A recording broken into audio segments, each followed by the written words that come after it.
What is up, YouTube, Facebook, Twitter, Twitch, Apple, Spotify, and everyone tuned in on the Texas Sports Unfiltered app? Welcome in to another edition of Bucky and BK live on Texas Sports Unfiltered and on the free TSU app. Today is Wednesday, April 23rd, 2025, and the Buck and I are with you for the next 2 hours. On today's show, Connor Livesay will join us at 8 o'clock to preview the NFL draft, which of course gets going tomorrow. The Texas Longhorns have landed another commitment out of the transfer portal. We'll talk about that. Steve Sarkisian met with the media for the final time this spring. We'll let you hear from the head coach of the Texas Longhorns. Plus, Texas baseball winning a wild one in San Marcos last night. The latest from the NBA and NHL playoffs. And, oh, yeah, I promised the Buck an airplane story. We've got the Buck an airplane story. Plenty to get to between now and 9 o'clock right here on TSU. Happy hump day to everybody out there. Happy hump day to you, my man. How are you this morning?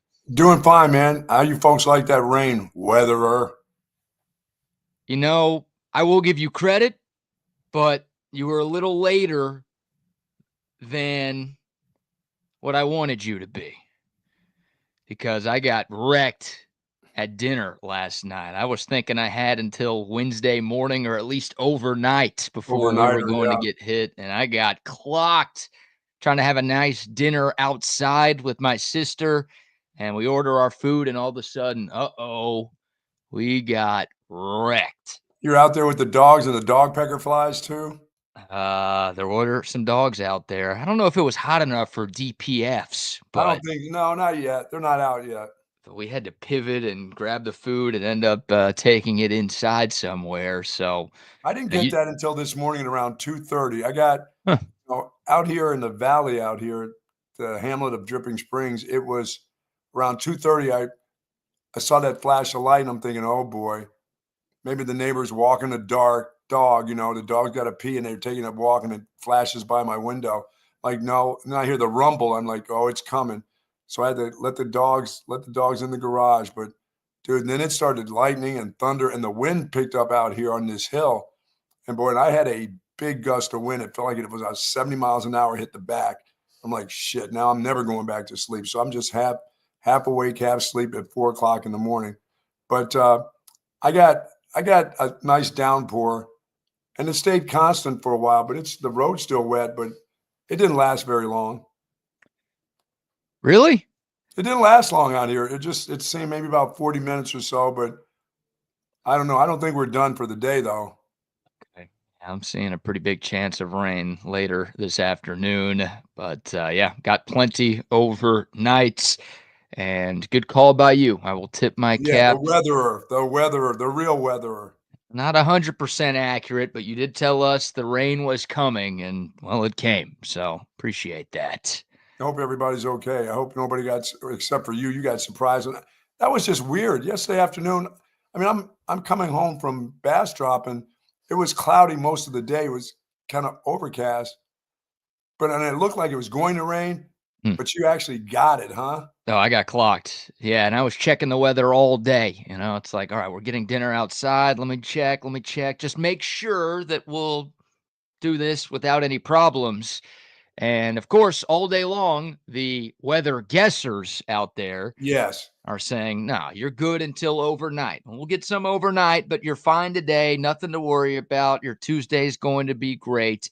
And, of course, as we're driving to dinner, look up at the clouds, and it's like, uh-oh, something's coming here. And you weren't down there in Oak Hill because, that is the Bermuda Triangle of weather down there. Yeah, it is. It is the Bermuda Triangle of weather and the petri dish of diseases here in Oak Hill. And no, more east side, closer to downtown, East Austin. Huh. And yeah, we got clocked a little after 7 o'clock. So I guess it made its way from either east to west or north to south, or maybe a combination of both. But I think everybody got a little something. Good. They need it. At some point. Yes, indeed. Yes, indeed. All right, we'll dive into the Texas football here right off the bat. But before we do, Buck, how about these soldier shout-outs? Good morning to the soldiers at Fort Cavazos, Texas, the soldiers in the state of Texas, and all those that fight for us each and every day. Thank you so very much for what you do. We do appreciate it. We appreciate your family sharing you with all of us, and do be safe out there. Yes, indeed. The breaking news from yesterday afternoon surrounding the Texas football team about the Longhorns landing another commitment out of the transfer portal. This is a guy we talked about yesterday morning, former Syracuse defensive lineman Mahad Watson, who was a freshman All-American this past season for the Orange. He was on campus for a visit yesterday. There you go. Talked about Texas doing whatever it needed to do to ensure they were going to get a commitment before Watson left Austin.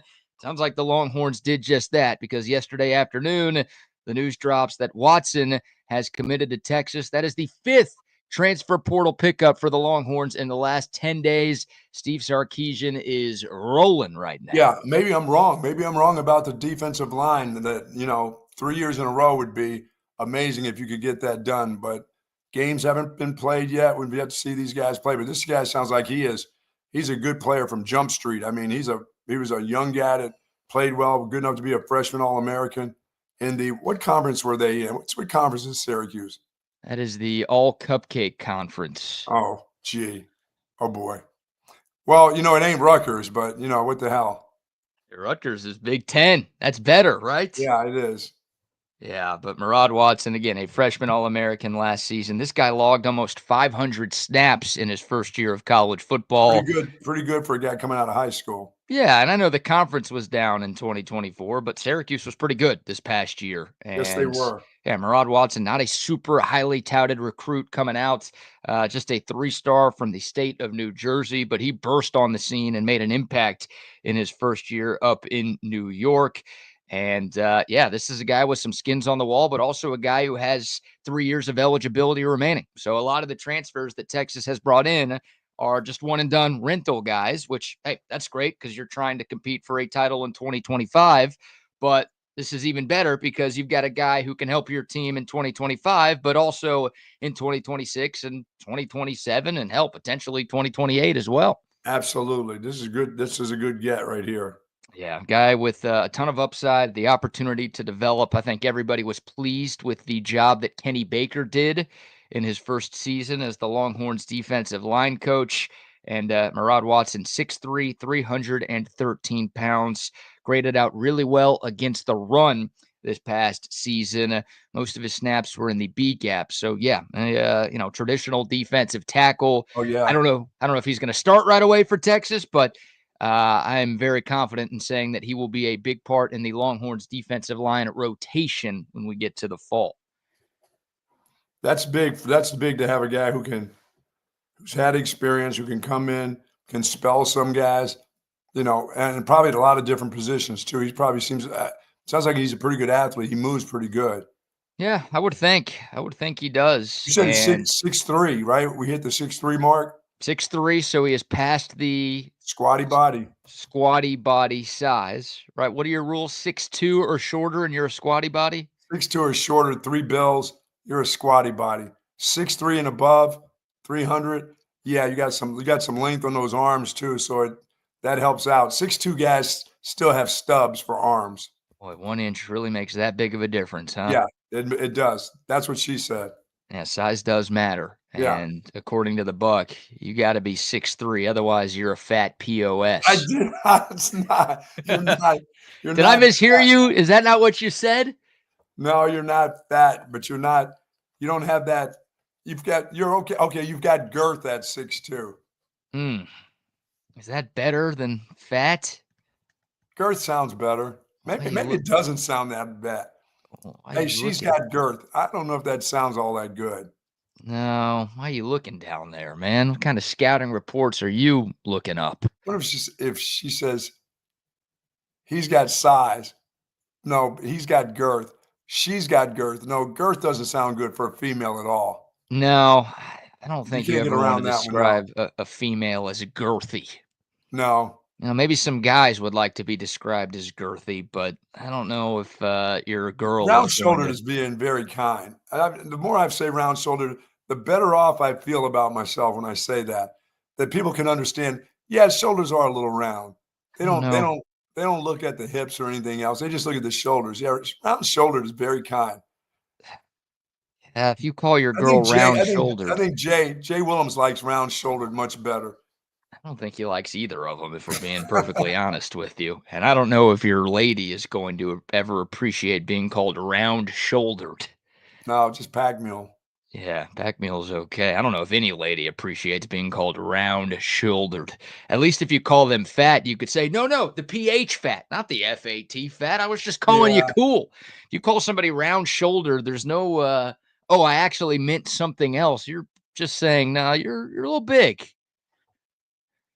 a little big is bad too. A little big is fat. Yeah, if you say you're a little big, Hey, that's fat. if you really want to be respectful, just take a page out of the late, great Mike Leach's And if it book. happens to be their fat little girlfriend's too bad. Yeah, it's too bad. Who cares? Call them a fat little girlfriend. I think that will get you a Yeah, more from your lady.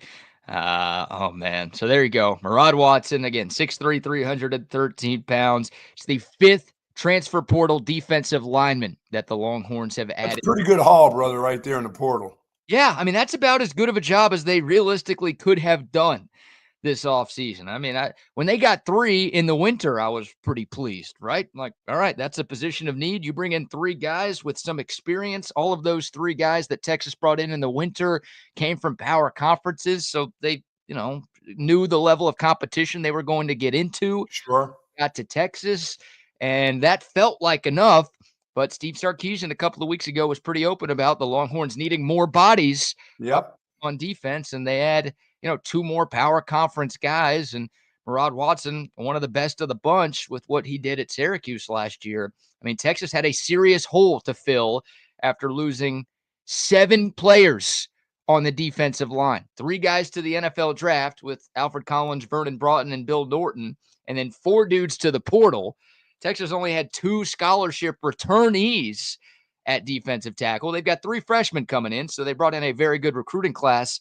But obviously, you needed some guys who were going to help you in the short term, and Texas brought in 5 of those guys who, again, are going to help this team right away in the fall. Yeah, it'll be interesting to see what their June looks like when it comes to recruiting defensive linemen, if they got some good ones in the state that they're in on, because generally they'll end up coming here in June. So that's a big deal right there. Well, here's the good news about Texas from a defensive line standpoint. I think everybody except Cole Brevard that Texas brought in has multiple years of eligibility remaining. That's great. I've got to double check Travis Shaw, the North Carolina transfer, but I know for sure that Hero Kanu, Levon Johnson, and Murad Watson all have multiple seasons of college football left. And again, Texas brought in 3, 4, or 5-star defensive linemen who are early enrollees on campus right now. And then Alex January and Melvin Hills, the 2 scholarship returnees that Texas had from last season, are guys with multiple years of eligibility left. So you shouldn't have to do this again next season, is my point. Your D-line room is seemingly set for 25, but it also feels like, yeah, you still need to recruit high school kids to replenish and restock, but you shouldn't need to go get 3, 4, 5 bodies from the portal next off season. Yeah, depending on how good these guys and how they play, you're absolutely right. Now you can just go recruit. Yeah, I guess that's a good point, right? If they all come in here and yeah. suck, then you might have to go to the portal for 4 or 5 dudes again. But well, it ain't going to take you long to find out if they suck. Yeah, no, it won't. It won't. Week 1. Week 1 will be a pretty good test. Yes, that's a pretty good test from guys in the portal coming from anywhere in week 1. Yeah, and Ohio State's losing a lot, just like Texas is, but I don't need to tell the people that Ohio State's still going to be really good, because they always are really good. So yeah, we're going to learn a lot about these new faces when the Longhorns first take the field against another team on August 30th. But man, tip of the cap to Steve Sarkisian. And great job by that staff. Yeah, PK, Kenny Baker, the whole staff, and obviously the Texas One Fund, and all of you who support the Texas One Fund deserve some love as well, because let's call a spade a spade. NIL played a big part in a lot of these transfer portal pickups. So yeah, NIL pays a lot, and plays a lot, big role in it. It's also the fact that these guys are back-to-back going to semifinals is huge. 100%. 100%. They want to go to a winner. They want to go to packed houses, and they want to go in a good conference. So all of those things, and the academics don't hurt either. You're right, but But you're wrong. You You're think right, Texas, but you're wrong. Yeah, you think Texas is like, hey, man, Murad, we know Syracuse is a pretty good school, but, we're the 7th-ranked public university in the United States. All Oh, right? believe me, that's been said while he's on campus. Come here. Yeah, that might have been the last thing they said to him. What? Well, you think they picked him up from the airport and they're like, dude, academics. Hey, what a school. We've got the best general studies program in America. Kinesiology ain't bad here. Got that here. No, it doesn't hurt. You're right. It doesn't hurt. But I think everything else, what you said, but also the fact that Byron Murphy and T'Vondre Sweat were 2 top 40 picks in last year's NFL draft. And then the Longhorns are about to have 2, if not 3, defensive linemen drafted this weekend. So you get all of those things. You play at Texas, you compete for titles, you're in the SEC. And oh, by the way, look around. Look at all of these NFL guys, or all of these guys that we're sending to the NFL. That's going to be you if you come here. That's exactly right. You're right. It's always been relatively easy to recruit to Texas because of everything the Horns have going for them. But the fact that Texas had 11 guys drafted last year and they might have 13, 14, or 15 drafted this year, that's another thing you can point to. Well, that helps you pick up the pace, doesn't it? Oh, my God. Absolutely. Absolutely. Man. And, of course, it's not just at that position. It's 5 portal defensive linemen in this class, but it's also 5 spring portal pickups for Texas dating back to last Monday. I'm telling you, Sark and company, they are pushing their chips into the center of the table, Buck. This is not we lost a bunch to the league, so we might have a down year. This is not we lost our 3-year starter at quarterback, so we're going to accept a step back. This is no, we have come close. We're pissed that we haven't been able to get over the hump, so we are doing whatever we can to win those final 2 games and bring a title back to Austin, Texas. No, they're trying to get after it. Well, this is the time to do it. They're doing it right now. They've got a nice stretch here over the next couple of years. Yeah, the iron's plugged in, and they're trying to strike while it's hot. That's for damn sure. No doubt. All right, so there you go. There's your good news from Texas football. Again, it dropped yesterday afternoon. Murad Watson is coming to Texas. And for baseball, yeah, you want to get in a shootout with the guys down the road, look out. Look out for the Bobcats when it comes to want to have a shootout. Oh, I'm just glad Texas found a way last night, because for a long time it looked like they weren't going to find a way. Texas trailed 9-4 at one point in last night's baseball game. They were down 11-8 after 7 innings in last night's baseball game. And somehow, some way, the comeback kids got it done. Jalen Flores, the hero. There were a bunch of offensive heroes for Texas last night in the Longhorns' 14-11 victory at Bobcat Ballpark in San Marcos. But Jalen Flores, the biggest hero of them all, the game-winning grand slam in the top of the 9th inning with Texas down 11-10. He clears the bases with a deep fly to straightaway center. And in a wild 4.5-hour soiree, Texas gets its revenge against the little red-headed step cousin of Texas State. That's what they are, right? They were coming to make. They wanted to make a statement at home last night. Oh, raucous crowd. I mean, we talked about it yesterday. It was going to be a sellout, and a sellout it was. And it's funny, on the ESPN Plus telecast, they showed a graphic that's like top 5 biggest crowds at Bobcat Ballpark, and all 5 of them were Texas games. Wow. So if you're looking for the dictionary picture of this is their Super Bowl, that was the picture for you. For Texas, it's a midweek game. We're not throwing out any of our best pitchers. We don't really care too much about this one. We're trying to win an SEC. We're trying to win a national championship. For Texas State, it's like, no, we want to beat these guys. These guys are like our biggest rival. We want to send a message to them. And thankfully, the Longhorns were able to find a way. Oh, yeah. Bats are still alive on a Tuesday. I'm telling you, man. And some big home runs last night. Obviously, Jalen Flores, the biggest one. Rylan Galvan hit a 2-run homer in the 8th to cut the deficit to 1. Casey Borba had a big 3-run shot. I'll tell you what, I mean, Texas State was up 5-4 in the 5th inning. They hit a grand slam themselves to go up 9-4. And I'm like, damn, we're going to get swept by the Staters this year. Yeah. there's going to be a party of epic proportions on the square tonight. And I was, I still watched. I didn't turn the game off or anything, but I'm like, oh my God. Like, thank God Texas State is not in the SEC. Wow. That's what I was thinking. Like, if we had to play a series against these guys, we would actually lose it. We can beat LSU, beat Georgia, beat anybody else in this conference, beat Auburn. They look But like they could beat some teams in any conference. But yeah, I mean, Texas, it's weird because Texas State's not having a very good No. year. Like, that's a sub 500 ball club in 2025. They've had some very good years lately, but this is not a tournament team, more Yeah, than but when likely. you're throwing out Tuesday pitching guys from out of the stands and things like that's tough. Yeah, and look, Texas State, I mean, look, they beat Texas and Austin. They beat A&M in College Station. Like, Right. they get up for the games against the biggest schools in the state. Sure. Because all of those players were overlooked by Texas and A&M, For right? sure. Like, any of those guys would love to be playing in Austin or College Station if they got offered. They just never got offered. So they've got that pretty big chip on their shoulder. Like, we got to prove these coaches wrong. Hey, you guys made a mistake by not offering us a scholarship. We're out to show you why. So yeah, they're always amped up and juiced up and ready for those games. And for Texas, it was a trap game. I mean, I'm like, I don't want to sit here and say I'm glad Texas lost to Texas State and Austin, but I think Texas losing that first game gave them the extra motivation they needed to come back and win that one. Because again, you're right in the middle of SEC play, trying to win a conference Yes. title. No, by the way, your biggest series of the year is coming up this weekend.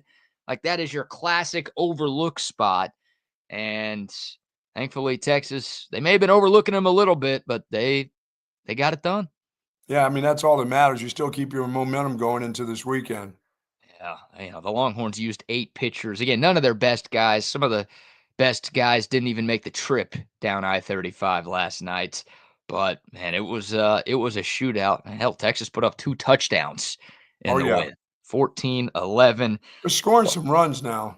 Yeah, they are. And the offense was in a little bit of a rut. And the Kentucky series wasn't great for That's right. Texas.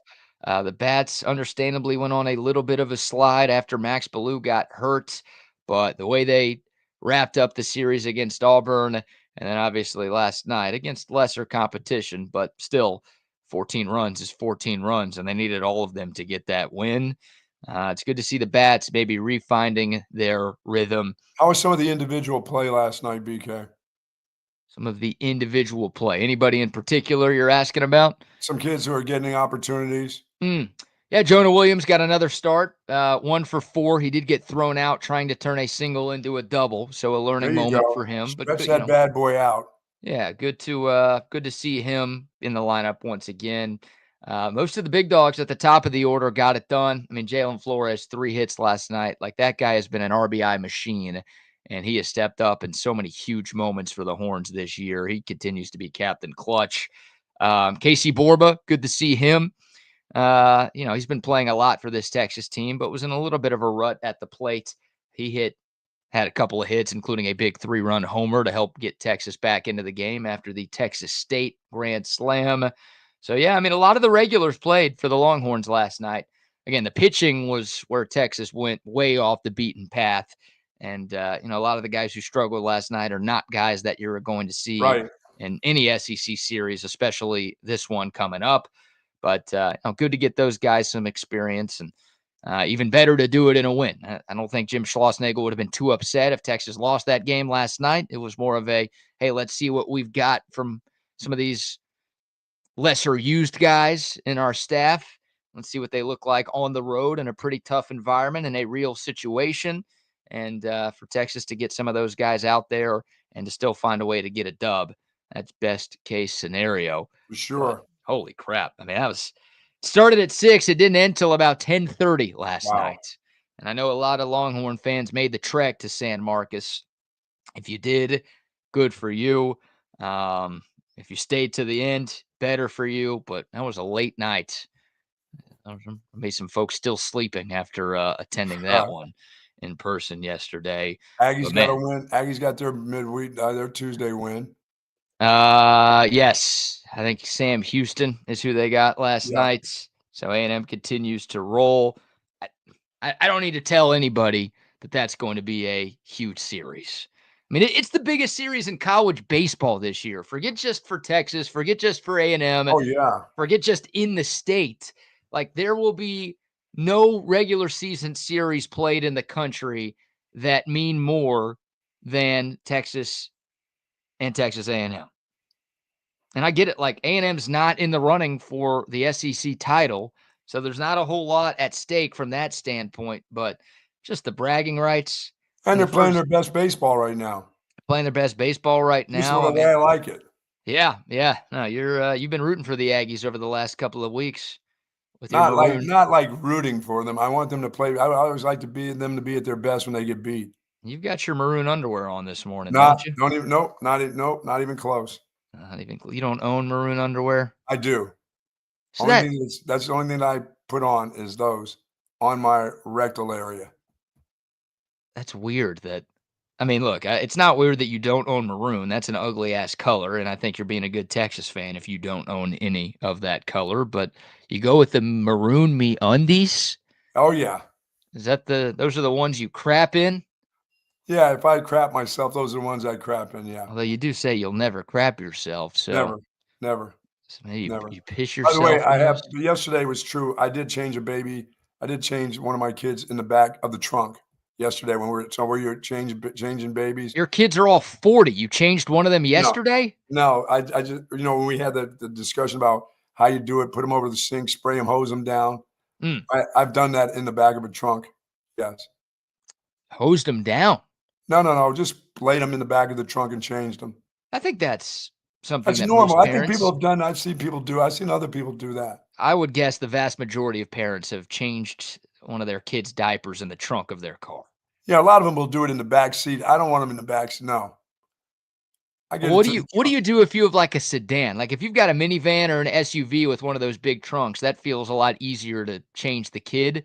But if you've got just a little sedan, do you put the kid in the trunk and do it there, or is that a back seat play? A lot of people will do the back seat play.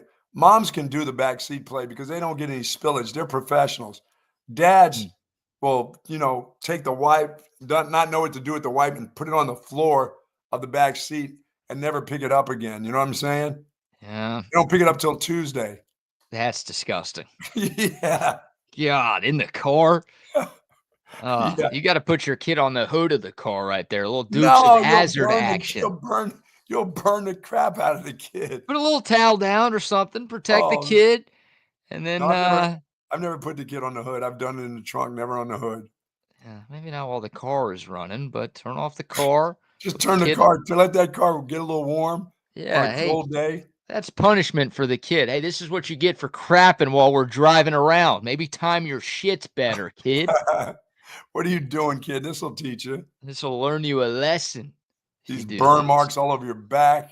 Yeah, no. So you had that realization yesterday that you at least one time changed your kid in the trunk. Yeah, it was my daughter, Veronica. I remember, yeah. Did you tell her that? You called her yesterday to let her know? I didn't let my 39-year-old know that. I wouldn't go back that far with her. Hey, daughter, do you, man, I did this a few years ago. Do you want to do this again? I did remind my son, AJ, my 41-year-old, about the time that some kids in the neighborhood, AJ was shooting BB guns, not at them, but near them. And he and I were having a discussion as we were walking back to the house. And I slapped him in the back of the head and lifted him off the ground when I hit him. He goes, "I'll never forget that." I said, that was the intent. Do you remember that one too, or? I remember that. He remembered it too.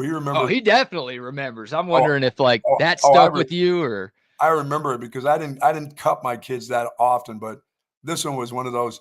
Don't point a gun near anybody. I don't care if you're shooting it in the air, BB gun, any kind of gun. And he wasn't expecting that. That was one of those discussions where you're trying to have that nice, solid discussion with your kid and walking. He's not expecting it. All of a sudden, bam, dude gets lifted off the ground. Easy on that one, Adrian Peterson.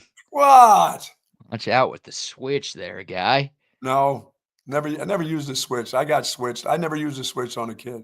I actually never used it. I never used a belt. Really? No, I got a big old hand. I like hand on skin. Yeah. You're the opposite of Kenny Pickett. Yeah, Kenny Pickett ever has a kid and tries to spank him, the kid's just going to laugh and be like, way to go, tiny hands. Yeah, good job, Dad. I ain't scared of you. Yeah. Oh, man. And Yeah, then I stopped with I had, eventually you get to a point where you don't do that anymore. And I think it was to the point where my daughter said, "Hey, I'm going to call protective services on you if you hit me." And I said, "But you'll be dead before they get here." yeah, that's hilarious. Well, I love nowadays the that. kids She are loves like, I'll post it on TikTok if you do that again. Yeah. Oh, And yeah. you go That's what viral. they probably do now. I can't Yeah. imagine the threats that they put at their parents now. It's Yeah. on Facebook by the afternoon. They're showing their marks. Mm-hmm. Wow.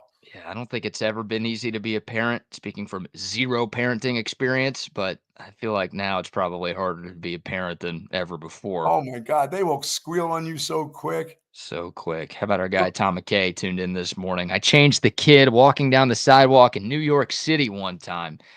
Left the filth in the trash can. See, if you're in New York, you don't even have to put it in the trash can. You just kick it to the side of the street and leave it Oh, there. yeah. Oh, yeah. You don't yeah. I got all those giant trash bags just sitting around out there. Just all you have to do is add to the pile and move on. No, I like I said, I had, I've got the couple daughters and, my first attempt at a girl was wiping the wrong way, and I got screamed at, dude. It was like, "No, you never do it. You never do it that way." I'm like, "This is the way I go." Yeah. No, they don't go that way. How are you supposed to know? Yeah, well, I never looked at the You book. should have used that as an excuse. You know what? I am incapable of wiping in the other direction, so you need to change her diaper every time. Yeah, I'll breastfeed her. I'll make that trade. I'll do the breastfeeding and you do the changing of the diaper. nah, that deal was that just came with the territory. So I learned the hard way, and that was fine because it never happened again because it was so brutal. It's sort of like getting popped in the head, like it'll never happen again. Once you get it one time, you get it from your wife one time about that kind of stuff, and it doesn't go away. Like you're like in shock every time it's an opportunity to open up a diaper. You start looking around the room. Yeah, yeah, she around. Always watching. Yeah. Can I put the Always baby watching. in the washing machine and then throw it in the dryer?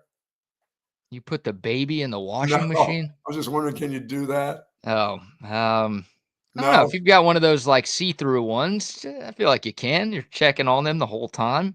Oh, round and around they go? Yeah, Yeah. making sure they don't get hit too hard. Do like a little delicate cycle. Hey, you're waving at her. You okay? Everything okay? Yeah, sure, I'm good. Delicate cycle. It's all good. Nothing will happen Yeah. there. Oh, All can't right. Nice, man, nice win for Texas baseball last night. Wild very nice. game, but again, they find a way to get it done. And a great point here from Steven. LSU got run ruled by Northwestern State last night. That's not a state. Vanderbilt lost. Georgia lost. I think Georgia lost to Clemson, so that's a good team to lose to. I think Clemson's number 2 in the country right now, right behind Texas. But point is, yeah, teams lose midweek games. Texas has obviously lost a couple of them. You don't want to lose them, but every coach focuses more on their conference weekend games, and clearly Texas has some bigger fish to fry. But Oh, yeah. they found a way against Texas State. They get revenge, and they even the season series against the Bobcats. Very All right. nice. We've got some sound from Steve Sarkisian's final media availability of the spring. We will get to that here in a moment. But first, a word from some of our great sponsors, Buck. Folks, Relax the Back embraces a holistic approach for a healthier lifestyle based on 35 years of proven expertise, and my back couldn't be happier. Feeling great right now, sitting in my Relax the Back office chair. I love this chair. I had thoracic surgery, reconstruction done years ago, and boy, I would not survive without this chair. I try to survive without it by sitting in the Big Taco, but nothing feels better than a chair from Relax the Back. And it doesn't matter whether it's a recliner, an office chair, anything that you need, they have. They have all the accessories that you need, all the pillows, Tempur-Pedic pillows, Tempur-Pedic mattresses. Head on over to Relax the Back and find something that's going to make you feel comfortable, because you do not want back pain. Believe me, you don't want lumbar, you don't want thoracic back pain, you don't want hip pain, and you don't want anybody around you to have that type of pain. And at Relax the Back, they have an accessory or a chair just for you. 2 great locations at the Hill Country Galleria across from Whole Foods, and in North Austin at the Gateway Shopping Center across from the Container Store Live pain-free like the Buck at Relax the Back. Yes, sir. Yes, sir. And I know our guy Tom McKay is tuned in right now, so we'll talk about AV consultations. Y'all see these two TVs behind me. They were all hooked up by AV consultations. They're the best in the business. See how good they look? Perfectly aligned, no wires sticking out. Everything works perfectly.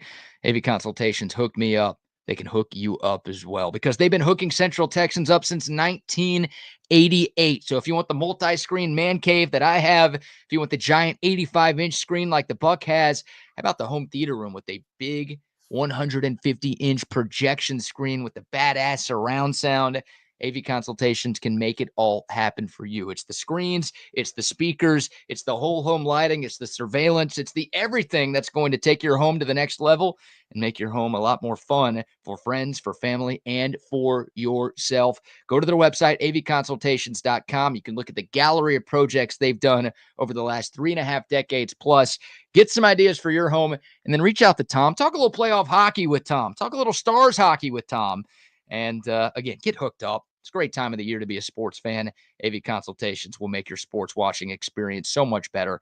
512-255-8678. Again, 255-8678. Or find them online, avconsultations.com. Nice. And also centextickets.com. Hey, speaking of playoff hockey, the Texas Stars are about to open up postseason play. If you want to get to some of those games in person, centextickets.com. Of course, if you want to get to Texas A&M on the Diamond, centextickets.com. Any sporting event, any concert, any Broadway show, any comedy show, any live events that you want to attend, they've got you covered at centextickets.com. Make sure you use our promo code CENTEX10, and you're going to get 10% off of any ticket purchase over there online at centextickets.com. Sweet.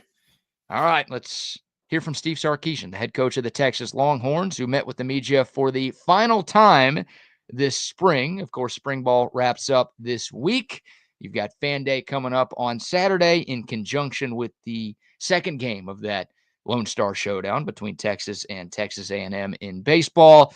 Since we were talking about the transfer portal early on, here's a little bit of sound from Steve Sarkisian talking about some of the most recent portal additions the Longhorns have added. Emmett Mosley is a guy that we were recruiting hard going into his senior season. He was high on our board. We had high hopes for. We had a great relationship with he and his family. He ended up injuring his knee before his senior season, and we kind of backed off of it. To his credit, man, he worked his tail off, got himself healthy, and had a really, really solid freshman year there at Stanford. And so when they made the coaching change and he decided to go in the portal, we just felt like he was a really natural fit. You know, he's got experience, but yet as a younger player to fill the void in that room. He's got a really good head on his shoulders, great character, great work ethic, so we're excited about him. Jack is a guy, you know, we were really looking for a tight end that could be an every down player, a guy that could be an inline blocker, could be a guy that was utilized, split out, that ran a multitude of routes, that had the speed to separate, to create explosive plays. And when you watch his tape at Cal, you know, he played for 3 different coordinators in 3 years there. So he was used in a lot of different ways. So when you really put the tape together over 3 years, he kind of fits all the things we ask of a tight end to do here. And I felt like we needed a veteran presence in that room. It's a young room. It's a talented room. And so to have kind of a veteran in that room for the Spencer Shannons, the Amari Winstons, those types of guys, the Jordan Washingtons to look to of what it looks like, because all those young guys are going to play for us. You know, I mean, I think that Spencer in line has been a really good asset for us. Amari Winston's had a fantastic spring. We see his playmaking ability. It's unfortunate we lost Jordan early in spring, but we all know we have high hopes for him. I just think that Jack is a nice addition for those guys to look to about, you know, being versatile. The more you can do in our system, the better served you are at tight end. Yeah.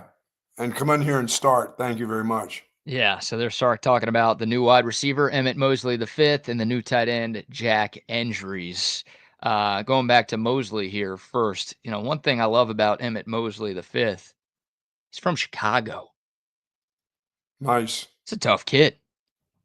Like, you got to be tough to grow up there. Now, he moved to California, played his high school football there, and then started his college career at Stanford. That's obviously where he's transferring from.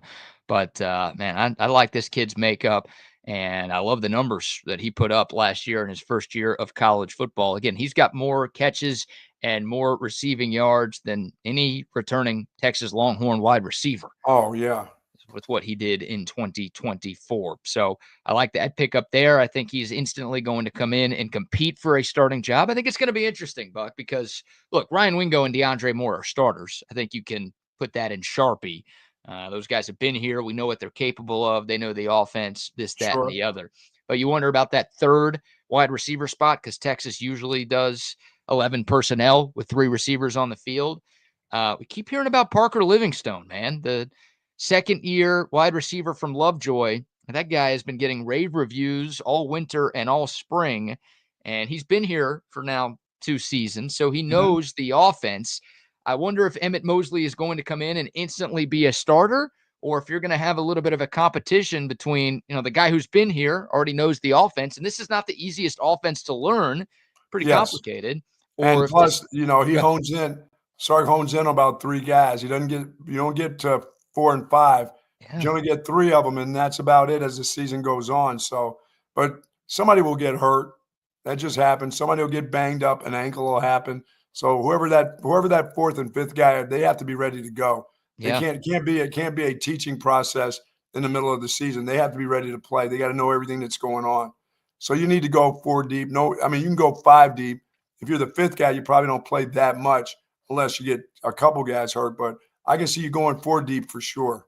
yeah. So I wonder who the starter is going to be. And you're right. It does feel like Sark keeps a pretty tight wide receiver rotation. Yes. Obviously, some of that is Chris Jackson's decision as well. Steve Sarkisian is going to have to change his mentality if he wants to get the most out of these new portal pickups, because we talked about it last year a ton. I wanted Silas Bolden to play more. I think you Yeah, wanted Silas Bolden to I play did. more. I think most Texas fans wanted Silas Bolden to play more. It felt like because he was a post-spring addition, he did not get as many opportunities as some of the guys who were here for spring practice. And I don't think that's right, but maybe that was just a trust thing with Steve Sarkisian. So, Sark, I mean, Jack Andrews, I'm with you. I think the tight end is an instant starter, but just Sure. overall, because Texas brought in so many good pieces after the spring, I think Sark's got to change that mindset a little bit and be more open and willing to give those guys some reps and maybe trust them a little bit more early on. Yeah, unless you got some dynamic guys that they're just better.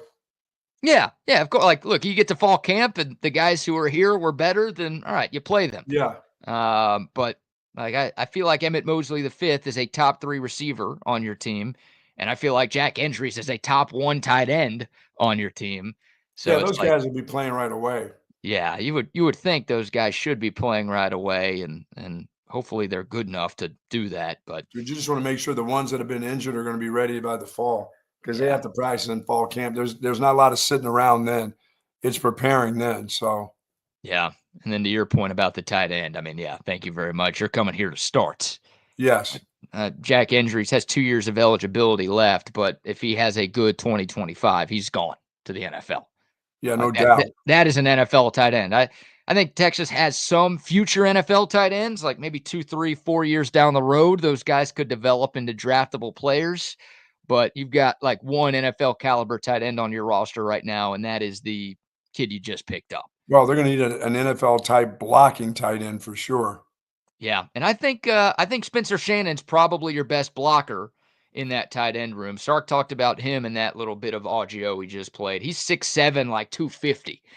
So, look, you could be that size and suck at blocking, but it sounds like he's the best inline blocker that the Horns Yeah. have in that room. And Texas does a lot of 12 personnel, right, with 2 tight ends on the field. So I think even though Jack Andrews is going to lead the team in all of the receiving stats for tight end, I think you're going to see a lot of Spencer Shannon because of what he brings to the table as a run blocker. Yeah, I mean the tight end, the former tight end, until his second year, he was just an okay blocker. He just got in the way. Mm-hmm. And probably even in his second year, he still just got in the way. But a lot of times, that's all you need. You just need a guy who doesn't whiff. Yeah. I think JT Sanders and Gunnar Helm kind of fit that category. Just don't whiff. Yeah, they were never going to be described as No. great blockers. I don't even know if they were really above average blockers. I think they just got in the way between the ball carrier and, you know what I'm saying? Yeah. That's all I need you to do. Don't whip and have a guy come clean And don't hold, please. that often. Yeah, that often. Yeah, we don't need those 10-yard drive killers. Wow. Don't olay and don't hold. Anything between that is Yeah, it's okay. We kosher. appreciate it. Yeah, indeed. All right, more from Steve Sarkisian. What about the offensive line? This ties into blocking. Buck, you and I have talked about this a little bit. Texas has brought in, 10 players now in the transfer portal. They've gone to a number of different positions to fill some holes on their roster. One position they have not addressed, and I don't think will address in the portal, is the offensive line. Sark was asked about the offensive line and why Texas feels confident in not bringing in anybody else from the transfer portal. Yeah, we've recruited that position pretty well over the years. There was the class that kind of started it with those 7 guys in it, and from there, I think we've brought in players that have kind of fit the profile of the players at the position. Guys with high character, guys that fit the stature, whether they're interior players or tackle body types. Kyle's a really good teacher, and again, I think that as much as we've been fortunate over the past couple of years, we've played a pretty consistent group of guys. Those other guys have been working at their craft, and they're getting challenged, obviously, every single day. The tackles are. We've got some really good edge rushers, and then the interior guys are with some of the young players in our program that are growing, but also some of the transfers that have come in. So it's a heck of a challenge. I would say there's always room for growth, and they're a little bit of kind of you can put a spotlight on the O-line, which really would hold true for our entire team. Our strain to finish needs to improve up there, and it's different when you're actually playing as opposed to when you're practicing. And so we're really this week trying to strain to finish. And yeah, we're trying to finish spring ball, but we're trying to finish every rep. And what does that look like so these guys can understand the intensity that they need to play with. There's a physical intensity, but there's a mental intensity that they got to play with, and that's not just in the run game, that's in pass protection as well. So big point of emphasis for those guys this week. Yeah, I mean that's hard. You got to carry through, you got to finish your assignment to the very end. I think they truly are looking towards perfection on this offensive line. You can't have a screw up, you can't have a misstep. They're working at that, and that's, boy, you got and generally, you don't like to go to the portal. You like to raise those ones right out of high school, right from the get-go. You want them learning exactly what you want to teach to them. Mm-hmm. And because those dudes are generally the smartest dudes on the team. Hard to believe, but the offensive line is generally, academically in the whole works. When you go look, those are generally the smartest guys on your football team is the offensive linemen. Did you just call Casey Studdard smart?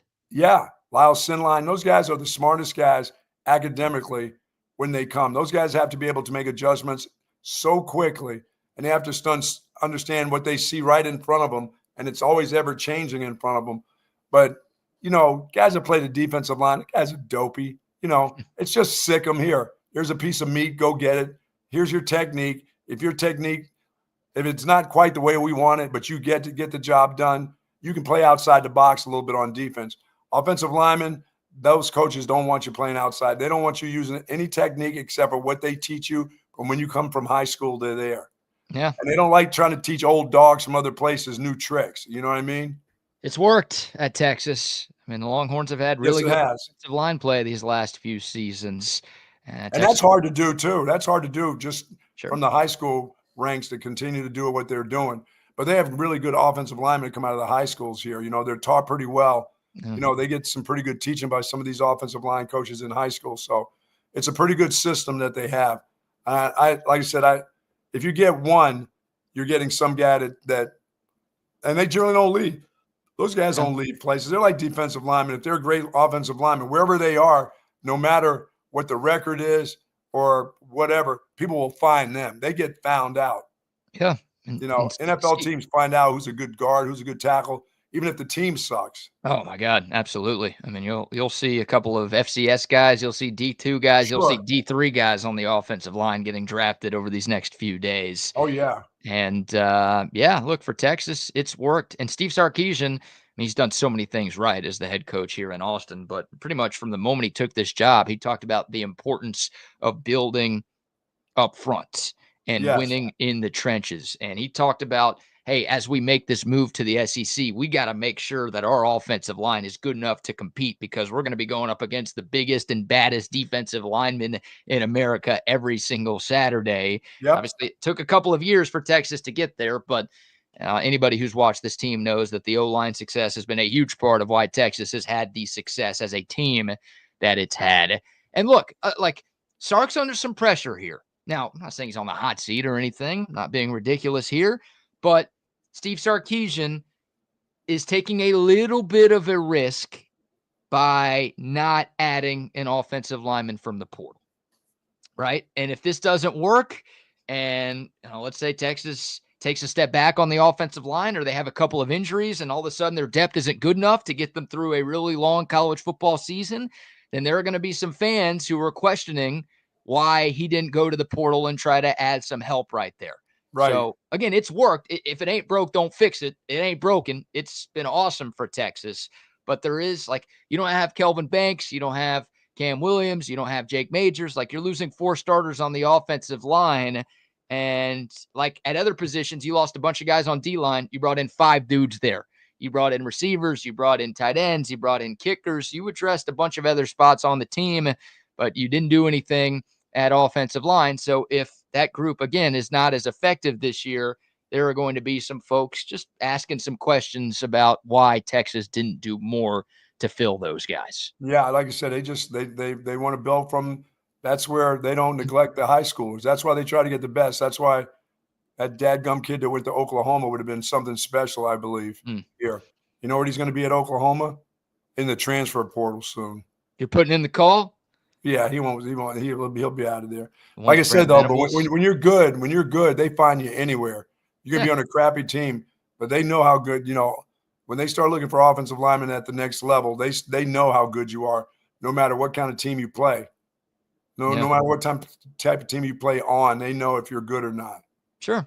And I agree with CB. In Flood, we trust. He's one of the best O-line coaches in America, and there's no reason not to trust him with how good that unit has been. So Sure. The evaluate, the recruit, the develop method has worked for the Longhorns up front, and the hope is it's going to continue. And I think the offensive line is going to be good here for the record. But again, that was a position that I know some Texas fans were thinking about adding more from the portal, and at least to this point, Texas hasn't done it. And just hearing Steve Sarkisian, it doesn't sound like they are going to do it. Well, we get to see a lot of those young guys on the offensive line have opportunities. Those guys, when they get hurt, they're missing for a game and a half, and you see a lot of those guys get in. It's not by the series, it's by the game. Those guys end up going in and having to play games. So we've seen a lot of the guys that have switched, interchanged at different positions. We've seen them already. And now they've been around the program for a couple of years. So, and there's probably more that we don't know about, that are getting a lot of looks this spring because they got to play in the fall. Yeah, I think the overall vibe of this offensive line is a lot higher because of those injuries that happened late last season. Yeah. Right? Like I have 0 questions about Trevor Gooseby right now. I think he's going to be a stud at left tackle. I believe so too. If Kelvin Banks didn't get hurt against A&M and missed the Georgia game, and then if Cam Williams didn't get hurt against Clemson, I would be like, who's Trevor Gooseby? Like, I don't know if this guy's good. The coaches are talking highly about him. The insiders say he's solid, but like, who the hell is this guy? So just, seeing that dude play, it's a small sample size, but against some of the toughest teams that the Horns played last year. Yeah, and at a time when they needed him to play well. Yeah. Oh, dude, I will never forget. We were at Shoal Creek Saloon. I stayed there and watched the A&M game after we did our pregame show there. Shout out to them, by the way. Go get you some food there in the off season. There you go. Kelvin Banks gets hurt in the first quarter, and I'm looking around to my buddies, and I'm like, dude, we're in some trouble. Like that's a top 15 pick of the draft. That's this team's best player. And oh my God, this looks like a pretty serious injury. We might lose this game in College Station. And then this Trevor Gooseby guy comes in and there was like zero drop off at all. Yeah, Texas, he played a fabulous game there. Yeah, Texas ran for 200 plus. That dude will be living off of that tape right there for a while. Oh man, I mean, we're about to bring on an NFL draft expert here in a moment, but Trevor Gooseby, when he gets drafted early in 2026, they are going to show some footage from the 2024 A&M game for sure. Because again, he was that good. All right, before we bring on our guests, let's give another quick round of sponsor shout outs, Buck. Let me say hello to our friends, obviously, over at Sue Patrick. Say hello to Jay and the gang over there. That incredible selection of Texas Longhorn apparel, collectibles, accessories, and they've got tons of Texas-themed gifts and items there just for you. A huge variety of men's and women's clothing, caps. You know, I got my cap on today. I went old school, so I've got that on, and they've got everything that you're looking for. How about this? Online orders over $49, free curbside pickup, and plenty of parking space there at 5222 Burnett Road. You'll love the folks over at Sue Patrick for sure. For more information, go to SuePatrick.com. And don't forget the Jelly Cats, still available after Easter. I don't even know. I wonder if Jade had to bring in another load after Easter, after we were there. And I wonder if that $1,200 unicorn is still hanging around there. It's a great question. Probably not. It's amazing. I know I wasn't able to take it with me. The Jelly Cat fad is wild. And of course, you're down $1,200 from Delta Airlines, so you couldn't pick that up for sure. No, I can't buy anything right now. I've been eating PB&J and ramen for the last 2 weeks, thanks to the jagoffs at Delta Airlines. Wow. Hey, shout out to McCall Custom Homes. Love these guys. If you're looking to upgrade your home, maybe a kitchen remodel, maybe a bathroom renovation, maybe you've got a growing family and you need to add another story to your place. No one wants to buy a home in this market. You don't need to buy a home. Just call McCall Custom Homes, and they will help you upgrade the place you are already living. They've been renovating homes here in Central Texas for 40 years. It's an Austin company. They started here. They have stayed here, so they know what it takes to turn a Central Texas home into something truly, truly special. And right now, they are offering free estimates to TSU listeners. All you have to do is go to their website, McCallCustomHomesATX.com. Again, McCallCustomHomesATX.com. You can look at the gallery of projects they've done over the last 4 decades, get some ideas for your space, and then reach out to them. Or you can call or text our buddy Mike McCall directly, 512-633-9580. That's his cell. I think he's okay with us giving his cell phone out there. Don't spam him, please. But he'll be happy to talk Texas, and more importantly, he'll be happy to talk about ways to improve your home. It's McCall Custom Homes. We build value into your home. Love it. All right. Love when our guests show up early. This is good stuff right here. Let's go to the green room right now. One of my favorite follows on Twitter. If you are an NFL draft nut, or if you're just planning on watching the NFL draft this weekend, I think everybody hearing the sounds of our voices you've got to follow this guy on Twitter. And you've got to check out his draft guide. We'll let him explain this in a moment. But joining us now, Connor Livesay at Connor NFL Draft on Twitter. We're talking all things NFL Draft, the Cowboys, the Texans, and where some of these Texas Longhorns are going as well. Connor, Merry Christmas Eve, my man. How are you this morning? Oh, we've got you muted, brother. How about now? There we go. What's going on, man? I was going to say, we always call the draft football Christmas, so I'm glad that you started the show off with the thing that we always call it. So that's awesome. Yes, indeed. Yes, indeed. So much to get to. Again, want to get your thoughts on what you think the Cowboys are going to do at 12, what you think the Texans are going to do at 25, and we're here in Austin, so we'll ask you about some of the Longhorns. But we'll start at the top of the draft. It kind of feels like a foregone conclusion that Cam Ward is going to Tennessee with that first overall pick. Your thoughts on that pick and your thoughts on Cam Ward as he transitions into the NFL? Yeah, I mean, you see so many mock drafts and so many rankings from, the mainstream media, and, a lot of people have Cam Ward in that 1 through 5 in their player rankings. One thing I do when I watch these players and I grade them is I don't take into that positional value. So if I have a running back that's super talented, I'm not killing him for playing running back. Same thing with tight end. Same thing with guards. For quarterback, I do the same thing. So on tape, you see the highs of Cam Ward, and you see the lows. And for me, he finished as a second, third round player for me. Obviously in the NFL, he's the quarterback. So he's going to go much higher than where I have him graded. He's probably going to be the for sure number one pick. Tennessee kind of, put out a report yesterday that they're staying pat. They're going to stay at number one. Sounds like he will be the Tennessee Titans quarterback.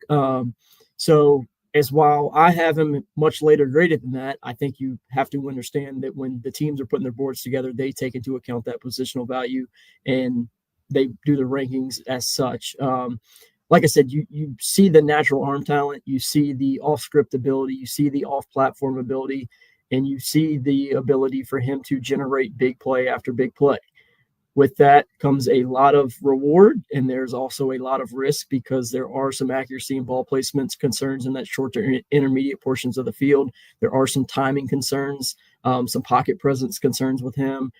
Just need to clean up his mechanics a little bit. He's kind of gotten that lackadaisical style of play kind of tagged to his name just because he does play that way. He's not a guy who's consistently hitting the back foot, letting the ball rip. He kind of does what he wants a lot of the time, which can work. We've seen it work with Josh Allen, Patrick Mahomes, guys like that.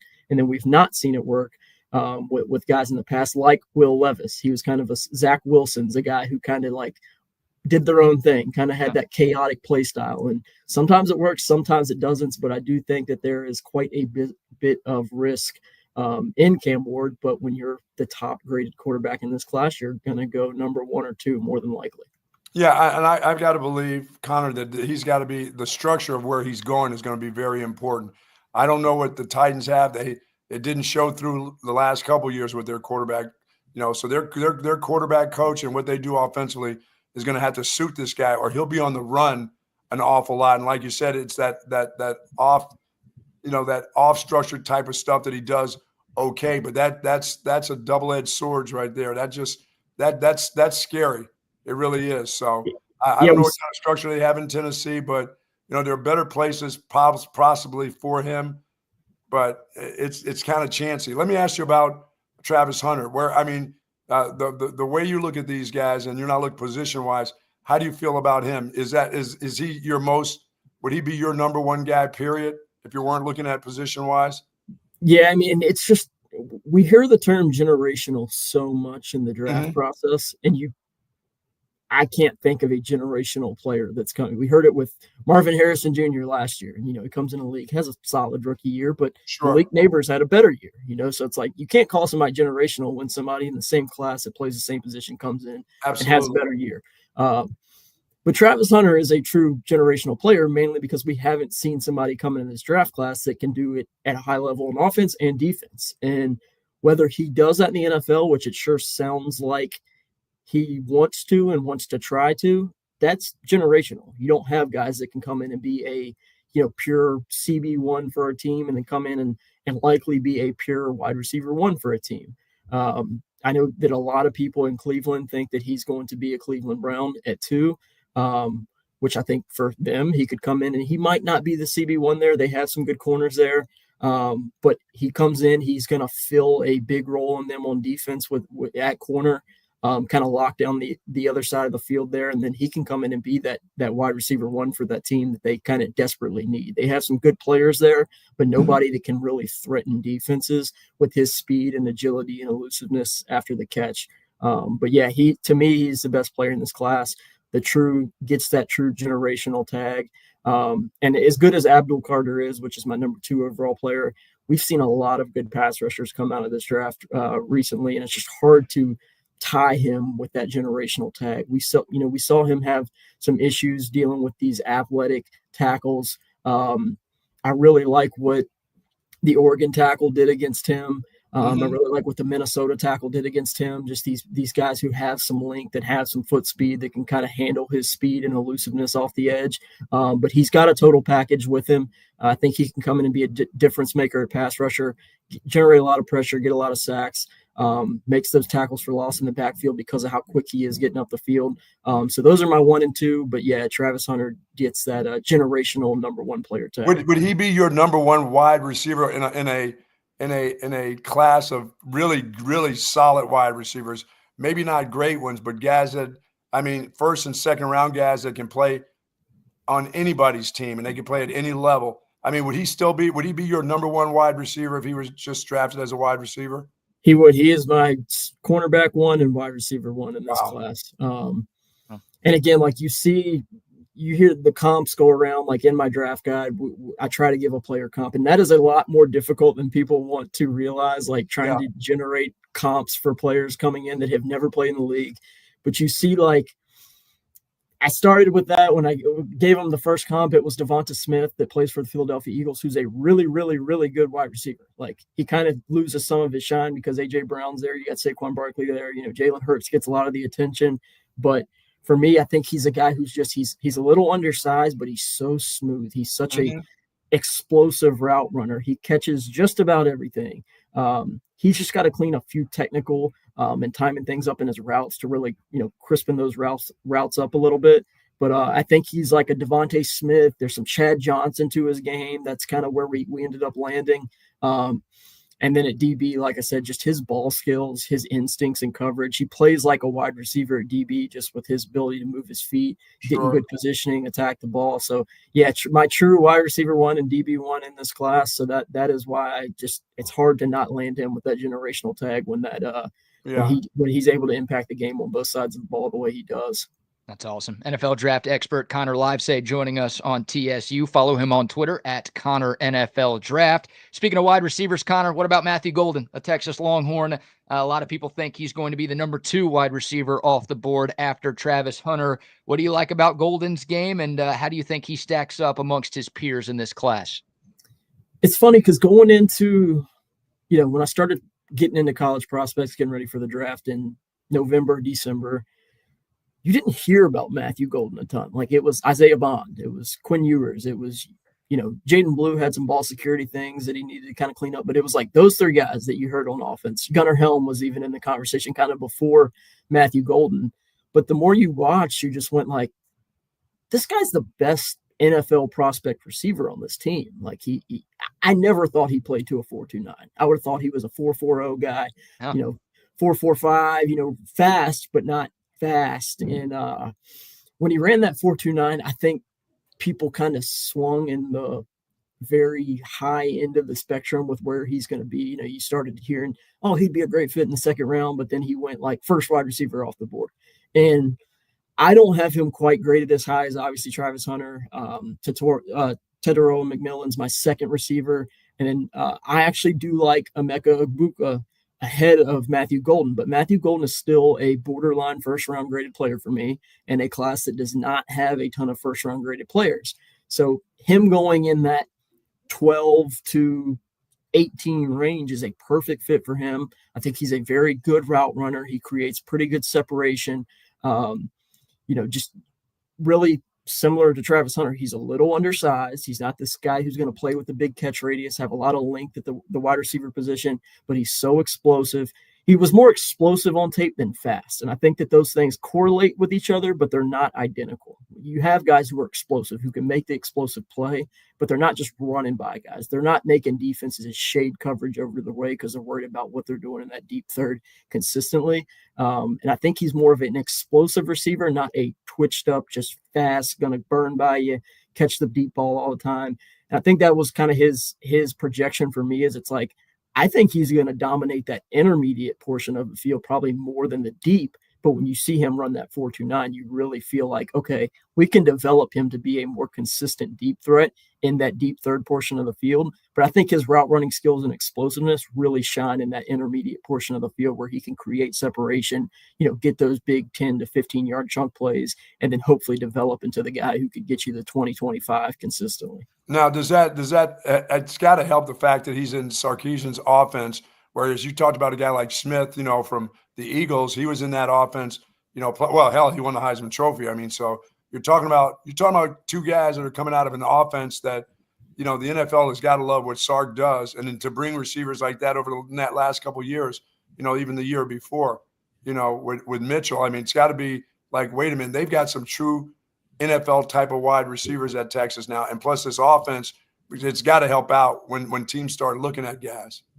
Yeah, no, absolutely. I mean, we see it. We're seeing it with like Luther Burden now, where I'm not quite as high on Luther Burden, but you can in his scouting report, like it pretty much says like the Missouri offense did him no favors. Like he wasn't really put into position to make these dynamic plays consistently. He caught a lot of screen passes, wasn't a guy who ran a full route tree, but Matthew Golden has, experience running that full route tree. He's a good nuanced route runner, just cleaning up, again, some of the timing aspects of things I think will make him an even better route runner. But you love the ball skills. You love his explosiveness and speed, to generate more plays after the catch. But yeah, no, I mean, the offense that these guys play in college is huge. It really takes them from that second round player to a first round player if they're able to be showcased in ways that they'll be showcased in the NFL, which is an issue with college. We don't always see that. Yeah, well said. Connor Livesay, NFL draft expert, joining us here on Bucky and BK. All right, Connor. Hey, don't worry. You're in Austin. You're talking on a Texas Longhorn centric channel. You don't have to be biased here or anything like that.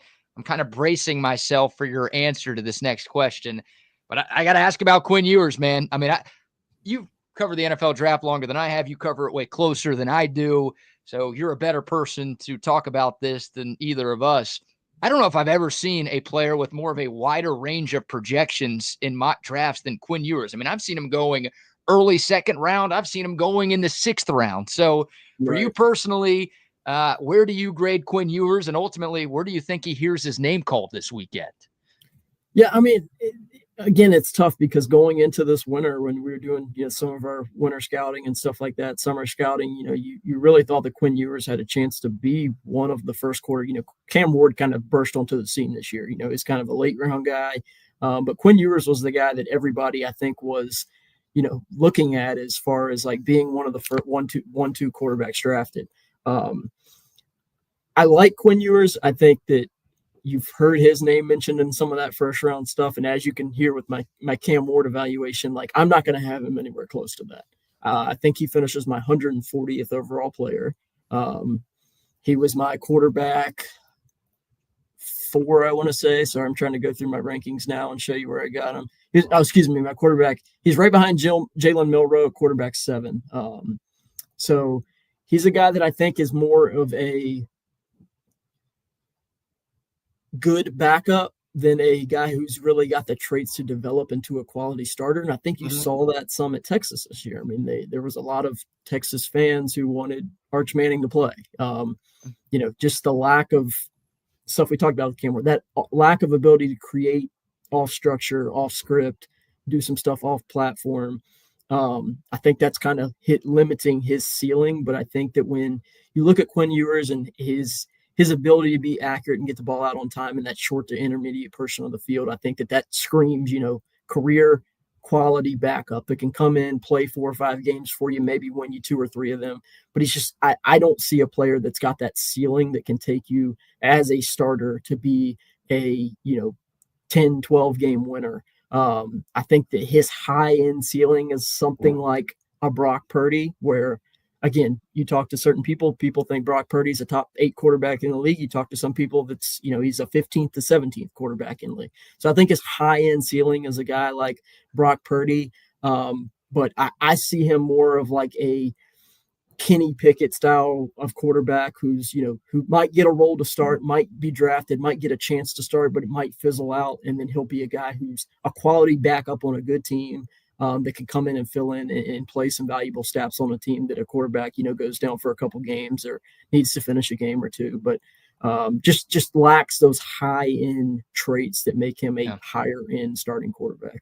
He's just kind of weird in the pocket. He just doesn't escape that well. There's too much panic. And I think when the NFL starts, when he starts to have pressure all around him, it's not going to be good. And as you said, he can help you as a backup, but to win you a bunch of games week in, week out, it seems like it's going to take him it may take him years to get to that point, where he's a high end, okay, I'm going to win 9 games for you if I'm the guy. For right now, it's going to be a lot of learning for him. I want to stay with some receivers. The tight end position has become really, really important in the NFL. I mean, year after year. I mean, even in college, it's become important. I think somebody's going to get a fantastic steal in Gunnar Helm. I mean, a guy who's kind of self-made guy over the last 2 years that has worked his way into not just being kind of a big body, but a guy who can catch and run, find open spaces, make plays. 50-50 balls, go up there and get them with the best. What do you think of that kid as an NFL type tight end and somebody getting a pretty good player? Yeah, I mean, he's one of my favorite tight ends on day two. Okay. That day two tight end range, I think, is going to be a big one for teams. You got Tyler Warren and Colston Loveland, who are probably going to go in the first round. It sure sounds like, but he's right there with me with Elijah Arroyo, the Miami tight end, and Terrence Ferguson, the Oregon tight end, Mason Taylor, the LSU tight end. So I got him kind of right there in that similar range. Sorry about that. He was one of the guys coming in after I did some of the summer and winter scouting where I really had like a pure second round grade on him. And this goes back to what you're saying. Like, it felt like the Quinn Ewers led Texas offense kind of hurt his stock a little bit because he really just didn't. He was always consistent, but he never really showed like that next step that we wanted some of these guys to take. And I think that wasn't all on him. But he's got the frame, he's got the strength, he can do those, true inline duties. Needs to develop his technique a little bit as a blocker, but he's a guy who can catch the ball, he can block, he can impact the game in multiple ways. So on day two, if you miss out on your Tyler Warren, your Colston Loveland, and you need a tight end, second, third round, I think he's a great guy who can come in and be a quality starter in the league. I think in a perfect world, he comes in and he's like the second tight end with let's just say the Chiefs draft and they got Travis Kelce, like a kid behind a Kittle, like where you got a pure dude at tight end one and he can come in and be like a 1A to one of those guys, or 1B, excuse me. I think he's got a really high skill set that can translate to the NFL, and his ceiling is relatively high too, but was limited a little bit by that Texas offense like we talked about with Golden a little bit. Yeah, NFL draft expert Connor Livesay joining us here. A couple more for you here, Connor. We'll do a two-part question and ask you about the two state of Texas NFL teams. Cowboys picking at 12, Texans picking at 25. Give our audience a couple of names for both of those spots for those two teams. Yeah, I mean, Dallas at 12, we've been talking about it a lot. I'm a big Cowboys fan and do a lot of coverage for them as well. So been honed in on them for a while now, and they could literally go anywhere.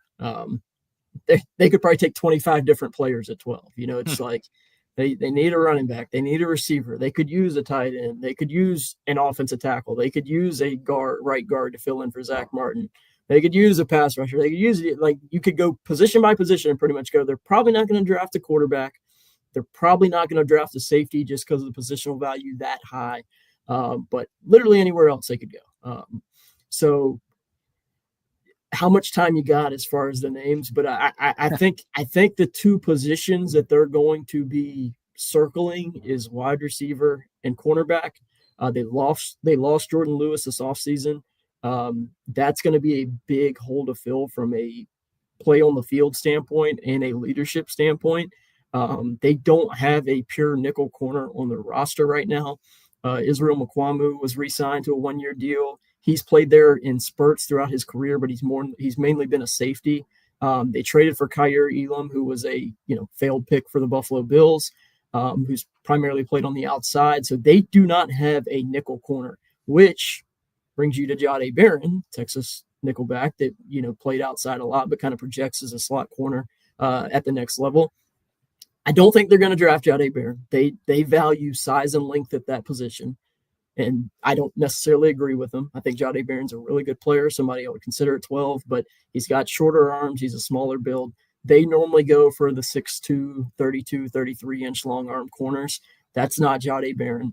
Will Johnson's a bigger corner, but he doesn't have length. But I think those are two players that they could look at. I think in a perfect world, Tetoro McMillan, Matthew Golden is going to be an option for them at 12. I think, between McMillan, between Golden, between Johnson, and then I think you have to bring up the names like Shamar Stewart out of Texas A&M, who is a freak athlete. He's got all the size, all the athletic traits you want, just couldn't get the production right at Texas A&M. I think he could be an option for them.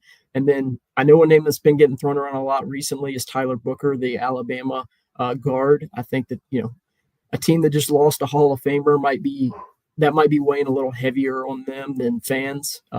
There's some warm bodies there that could probably fill that role and do a fine job. But when you lose a Hall of Fame player like Zach Martin, some teams might make that rash decision to use a first-round player to try to find that next Hall of Famer, and I wouldn't be a huge fan of that. But I think between the two receivers, Matthew Golden, McMillan, and then Will Johnson, I don't want to say that they're out on Jahdae Barron. I think he should be an option there because of his fit to slide in and play the nickel. But I think those are 4 or 5 names that need to get circled and, should think about on draft night. Emeka Egbuka too. I mean, he's more of a slot player. CeeDee Lamb plays a lot in the slot, but those are 5 or 6 names that I think you should circle and pay attention to when they're on the clock on 12. What about if Boise's running back is there? That's no doubt they take him, right? If he's there, I don't think he's going to be around. I don't think he's going to be there either. I know it's the line's right now at like 6.5 over and under. So I would be shocked if he's there at 12. If he is, I think they will look very hard at that. But their draft plans last year just make you wonder. They drafted Zeke Elliott, 4th overall, 2016. They drafted Tony Pollard in the 4th round, and Tony Pollard ended up kind of taking the Zeke Elliott's job.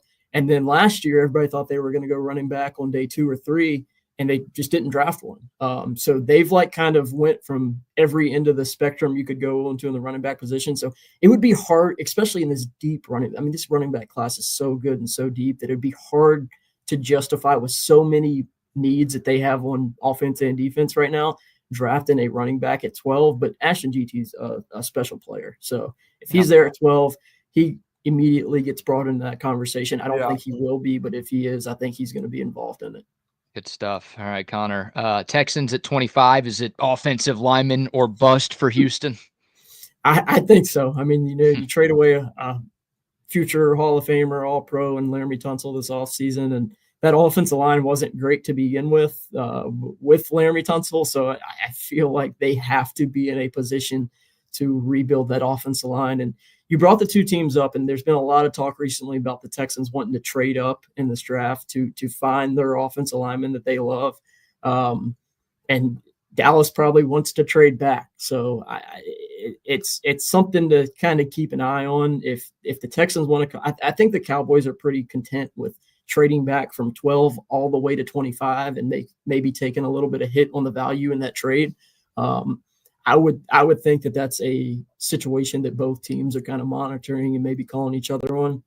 But yeah, I mean, at 25 for the Texans, I think if you get a guy like Kelvin Banks there, which we've heard his name thrown around a lot here recently, is going in like the top 12, 15. Like he's going to go a lot higher than we think. But Kelvin Banks, Josh Simmons is a player that I love. Like Josh Simmons is my 2nd graded tackle in this class, higher than Mimbu from Missouri, higher than Banks from Texas. So I love Josh Simmons out of Ohio State. I think his only real negative in this scouting report is that he had an ACL injury that he didn't play but a few games here in 2024. But I think that when healthy, he's probably up there with Will Campbell as the best tackle in this class. So Josh Simmons, if teams are a little scared off of that knee injury, and he's there at 25, I think that is a slam dunk pick for the Texans, who need a lot of help on the offensive line. Yeah, I can see them going offensive lineman, offensive lineman, offensive lineman, and getting it done that way. They've got to protect their quarterback, but I wouldn't be surprised if the Cowboys took an offensive lineman.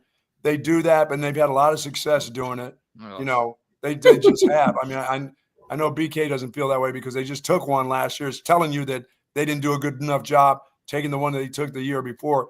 But they've had, they've been rolling the dice with offensive linemen for years, and they've been around for years. So if somebody's available for the Cowboys and they're losing their All-Pro, Hall of Famer, I wouldn't be surprised if they took an offensive lineman.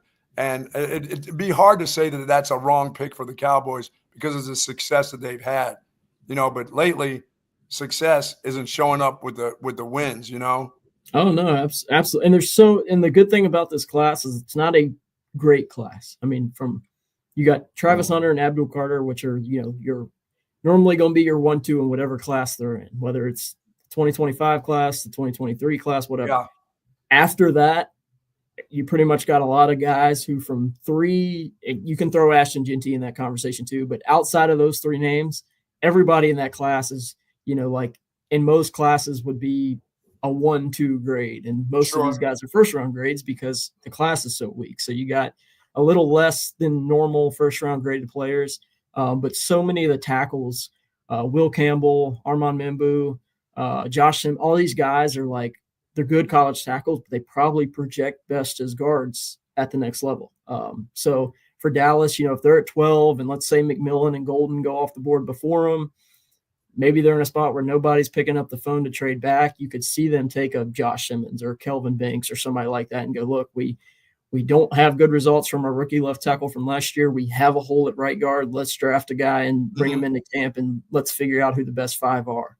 So that's an option. And like I said, most of these tackles that are going to go in the first round, they don't have great arm length. They're kind of a smaller size player. So they project best to probably guard at the NFL level, which bodes well for the Cowboys. Definitely. Connor, before we let you go, I want to give you the opportunity to promote your draft guide. I know you spend a bunch of time on this each and every year, and it's the best value draft guide that you can find. So how can people, if they want to find more of your work, where do they do that? Yeah, so I write for Blogging the Boys, do all the Cowboys draft coverage and team coverage there. But yeah, the draft guide, I put it out last Thursday, I want to say. If you just go to my Twitter at Connor NFL Draft, it's pinned at the top. It's just, it's $7, $7 for the draft guide. It's got like 112 or 13 scouting reports in it. It's got my 250 big board. I watched like 4 to 6 games of all the top 100 players. I watched 3 to 5 games of all of the 100 to 200 players, and then watched at least 2 or 3 games of the guys I graded from 200 to 250. Got all my positional rankings, mock draft in there. A couple of players who I don't have graded, but I think are like UDFA, like sleepers that your team could sign and could make the team, maybe contribute a little bit down the road. So, I calculated it the other day, probably 500 hours worth of work. But yeah, if you go to my Twitter at Connor NFL Draft, it's my pinned tweet. $7. All you got to do is Venmo, Cash App, PayPal. $7, include your email in it, and you'll get a PDF copy sent to your email. Normally within the hour or 30 minutes of when you send it, and it's all yours. Beautiful. Well, Connor, as a thank you, I will be purchasing one of those after the show today. Can't thank you enough for the time. Dude, you are a football crackhead, and I mean that in the nicest way possible. But thanks so much for joining us and previewing the draft this morning. Thank you, man. We appreciate it. Yeah, thanks, fellas. Of course. There he goes. Connor Livesay. Y'all make sure to follow him on Twitter at Connor NFL Draft. And I'm serious, man. I'm going to buy that draft guide after the show. This guy, great writer for Blogging the Boys, and obviously does a ton of work preparing for the NFL draft each and every year. So cool to get his insight and perspective on some of these Longhorns, and also what he thinks the Cowboys and Texans will do tomorrow night. Yeah, the Texans are going to take a bunch of offensive linemen. They have to. They have to. Yeah. And that's interesting because I haven't thought about a potential Cowboys-Texans trade, but I think there's potentially some smoke to that fire. The Cowboys should want to move down because they've got a bunch of holes to fill on the roster. Sure. So you trade down, you get a couple of extra picks that allows you to address a few needs. And then the Texans, look, there's going to be a good offensive lineman that falls to 25, but it feels like every year, Buck, there is a run on offensive linemen at some point in the first round. And if you see that from picks, 8 to 11, maybe the Texans start to panic a little bit, and they're like, shit, we got to move up to make sure we get one of our top guys. There could be a potential deal done here up I-45. Yeah, and as I said with the Cowboys, they always seem to feel like a safe bet for them as an offensive lineman, and they can get it done for a couple of years, or they can work with it and get it done. But as you said, if they took one the year before and they're taking another one this year, they're saying that we screwed up. They don't like to do that. Just look, I'm all about building through the trenches, and you might say, no, you're not, BK, because listen to what you're about to say. Get a receiver.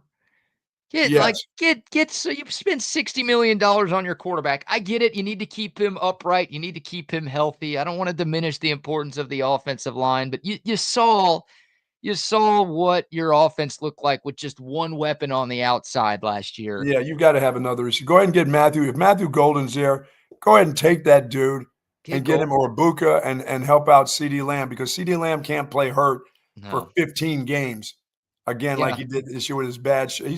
He's not going to be able to do that because he plays all out all the time, and he'll get himself hurt, and you'll be sorry that you didn't have somebody to take some pressure off of him.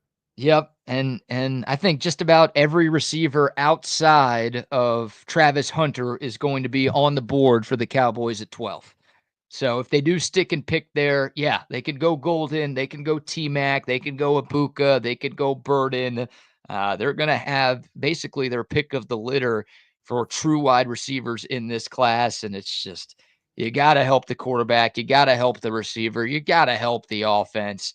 To me, that's the spot that Dallas should be looking at the most. Yeah, I just and you know his thoughts on Travis Hunter. I just see him being a better cornerback than a wide receiver in the NFL. I don't know what it is. I don't know if it's his size, but his hand-eye coordination is something special. You know, those balls that get up in the air when you're thinking, you know, you're sitting there on Sunday saying, "Oh, a guy with a little bit more coordination is going to make that play over that secondary guy. You know, he's going to bring that ball down. He's that guy."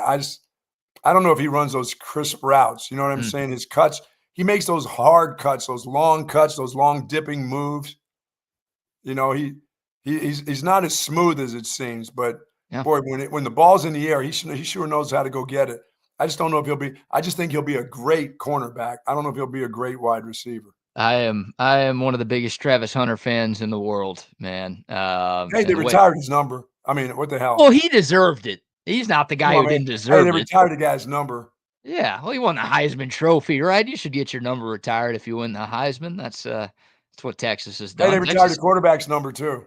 Yeah, oh, that's a different story right there. That one is, I'm telling you, at Folsom Field in Boulder, Colorado, on their Ring of Honor, they should have Travis Hunter, number 12, and then they should have Coach's son, number 2. That's what it should say. It shouldn't say Shedeur Sanders. It should say Coach's son as the guy who gets retired there. All right, great stuff from Connor. Fun NFL draft conversation. We'll take your thoughts. The Coda text line 512-222-9328. A couple of texts about a little bit of an echo on the app. We are working on that. Apologies if that is affecting some of you people out there. But again, we are working on it. We'll try to get everything cleaned up for those of you on the free app. Before we shift gears, we've got more sound from Steve Sarkisian. Got a little Texas baseball to get into, some NBA playoffs, and yeah, an airplane story. No. Oh, and it involves Delta Airlines too. Of course it does.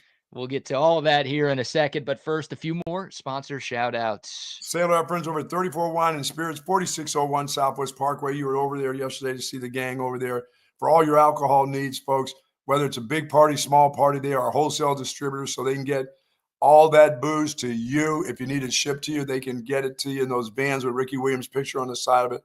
Or if you want to go by the store, they've got a great little location there, and they have everything that you need, all the fine wines, all the liquors that you want. And they've got Altstadt Beer at 34 Wine and Spirits, 4601 Southwest Parkway. Yeah, I went by yesterday to pick up a bottle of something for a friend. The store's incredibly clean. The people who work there are incredibly nice and helpful. I mean, shoot, I was in there for like 30 minutes just chopping it up with the staff at 34 Wine and Spirits. There you go. And of course, the selection is fantastic. So go see them. And yeah, they've got the selection of Altstadt beer that you are looking for. And Altstadt is the beer that you are looking for. What a sports weekend. It's Wednesday. We can say we're close enough to the weekend, right? Oh, yeah. We're getting over the hump day. Hump day, baby. The NFL draft, Texas A&M, NBA playoffs, Stanley Cup playoffs, Major League Baseball. There's a lot to watch. You got golf. I don't know where golf is. Golf is somewhere. I'll watch and I'll nap while I'm watching. So much to watch. You need a great beer to accompany all of your sports watching all weekend and really all year long. Altstadt Beer is my choice. It should be yours as well. Brewed locally in Fredericksburg. Easy to find wherever you buy your beer all across the Lone Star State. Like the Buck said, they've got a bunch of different brews out there. Something for every beer drinker. Telling y'all, one sip and you won't go back to the other beers you have been drinking in the past. Stop drinking piss. Just because you see some of these other beers have TV commercials that look nice doesn't mean that beer tastes good. Get you a beer that tastes good. You deserve it. You go through a lot in this life. Get you some Altstadt beer. No impurities, no regrets. Love it. And our good friends over at Leaf Landscape and Supply Company, Monterey Oaks, of course, down south, and Pond Springs Road up north for all of your landscaping needs. Go by there, see the folks. Mention Texas Sports Unfiltered. Get 10% off of all your purchases up to $500, and you can get them in after this rain. Be a great weekend to get some of the stuff that you still can get roses in the ground right now. We're not in the 90s. We're going to be in the 80s next week. So, and with the rainfall, you can get all the different types of plants that you like that are your favorites. You can get them in the ground. But talk to the folks there first before you start putting stuff in and without different types of soils and, of course, the different types of fertilizer that are necessary to make them survive here. They'll let you know at Leaf Landscape and Supply Company. Yes, indeed. I got to get me another desert rose. There you go. It's gonna happen. Little rose this week or next. I gotta have some life at my place. You need some landscape on the patio. Yeah. Oh my dude, there's some. So I live in an apartment, right? And most units have a patio, but they're not huge. And some of these balconies / patios are just loaded with plants. Like a jungle? Oh my, you can't even see anything. It is like a jungle. Hey, to each their own, and I'm sure the folks at Leaf Landscape Supply very much enjoy those types of balconies. Yes, they do. They love those people. I'm just like, give me like one or two and call it a day. I don't want to spend 45 minutes each day watering some plants. God bless you gardeners and you planters out there. Some of you weed growers out there. Thank you for your service as well. That's absolutely right. And then, of course, if you can come, you can come with me on the weekends to the farmers market and see all types of plants. No, I'm not going to do that, but thank you for the invite. I'll stick to our sponsors at Leaf Landscape Supply. There you go. Shout out to them, and shout out to Covert Bee Cave as well. If you are looking for a new car, Covert Bee Cave has your back. The Covert Auto Group has been here in Austin for more than 100 years. They know what they are doing, and Covert Bee Cave is their newest dealership off of Highway 71. How about 3 dealerships on one lot? 7 different brands and the biggest selection of new and pre-owned cars, trucks, and SUVs that you are going to find all across Central Texas. Don't drive around the city looking for a new car. Just go to one place because they've got everything that you need. Great people, great selection. And what do they say about those Covert prices, Buck? Nobody beats a Covert deal. Not now, not ever. Not on that 42 acres of product. That's for sure. They're trying to 2 up Texas. We got the 40 acres on campus. Yeah. They got the 42 acres out there, where you can find out everything online at covertbeecave.com. All right, Delta Airlines, Buck. All right, here we go. By the way, today is a big day for me after the show. Like, I've tried to get a bunch of stuff done Monday and Tuesday and get some stuff done tomorrow and Friday. Like, all of my appointments are not today, so I can spend the day trying to get my money back from the jabronis at Delta Airlines. Let's get some focus today. If you want to know what I'm doing after the show, I am going to bitch out about 15 different Delta Airlines employees. Don't say I've seen your picture with your round shoulders either. Yeah, I won't call them fat. They are redcoats. That's what they call like their higher end employees at the airport. Really? So I'm going to call them a bunch of tyrants, those British soldiers. Didn't we just get over the 250th year of the revolution? Yeah, it was last week, I think it was. 1776 to what, 1783? Yeah, I think 250. I think we're around 250. Probably just past 250, something like that. Yeah, and they're still calling themselves redcoats. Like, people don't forget. Like, come on. Yeah, we don't forget that. Don't call yourself that. Hey, stop taxing my tea, Delta Airlines. I'm not going to quarter any of your employees at my place, so quit asking. There's some American history. Anyways, the story we have from Delta has nothing to do with my awful experience with that airline a few weeks ago. But I did promise you an airplane story, Buck, and I have you an airplane story. And, of course, it involves Delta. And, oh, by the way, it involves the state of Florida. Oh, boy, that's a double treat. Yeah, that's oil and water right there. Delta Airlines in Florida, man. We've got video here that we'll show in a second, but passengers on board a Delta aircraft at Orlando International Airport were forced to evacuate on Monday after the plane caught fire.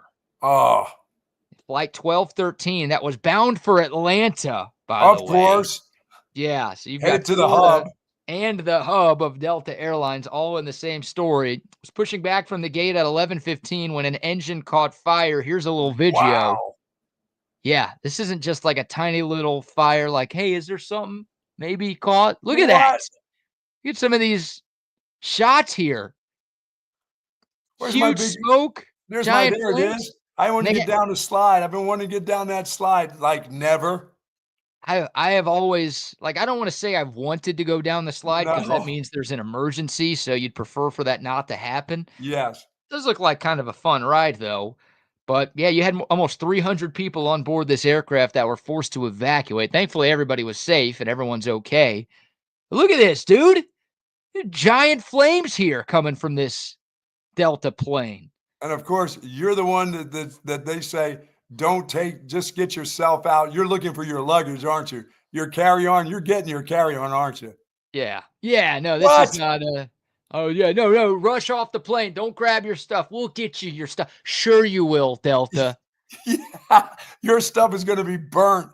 When they come in there and start to put that thing out, they're going to put all that foam all over. Hey, I'm getting my stuff.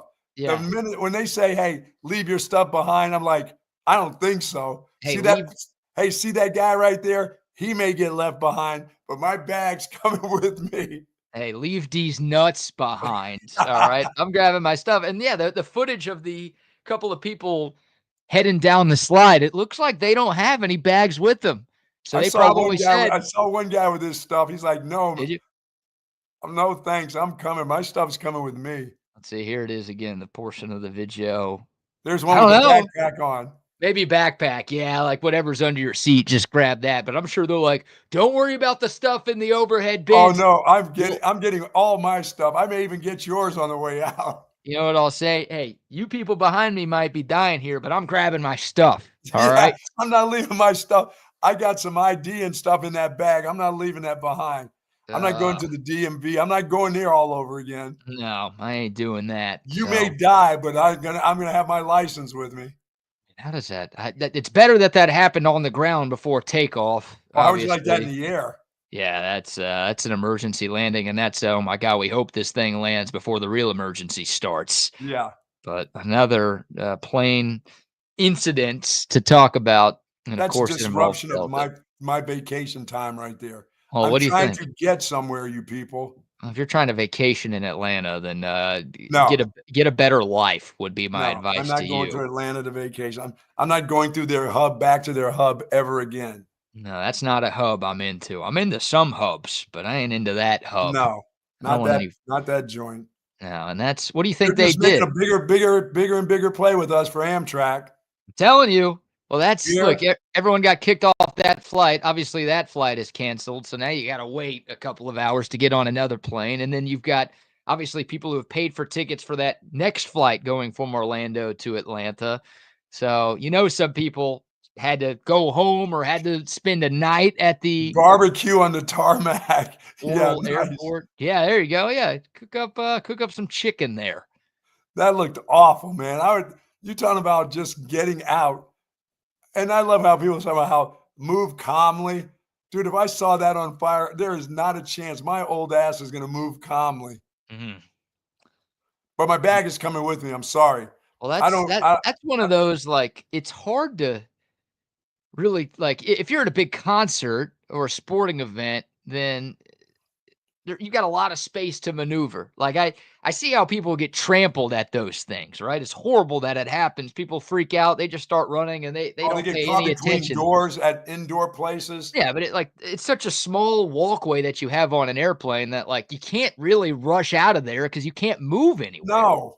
So it's almost like that's why I have time. Hey, that's why I have time to get my stuff. Right. So yeah, I don't know how you can elbow people, because if you knock them down, they're going to be just like in your way.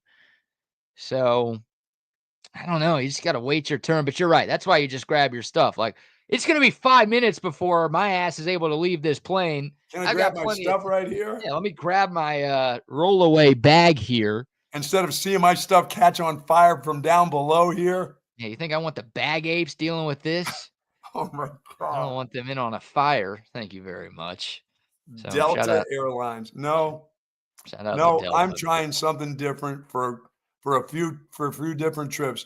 I told you I'm back to American Airlines. I'm back to being their P1 now. Oh, yeah? Yeah, I'm going, yes. Okay. Or Amtrak. Or Amtrak. That's a big difference right there. When's your next flight? Do you have something booked? Do you have a trip booked? I got to take a look. I got to go back to PA and go to the casino and see my sisters and hang out for a little bit. So I got to make out that flight plan on what I'm going to do, how I'm going to do it. Once again, never been on JetBlue. Yeah, JetBlue's a pretty good airline. Don't say that. Come on. At least according to the people. I don't know if I've ever flown JetBlue either. But I it mean, gets good reviews. I would take the chance on Spirit now. Well, I would take the chance on Spirit over Delta for sure. Okay. I'd take the chance on Amtrak. I'd take the chance on Greyhound over Delta right now. Wow. Now, look, if you get to the point of you're talking Greyhound over Delta, that's bad news for them. I'm a shill. I can be bought. All right. Wow. So if Delta Airlines rights their wrong and they reimburse me for everything that I'm down, and right some now, rewards points. You need rewards points too. and they give me some gift cards or some miles or something that I could use for future trips, then I will give Delta another chance. But as of this moment in time, I'm telling you, man, their CEO better be on high alert. All of those redcoats out there, I'm going to do a little LinkedIn search to find you if you work for Delta, and I'm going to make you wish you hadn't. Wow. This is your day. Threat? Hey, sit down, write an incredible letter, type out an incredible email to them, and let them know that for years and years you've been flying it, but you're very disappointed now.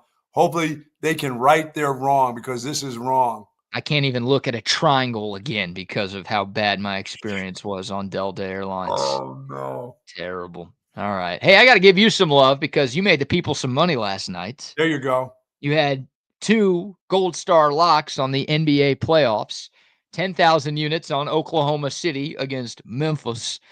You weren't scared by the giant 14.5-point line. It's going to come down to 9 now. Yeah, maybe. The series does shift to Memphis, but Oklahoma City has just dominated the Grizzlies in these first 2 games. This one was only 19. Remember, game 1 was a 51-point massacre. Wow. This one a little bit closer on the scoreboard, but OKC was up by 15 points after the first quarter. I mean, they opened the game on a 9-0 run. Like it was, you could have turned it off and done something else right after that. No problem for the Thunder. They cruise. So there's 10,000 units for you there. You also had 5,000 units on the LA Lakers getting back on track against the Minnesota Timberwolves. The Lakers covered the 5.5-point line. They win 94-85. That's going to be a long series between those 2 teams. Yes. And that might be your best on-paper matchup of this first round. Obviously, Minnesota made a statement in the opener, but the Lakers get things back on track. Luka Doncic, pretty good at basketball, Buck. That fat ass, 31 points, 12 rebounds, 9 assists for Just LA. don't know how important he was to the fans. No, we don't know how important he was to the fans, and apparently we didn't know how good he was at basketball. Even though he was the first player in NBA history to lead the association in points, rebounds, and assists in the same playoffs, he didn't lead his team in that. He led every NBA player in those categories last year, yet he's out of shape, and he's not good at basketball. Yeah. So, yeah, the Mavs lost. Obviously, the Lakers gained. Luka was great last night, and the Lakers even that series. The other game that happened, no units were won or lost in the making of the Pacers' victory over the Milwaukee Bucks, but Indiana holding serve at home, 123-115, the final. The Pacers up 2-0 as that series shifts to Wisconsin. All right, who do I have tonight that I can make some coin? Well, you've got game 2 between Houston and Golden State, the one Texas team that's still alive. Speaking of teams trying to even up the score at home, the Rockets, they really need to even up the score at home, don't they? They do, yeah, or it's over. Yeah, Houston, a 3.5-point favorite at Toyota Center. You've got that game. You've got Magic at Celtics. Boston, a 10.5-point favorite in Beantown. And then Heat Cavs, game 2 in Cleveland. I'm going to take Cleveland for 10,000 units, and I'll take Houston for 10,000 units. I didn't give you a number on Cleveland. Do you care? Yeah, I'll take them anyway. All right, it's 11.5. I'll take Cleveland. Okay, so you've got Cleveland for 10K, and you've got the Rockets minus 3.5 for 10K. Rockets have to have this game. Yeah. I don't love must win unless it's a true elimination game, but boy, you go down 0-2 back to the Bay. Yes. That's trouble for Houston. And again, with all of the I mean, look, there's already, I think, some doubt in Rockets fans' minds because of what Golden State has done to them in the playoffs over the last decade. But yeah, you go down 0-2, then I don't think anyone's picking Houston to win. And I Yeah, think, they'll keep Curry under 21 tonight. okay. And what about Jimmy Buckets? What do you think he does? Oh, he can have his 17. Okay. All right. Yeah, I mean, both of That'll those be guys enough. went for like 30 in the first game, so you're able to hold them to 21 and 17, then yeah, the Rockets are going to win. Yeah, I think Jimmy had 28. Curry had in the 30s, 39 or something ridiculous. Yeah. Hold him to 21, hold Buckets to 17. You're going to be okay. And you need more from the Rockets backcourt. I mean, Yes. Fred VanVleet and Jalen Green were terrible over the weekend. I think they combined for like 17 points on 7 of something shooting. That's good memory. How old is VanVleet? How old is that dude now? He's around? He's been around for a while, hadn't he? Yeah, he has. He's only 31, but he's been around the block. And He's a champion. Won a championship with the Raptors a few years ago. They beat Golden State when they won that title with Kawhi Leonard up there north of the border. So VanVleet, he's got the playoff experience, right? For a lot of these Rockets, this is their first time in the postseason. Guys like Jalen Green, guys like Alpi Şengün and Amin Thompson. But, dudes like Fred VanVleet and Dylan Brooks and Steven Adams, those guys have played in a lot of these games. They've got to carry the load. Now, the Rockets' best players are their young guys, so they need to be great too. Yes. But again, the veterans this time of the year going up against Steph Curry, who's played in 1 million postseason games, and Jimmy Butler, who's played in a bunch of these as well. Obviously, Draymond too. You need your older guys to just calm the nerves and make sure this ship is steadied. You cannot get embarrassed on your home floor again in this game tonight. I'm with you. I think Houston evens this up. I think this will also be a long series. So I think the Rockets find a way to get this done before this series heads over to San Francisco. Yes, indeed. So I'll give you 2,000, a couple winners right here, a couple 10,000 unit winners. And he plays on the hockey tonight? No. You got the Stars back in action, Game 3 in Colorado. Quick turnaround in that series. Yeah, that'll be a loss for the Stars. They got. Thank you very much. Sorry about that. They even up the series though, right? They did, yeah. An overtime thriller in Game 2 that kept me up way too late, but it was worth it. Yeah, they won't win tonight. Sorry. Okay, you putting any units on it? Yeah, I'll put 5,000 units. Okay. Against your Stars. They'll get beat by 2 or more goals too. And then you've got Wags' Caps. Wow, 2 or more goals. Okay, don't love that. You've got Wags' Caps hosting Montreal, and you've got the Kings hosting the Oilers. No, I'll stay away from those. Okay, just one on the Colorado Avalanche tonight. All right, good stuff right there. What else do we have on the agenda here? Talk Texas baseball. Oh, let's let you hear a little bit more from Steve Sarkisian, unless you've got something for the people, Buck. No, I'm good. A little bit more sound from Steve Sarkisian's media availability. How about Sark talking about some of his NFL draft picks or guys who are about to become NFL draft picks? Steve Sarkisian talked about some of the guys that he's most proud of as they take their talents from college to the league. I think the one, and again, you're a little bit of the byproduct of the team success that you have. And, the more team success you have, it generally is, the individual, draft picks start to go up. When we were 5-7, we had 0 draft picks. You go 13-3, you send 14 guys to the combine. You're 12-2, you have 11 guys drafted. But the guy that we continually highlight is Brandon Schooler. Because if we were in a 5-7 team, let's say we're 8-4 or 9-3, he's probably a draft pick. But because we are 5-7, and maybe not as many people come to pro day to watch your guys work out and things, but all that guy's done in the NFL is found a role and found a way. And he's a special team demon. He plays his tail off. He's found a role with the Patriots and a guy that is very well respected. And so I think that serves well for a lot of our guys because everybody wants to be a first-round pick.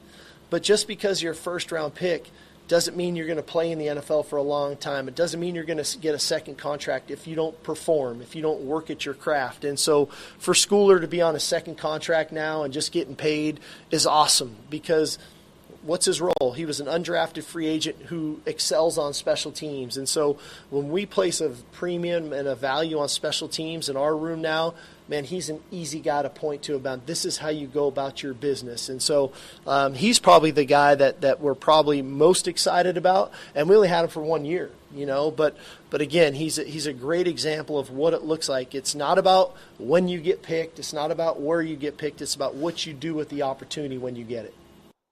Yeah, and you need to find another one of those on your team now. I didn't set that up as much or as well as I should have. That's on me. Sark was talking about the proudest NFL draftee that he's had, and he went with Brendan Schooler. And you're right, special teams is important, and Texas needs to get better there. But Kelvin Banks, Jahdae Barron, Matthew Golden, those guys are all going to get drafted in the first round. Quinn Ewers, Jaden Blue, Cam Williams, Andrew Makuba, Gunnar Helm, and more. Those guys are going to hear their names called probably on day 2, if not then early day 3.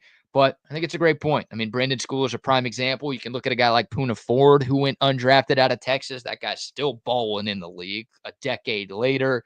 Like, they're going to be, Jake Majors might not get drafted. I think he will, but he might not. Hayden Connor might not get drafted. I think he will, but he might not. Bill Norton. Those guys will play on teams. Yeah, so it's like, there are plenty of examples at Texas and around the league of dudes who went super late on day 3 or just weren't drafted at all that made teams and got second contracts and got third contracts as well. And I think Texas has a couple of those candidates. And look, the fact that these guys were coached by Steve Sarkisian and Pete Kwiatkowski and a great, well-respected coaching staff, yes, I think is going to help get them invited to camp at minimum. And I think those dudes kind of know what's expected of them at the next level. So we'll see. Texas can make draft history this weekend. If they get 14 players drafted, they will tie Georgia's record for the most players drafted from one school in a 2-year span. If there's 15 drafted, they will obviously break that record. But I think Texas is going to have like 20 guys, maybe even more, that are in NFL training camps when we get to the summer. Wow. Yeah, and it's again, year 1 for Steve Sarkisian, 0 players drafted. Texas making not only Longhorn history, but potentially making national college football history with what they've been able to accomplish. That's exciting. That is exciting indeed. Should we talk about the Shannon Sharpe story, Buck? Yeah, what happened? What was that about? I mean, who was he sending that to? Was he sending that to an acquaintance or? Well, real quick. Don't hit send. Don't hit send. Don't hit send. Real quick, Woods Comfort Systems. Love it. Love those folks there. It's almost 70 years of service. My Woods Comfort Systems yesterday. It was warm yesterday, by the way. Humidity was up and Miss Baby was cranking. And I'm glad it was because it's, next week when it's in the 80s, you're gonna need that comfort system. And you want to make sure that air conditioner is working properly over the next couple of weeks because it will start to get warm here. And if you haven't had your system checked out, please call the folks at Woods Comfort Systems. They'll get out to you as quick as possible. And if they tell you they're going to be there within a certain window, if they come earlier, they'll let you know if they can get there even sooner. They do a fantastic job. I love the job they do with the heating. I love the air conditioning. But folks, they do plumbing now too. So if you're having problems with your bathroom or any of your plumbing stuff inside your home or outside, they will be there for you. Woods Comfort Systems. Nobody does it better. Yes, indeed. WoodsComfortSystems.com, 512-842-5066. Shout out to them. Shout out to OLIPOP as well. Great tasting soda that's actually good for you.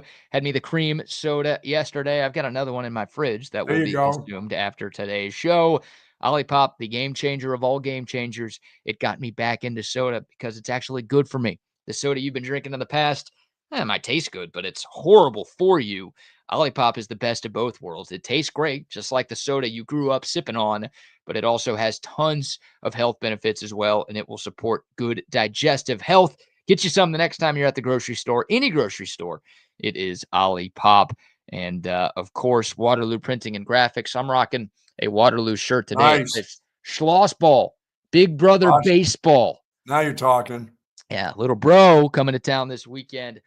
Waterloo Printing and Graphics. Look, if you've got a business that needs hats, shirts, signs, whatever, Adam and his great team at Waterloo will take care of you. DM him on Instagram at Waterloo Printing or reach out to him via call or text 512-300-9641. All right, Shannon Sharpe. He has been accused of sexual assault and battery, Buck. and it is a $50 million civil lawsuit. 5-0. Shannon Sharpe, the NFL Hall of Famer, of course, the media personality. He's got money, and somebody wants a lot of it. The suit was filed on Sunday in Nevada. The plaintiff said she was in a relationship with Sharpe for nearly 2 years, said it began as a rocky consensual relationship. The woman, again seeking $50 million damages, said she met Sharpe at an LA gym in 2023 and alleges that in the lawsuit, Shannon Sharpe sexually assaulted her twice, once in October of 2024 and again in January of 2025. Tony Busby is the attorney representing the accuser. She's got a chance of getting paid. Yeah, and Tony Busby, if that name sounds familiar, well, he represented a bunch of the Deshaun Watson accusers, and a lot of them got paid. Also represented the Jay-Z accuser. That one didn't work. That case didn't go anywhere. But Tony Busby is a very well-known lawyer, and he loves representing celebrities, and he loves going after celebrities and being involved in these huge publicity cases. Yes. And Shannon Sharpe took to Twitter. He actually released a video yesterday. He dropped a statement a couple of days ago saying this is a blatant and cynical attempt to shake down Shannon Sharpe for millions of dollars, and he's claiming that a bunch of it, well, really all of it, is not true. Yeah, I'd like to think that all of it's not true. He didn't have any leftovers in there. Here's where we'll bring a comedic side to this story. And you know what? Let's bring on the boys here. They deserve to be a part of this, and the people deserve to hear. He wants his restitution. He does. Here's That's some bull-jiving. We've got some texts, gentlemen. Oh shit. And I'm gonna give an earmuffs disclaimer for the children out there. Hopefully, most of you people are in school. Yes, you people should be in school. If you're not, hey, good for you. Keep skipping school. Keep listening to TSU. Or maybe you've got remember the wires you put under your shirt and have that little earbud in? Oh yeah. Maybe you're doing that listening to TSU. But earmuffs for the children here. Here are a few texts that were allegedly sent from Jane Doe. Gosh, that whore's been everywhere. To Shannon Sharpe. Quote, this is on March 14th, 2023. Quote, "I want to be abused, daddy." End quote. 2 days later, quote, "I want you to put a dog collar around my neck and choke me with it while you're effing me."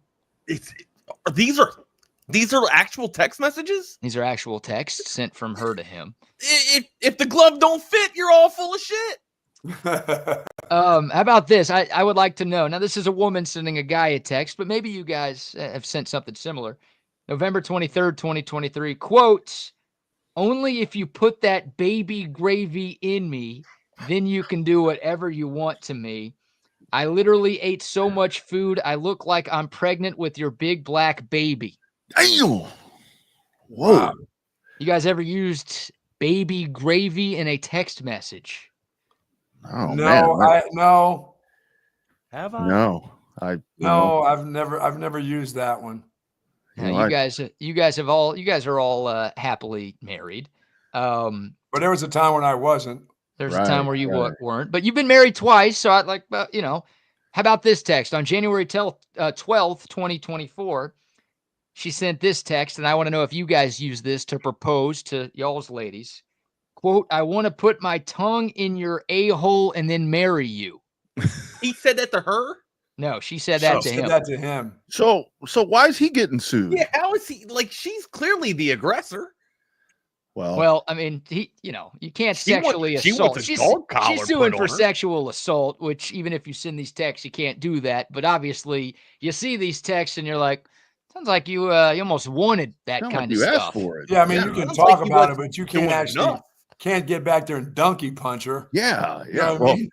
I think she's like 19 or 20, isn't she? I think that's the other part, because a dude sent me a screenshot of this yesterday where it said, Shannon Sharpe's 54, this girl's 20, and they're having sex or whatever. What the hell? And then the guy says, my buddy says, "I have sex with OnlyFans models also that are 20. They just don't know we're having sex." Well That's done. different. Last but not least, guys, January 1st of this year, she sent an explicit photo of herself to Shannon, along with the demand. Let me know if y'all have sent this one before. Quote, I know you missed this big juicy ass, $25K for each cheek, end quote. Oh, she's getting more than that. Yeah. $25K per cheek? Yeah, How does she's that getting more than can you that. get one cheek? How do you even do that? Do we have a picture? I can get a picture. Do we? Yeah, Let's. Can we We get need like to see. We need to deal? see if these cheeks are worth $25K. I'll just say this: no matter what she says, no matter what, you still can't assault her. Well, I'm with you, Buck. I'm with you. Yeah. Just can't can't you get do a it. deal on those cheeks like 2 But for I'm 35? starting to question. Usually, I go with I always go with the woman's word, right? But after reading some of these texts, I'm starting to think that maybe Shannon is getting got here a little bit. Maybe $25K per cheek. Was he Some paying bull that? jiving. So here's side by side. There's Jane Doe on the left. What do the boobs cost? now was Jane Doe in the video that was released earlier this year? Yes, Jane Doe's been in a lot this year. Okay. Now, And let me just say this: is Shannon? Has he still got his gig? Yeah. Yep. He was- As of now, Shannon still has his show. Again, it's all it's a civil lawsuit. It's all he said, she said right now. We'll see what happens. Shannon is saying this is a shakedown. Obviously, she is saying she was assaulted. So it's messy. And again, Shannon Sharp posted a video himself on his own Twitter account yesterday, like disputing the allegation. So it's out there. He had to address it. At least he felt like he had to address it. But it feels like if you're a sports what's the salacious status with Shannon Sharp? Is he married? Is this the side piece? Like, well, he's not married right now, but he does have kids. He has adult children, which, boy, if you're one of Shannon Sharp's adult kids, you have to hate seeing these texts come out. Of course. That's the worst. You don't want to hear about your dad's sex life ever, but especially when it's that kind of stuff. Remember, he had the other one where he was like humping some girl, and that's what I'm wondering if this is the same girl. Maybe. Well, I think what was interesting yesterday to me, guys, was that Shannon is getting ahead of this to where he said there's going to be a sex video that's coming out. But what I want is the sex video needs to be released, the full thing, not just the 60 seconds that the attorney, whatever his name is. Well, it's probably only 60 seconds if it's a full tape. No, he said it's longer. He said it's longer. It's probably on loop, Rodney. Longer, which I would hope it's longer. It's a minute 60. I mean, how about Tony Busby? Why doesn't he work with the dudes ever? Why doesn't he work on that side? Because he's trying to get some pro bono. Yeah. Billable hours, baby. Billable hours, I guess. Yeah, I'll tell you, man. He wants the pub. That guy is old as dirt, but he wants the pub still. That's a mess, man. You can be nasty, you can say nasty, but you can't assault anybody. Sorry. That's of course. Like, obviously, if he did, then he should get in trouble. Yeah. But again, like I don't know. We'll let it play out. Not our decision to make. But you see those texts, and it's like, she's a nasty one. She is a nasty one. She is a nasty girl. Your dad know you speak like that? Yeah. I'm interested. I know you talk like that. I'm interested to see, because you guys remember that Joy Taylor thing that was a story a while back. It's like gone away. I mean, the caramel skin's gone away. Peanut butter. Peanut butter. Her peanut butter skin. He was on a rant, man. He was upset that he didn't get himself some peanut butter. Yeah. Wow. Well, that was our man Acho. I think that was taking care of business there. Allegedly. Last thing for me, I'm going to apply for a job at FS1 because apparently everyone there is getting some action. It's a bunch of horn dogs at that company. Wow. My God. Man. It's crazy. Yeah. All right, guys. I'm going to go deal with Delta Airlines. Yeah, today. BK's going to get it done. He's going to write a wonderful statement today to get his money. You know what I just did a while ago? So I've been getting this thing from the Harris County Toll Association or whatever. Nope. And so finally my wife last night, we got another bill and they said they're going to come get you. They're going to send you to the collections. They're going to do all these different things. I called them and they're telling me, whatever. And it was only $30. I say only $30. But they're like, well, but since you have a toll tag, we'll give you an $8 discount. Nice. I said, since I have a toll tag, why am I getting a fine? What's the Right? point of having this thing? Yeah, that's a damn good question. What's the toll tag cover if it's not covering your fee on the road? How many by the way, how many toll places do we have? I have like 6 of them that send me stuff. I don't know who's who anymore. Right. Yeah, get it all together. Yeah. I said, what road was this? And they said, Beltway 8. I said, well, I travel Beltway 8 a lot. I said, and you only got 4 violations? I probably screwed up there because they're going to send me a letter and say, Yeah, we found 50 more. Oh, they're after me, Rodney, for $6. And I'm like, I put that's in the mail. It's been in the mail, but which company are you? There's like 6 different companies now. I'm like, it used to be Texas, the state of Texas toll company, and I could send them, and everybody was taken care of. Now you got to send out like 6 different, you know me, and I put a stamp and a check on it. So Texas State Bobcats tag. There you go. Hey, don't mess with the Bobcats now. Be careful. I want my $2. I want my $2. All right, boys. Have a great day. Later, Buck. See y'all tomorrow, guys. Later, BK. There they go. Here we are. We have arrived. It's Chaos Theory. Are you ready to get chaotic? Let's do it, buddy. baby. Sign up for it. How are you, good sir? I'm doing well, man. I'm doing well. Just another beautiful hump day in Williamson County, Texas. Mike, what day is it, Mike? It's hump day, baby. It's hump day. All right. If you are out and about, if you are mobile on that Coda text line, make sure you're hitting us up there at 512-222-9328. Smash that subscribe button if you hadn't done so already. Follow us on our socials. I'm at Not the Fake Wags in the Twitterverse, and then I am at the Wagner Wire on InstaFace, and then on Rodney Rodriguez is on InstaFace Ronnie Rodriguez is on InstaFace at the _ Ronnie R. Kid, it's Rodney R. But then also on Brand X/Twitter at the Rodney R as well. Make sure you are following us on there. If you haven't followed Texas Sports Unfiltered, you're way behind the curve. Make sure you're doing that too. And then get on in here and converse with us. Let's see what you got on those NBA playoffs, those Stanley Cup playoffs, and let's roll about it. So Longhorn Bear, I think. What's up, Mike? We see you, buddy. Longhorn Bear, I think you just answered my question right here. Why they were offering me an $8 discount because the service fee. So that's what they were doing. They're eliminating the service fee. So I guess they already had a service fee, and I ain't gonna lie, man. I just paid it because my wife is. You just need to pay this, so I paid it. Whatever. So. They got my bank account. We get a few, usually the tolls that come in here are usually like the blue and yellow envelopes, and those are, we can kind of get out of those with the DV plates. But is it Harris County? Is that where that's Houston? Yeah, this is easy tag. The pink one. HCTRA. So my wife and kid have gotten a few of those because they went traveling down there to around there to Galveston and Port Aransas. So they went through Harris County and got themselves a few of those toll tickets. And I'm wondering if we were getting hoaxed there for a minute because we hadn't been down there for a while. And then I remembered that, the 2 of those clowns went down there and picked up some tolls. So I guess I'll be paying those here. I was gonna try and dispute them, but apparently they're legit. So, well, is that a thing that happens though? The toll road send you some bogus bills? Yeah, that they try and make you pay somebody else's bogus bills for. I mean, this has their seal, and it's like that made numerous toll violations is what they're telling me. It could have been numerous if it's $30 is what the total was, for crying out loud. But it.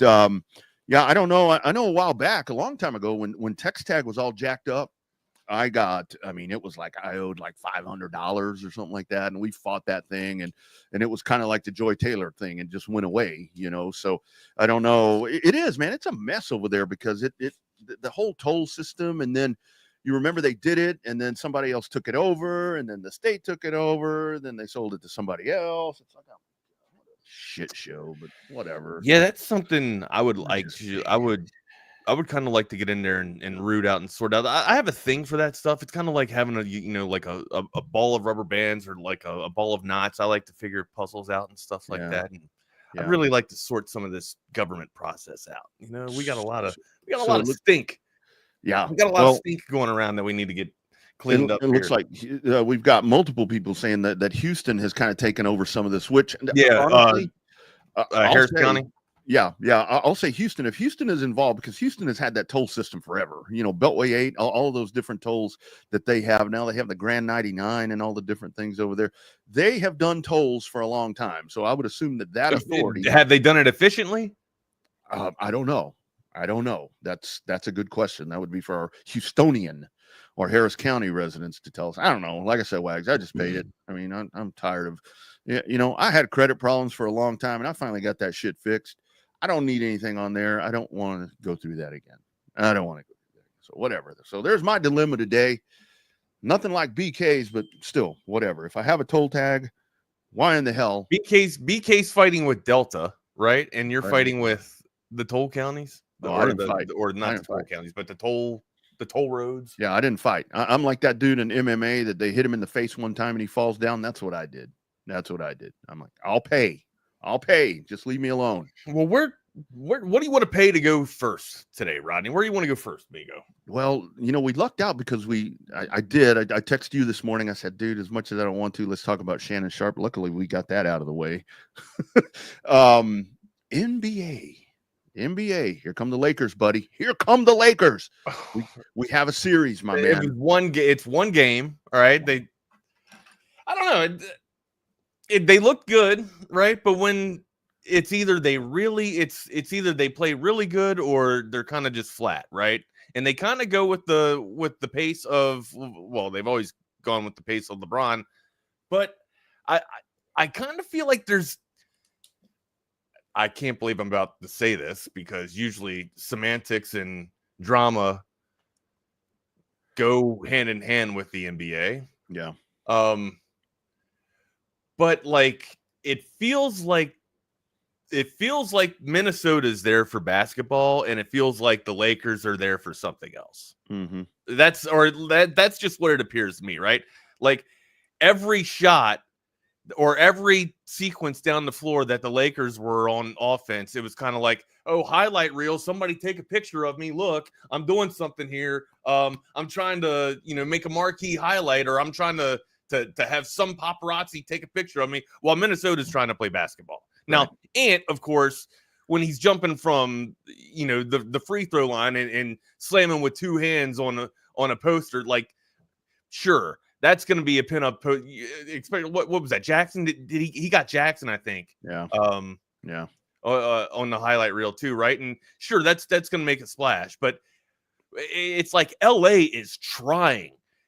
They're like trying to do something to get under the skin of Minnesota, and I think it's going to come back and bite them in the ass because Minnesota's just, to me, Minnesota's just trying to play ball. They're just gritty. I mean, they're all about ball, and the thing about it is, like with, Reddick firing up the team, and you hear him cussing on the TV and the different things like that, and that's where it totally does go back to. I mean, it's very LA. It's all about the. It's all about the stars. It's Bro, just play. Stop complaining for a foul. Stop whining for a foul, and just play ball. Yeah, just play ball. If you play ball, you're gonna win. Yeah, absolutely. And that's where when we look at the West. Thank you, Troy. It was Hayes. Yeah. I thought it was. Yeah, it was Jackson Hayes. Thank you. And when we look at the convoluted West and everything that's going on there, and look, man, I warned you guys about the Clippers, and I think as long as you can keep some guys healthy right there, you keep them dudes healthy. I mean, the Clippers may have a say in this, but as much as I'm not buying the Clippers. But you're not buying the Clippers yet. No. But as much as I was like, well, I don't know about the Thunder. Well, man, the Thunder are just rolling, just absolutely. Yeah, Thunder look rolling. good. I mean, I kind of expected this out of the first round for the Thunder, right? Yeah, Thunder look good. I'm pretty sure that the Cavaliers are going to cruise. Look, Lakers last night though, man. Yeah, you got the dub, but I think you need to get back to just playing basketball. Right. For what it's worth, from what I witnessed, LeBron looked like he was playing ball last night. Missed some shots, but I mean, hell, he owned up to it in his presser too, right? He kind of admitted to that, and then also when LeBron's the facilitator, or when LeBron is out there, not trying to, to actual carry the team and put everything on his back, and he's got like somebody to work with, like a Luka, which is a generational talent. Chances are they're probably going to come out on top, right? Especially if they can keep the semantics out of it and keep all the drama away. I know it's LA Luka, right? But Yeah. Look, man, you're gonna have to get back to playing basketball, dude, especially in these playoffs. Or Yeah. If you want a championship, if you want to hoist a championship, leave the little kid bullshit, the middle school drama out of it, and start playing basketball, dude. Yeah. He's done this since Dallas. Honestly, the past couple of years in Dallas, he's starting to get a little bit of a diva. Yeah. Well, and that's why, tonight, I think it's, I don't want to say must win, but I think if Houston can't even this series tonight at home against Golden State, I mean, I don't want to say they're cooked, Wags, but this is not going to be good to be going back down 0-2 back on the Warriors home floor. So, and this is where kind of taking what we see with the Lakers, where the Warriors right now are basketball. And the Warriors is that sleeping giant that we're talking about that is hitting every piston at the right time. And I think if the Warriors knock off Houston tonight, Wags, I wasn't bought in on Houston either. Well, let's before we get into tonight, we still got games from last night. Oh, yeah, we didn't talk about, man. Well, I'm just talking about the West right there when it comes to the Lakers. Oh, gosh. All right. Yeah. No, Pacers, Bucks. Go ahead. You drive this thing, man. No. Pacers win 123-115. So your thoughts on that one? With the Pacers? I'm sorry to take you off your beat. Let's go back to we'll go back to the Lakers. Back to the Lakers. All right. All right. Go ahead and drive, amigo. We'll go Lakers here. Lakers and Timberwolves, man. For me, look, if you're going to get any help from LeBron here, right? If Luka comes back and gets the help from LeBron, I do agree with you. I think the Lakers are surging and they're moving forward. But we talked a little bit about the assassins from the Warriors too, and the Warriors are playing good basketball. So to me, if the Lakers are going to make this move, right, and keep surging, they got to get out of the whole drama thing and continue to play championship basketball. And to me, last night, LeBron looked like he was on point. L.A. Luka was crying a little bit. Yeah, he was, and that's where the series obviously gets pretty interesting now because it goes back to Minnesota. And so what do you get from Ant? I think like you said, Minnesota is in this series to play basketball, and I'm curious now where LA goes to Minnesota. Where now it's not about the antics or whatever because you're in their building. Minnesota needs to rely on their size down low. If Minnesota can utilize their size, and again, like you got a guard like Ant, right? Of course, you're going to be wanting to slash the basket and see what this guy can do by putting your squad on your back. But if you utilize the size that you have down low, you should be able to beat the Lakers because that's where they're. I don't think they have an Achilles heel, but I would definitely say that the Lakers have.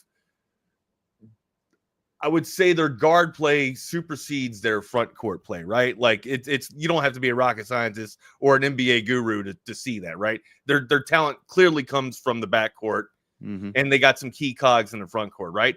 That's where the advantage is for Minnesota. Sure, you have you have a guy that can jump out of the gym with Imp, but still, Ant-Man can be involved in the game by getting other people involved in the game and facilitating, right? That's where you I think that's where you get the tactical advantage on the Lakers, and that's where Minnesota can surge. But again, that's only time will tell. If they can take advantage of that, if Randall can get going, let's go. That's what I was going to say because Julius Randle was really good last night. He was 9 of 17 last night. So if you can get that dude going, that's going to pose a very big problem for the Lakers. And I think – especially now with the series shifting. I didn't even see this. Ant got what? Ant got fined $50K for telling Did you not see that? Yeah, I saw that. He was at the scorer's table, and there was some dude in the crowd that was talking shit at him, and they start going back and forth, and like Ant just reaches down and grabs he does like the full Michael Jackson thing, and he says, was the audio caught? It was very muffled. I'll check that out after the show. Yeah, it was very muffled what I saw, but what he told the dude. He's like, yeah, my whatever is bigger than yours, which you know what, big deal, okay, hey, it's a big that's deal, how man. You shut a fan up. That's how you shut the fan up if he's talking shit. You question a man's. I don't know. Like, well, one, it's hand in hand, right? Like, if you're the fan, sure, there's heckling that's gonna come. I get it, but let the dudes play. Like, remember, you're there to observe and you're not there to interact. But also, like, you're an NBA, you're a professional ball player. Like, I'm sure you're going to take a parade of stuff, but at the end of the day, man, it's gladiator sports. We don't matter. We're just the observers. You guys are making millions of dollars. A word here, a word there. It sucks, but if you're Ant-Man, these guys are kind of beneath you. Oh, or at least that's my take. That's how I would kind of look at it. That would be my mentality if I was an athlete going into this thing. If I'm a professional athlete, to keep me out of trouble, I'm just not even going to interact with the crowd. Like, it does. Almost tipped something over.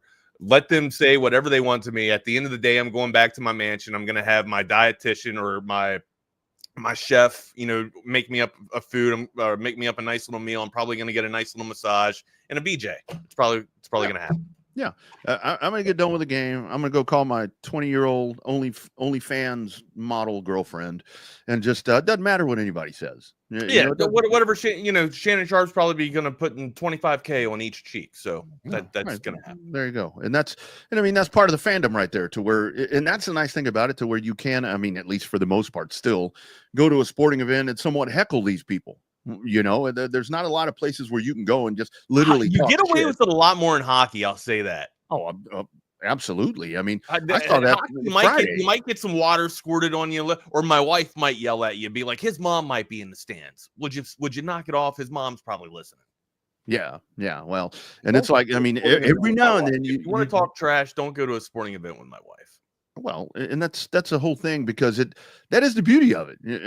Wrestling, it happens all the time, but you see this all the time, and yeah, sometimes it does cross the line. Like when the fans start talking shit to each other and it crosses the line, like the guy that called a woman a hoe or whatever that was, and all that. I'm like, okay, calm down right there.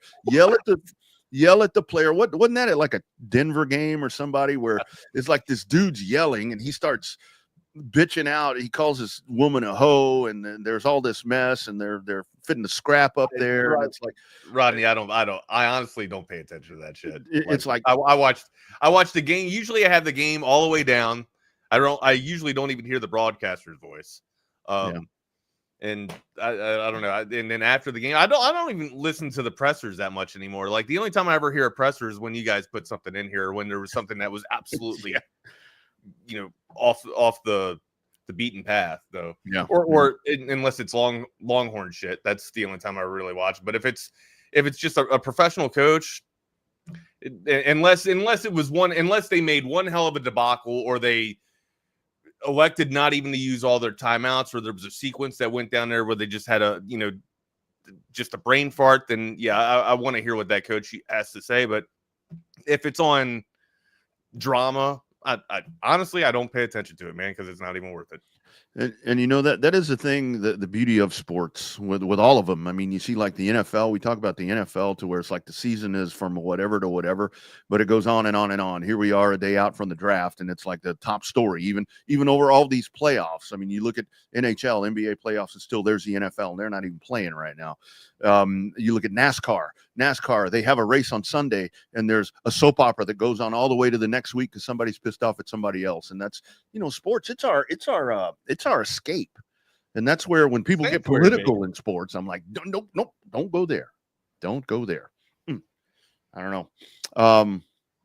The Thunder, my brother, the Thunder, like you said, the Thunder from down under. The Thunder from up yonder. I heard that's your favorite show is the Thunder from Down Under. I remember that one. That's good stuff. Do you know what I'm talking about? Are you bullshitting with me, or do you know what I'm talking about? I know what that is. You don't have anything to say on that? You just say that's good stuff? That's good stuff. You got to bring the Thunder, Ronnie. You would be you would be in one of those groups. For those of you guys that don't know what the Thunder from Down Under are, all right? Yeah. The Thunder from Down Under are a bunch of male dancers that like to dance in unison, right? For entertainment. Sometimes you could find them at a place called Hangars by Andrews Air Force Base if you do the tour. But Thunder from Down Under was a splash hit about maybe 10, 15 years ago, and Ronnie was on the scene. That's right. That was pre-sports broadcaster That's what I was doing. That's back when Stella was trying to get her groove, if you know what I'm saying. Stella, let me tell you something. Stella got her groove back too. Stella absolutely found it with Ronnie. Trying to figure out what was happening right there. I remember they had what is it? Ronnie's bipolar / alter ego of Rodney's / alter ego of Ronnie was dancing at hangers there with Thunder of Down Under. That's for right. For like 15 years. And always remember, when you're looking for me on the social media, Ronnie's on Instagram and Rodney is on X, because on X we try to talk facts. On Instagram, we talk. And Ronnie's also on OnlyFans. You guys have been bringing up some OnlyFans here in the chat. We got to catch up on the chat comments here in just a second. But yeah, OnlyFans, you can find Ronnie over there on that platform. And there's also Amigo, where else are we going? There's also another famous foot model on the TSU staff there as well. So besides me? No, you. I'm talking about you. Oh, I was gonna say. Yeah, no, I'm talking about you. I'm talking about you. All right, where else are we going? What was the other game? Who do we not talk about? The Bucks are down 0-2. The Bucks and the Pacers, my man. Yeah, it looked good early for Giannis in game 1, but Minnesota. Milwaukee's going to have to come roaring back here, down 0-2 to Indiana. Now, of course, they're going to Milwaukee. Yeah. But if they can return this thing and get it back to 2-2, then sure, they got a chance. But I think if the Pacers just salvage one and steal one away, we might be looking at a gentleman's sweep here. That's kind of what I'm thinking. I think game 3, they'll find a way to just with the move to Milwaukee, I think they'll take that one. They'll take that one. Maybe certainly not in commanding fashion. I think they'll take that in a really good game.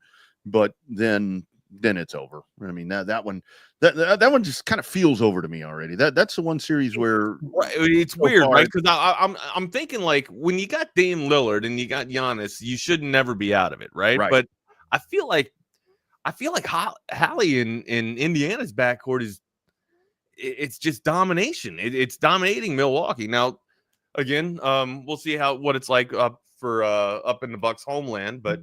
Yeah, this thing could be over.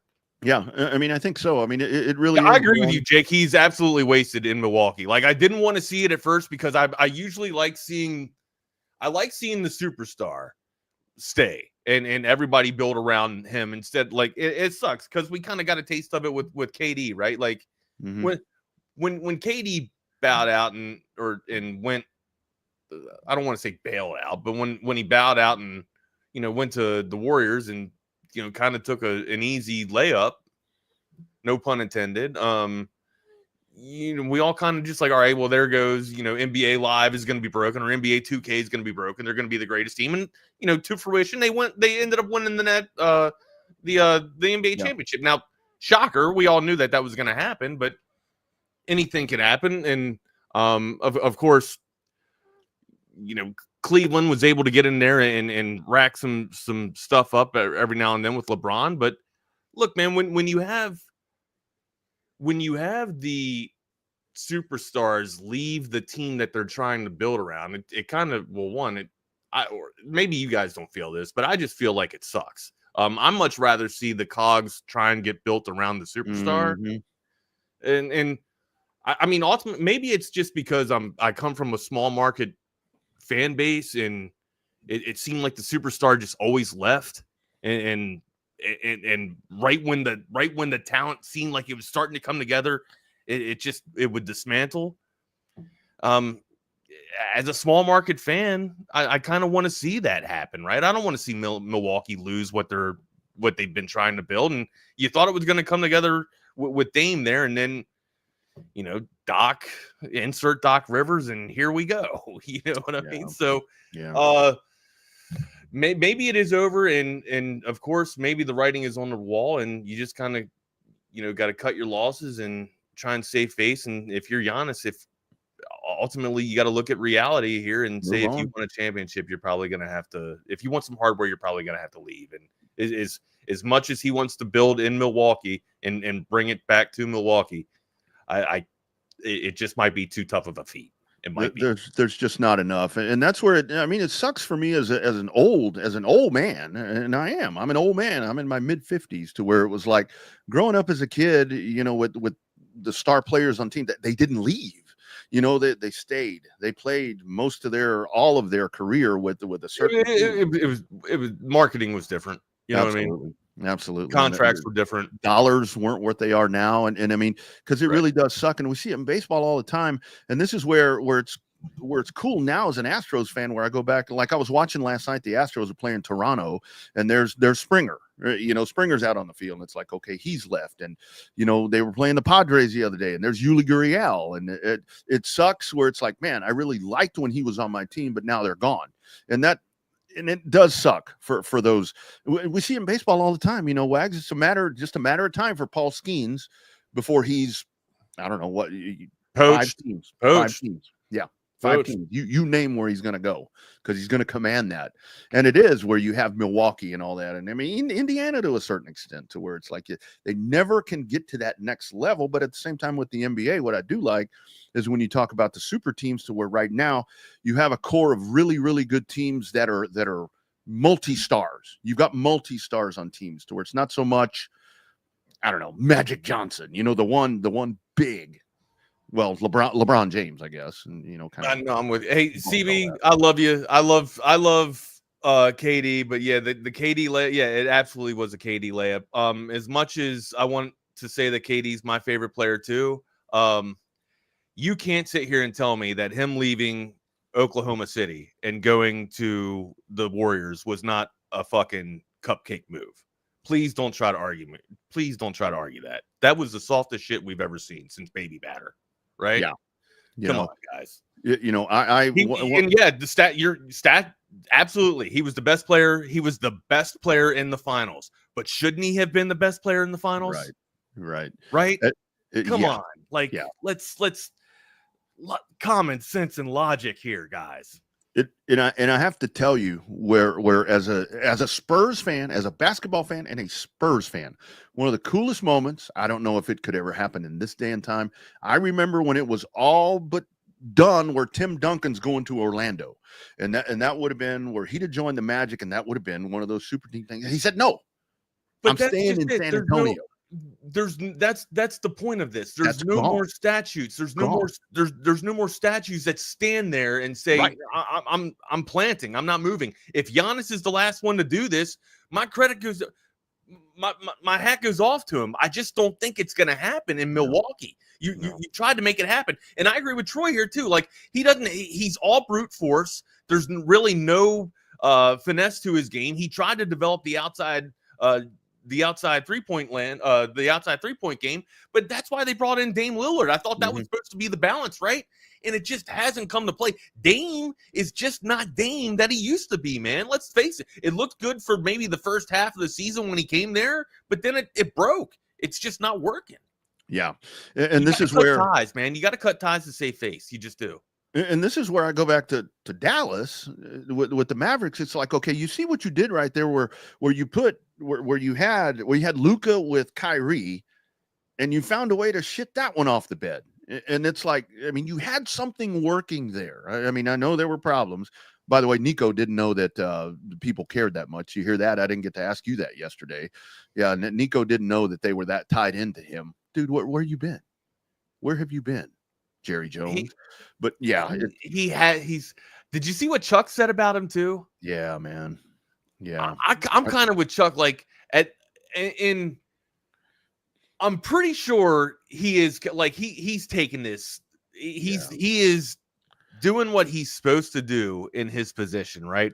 It sucks because I do think he's kind of taking one for the owners here, right? Yeah. He's getting battered from the top. He's getting battered from the fan base. He's getting battered from everywhere, right? Nico needs a little relief, and honestly, it's not going to come if he keeps talking. He just needs to plead the fifth, let this thing just kind of go away. You're talking more. You're talking more of yourself into a hole, my guy. Like, that's the problem. Like, you're going to sit there and tell me that the fan base didn't love a generational talent, right? Yeah. You didn't realize that they were that.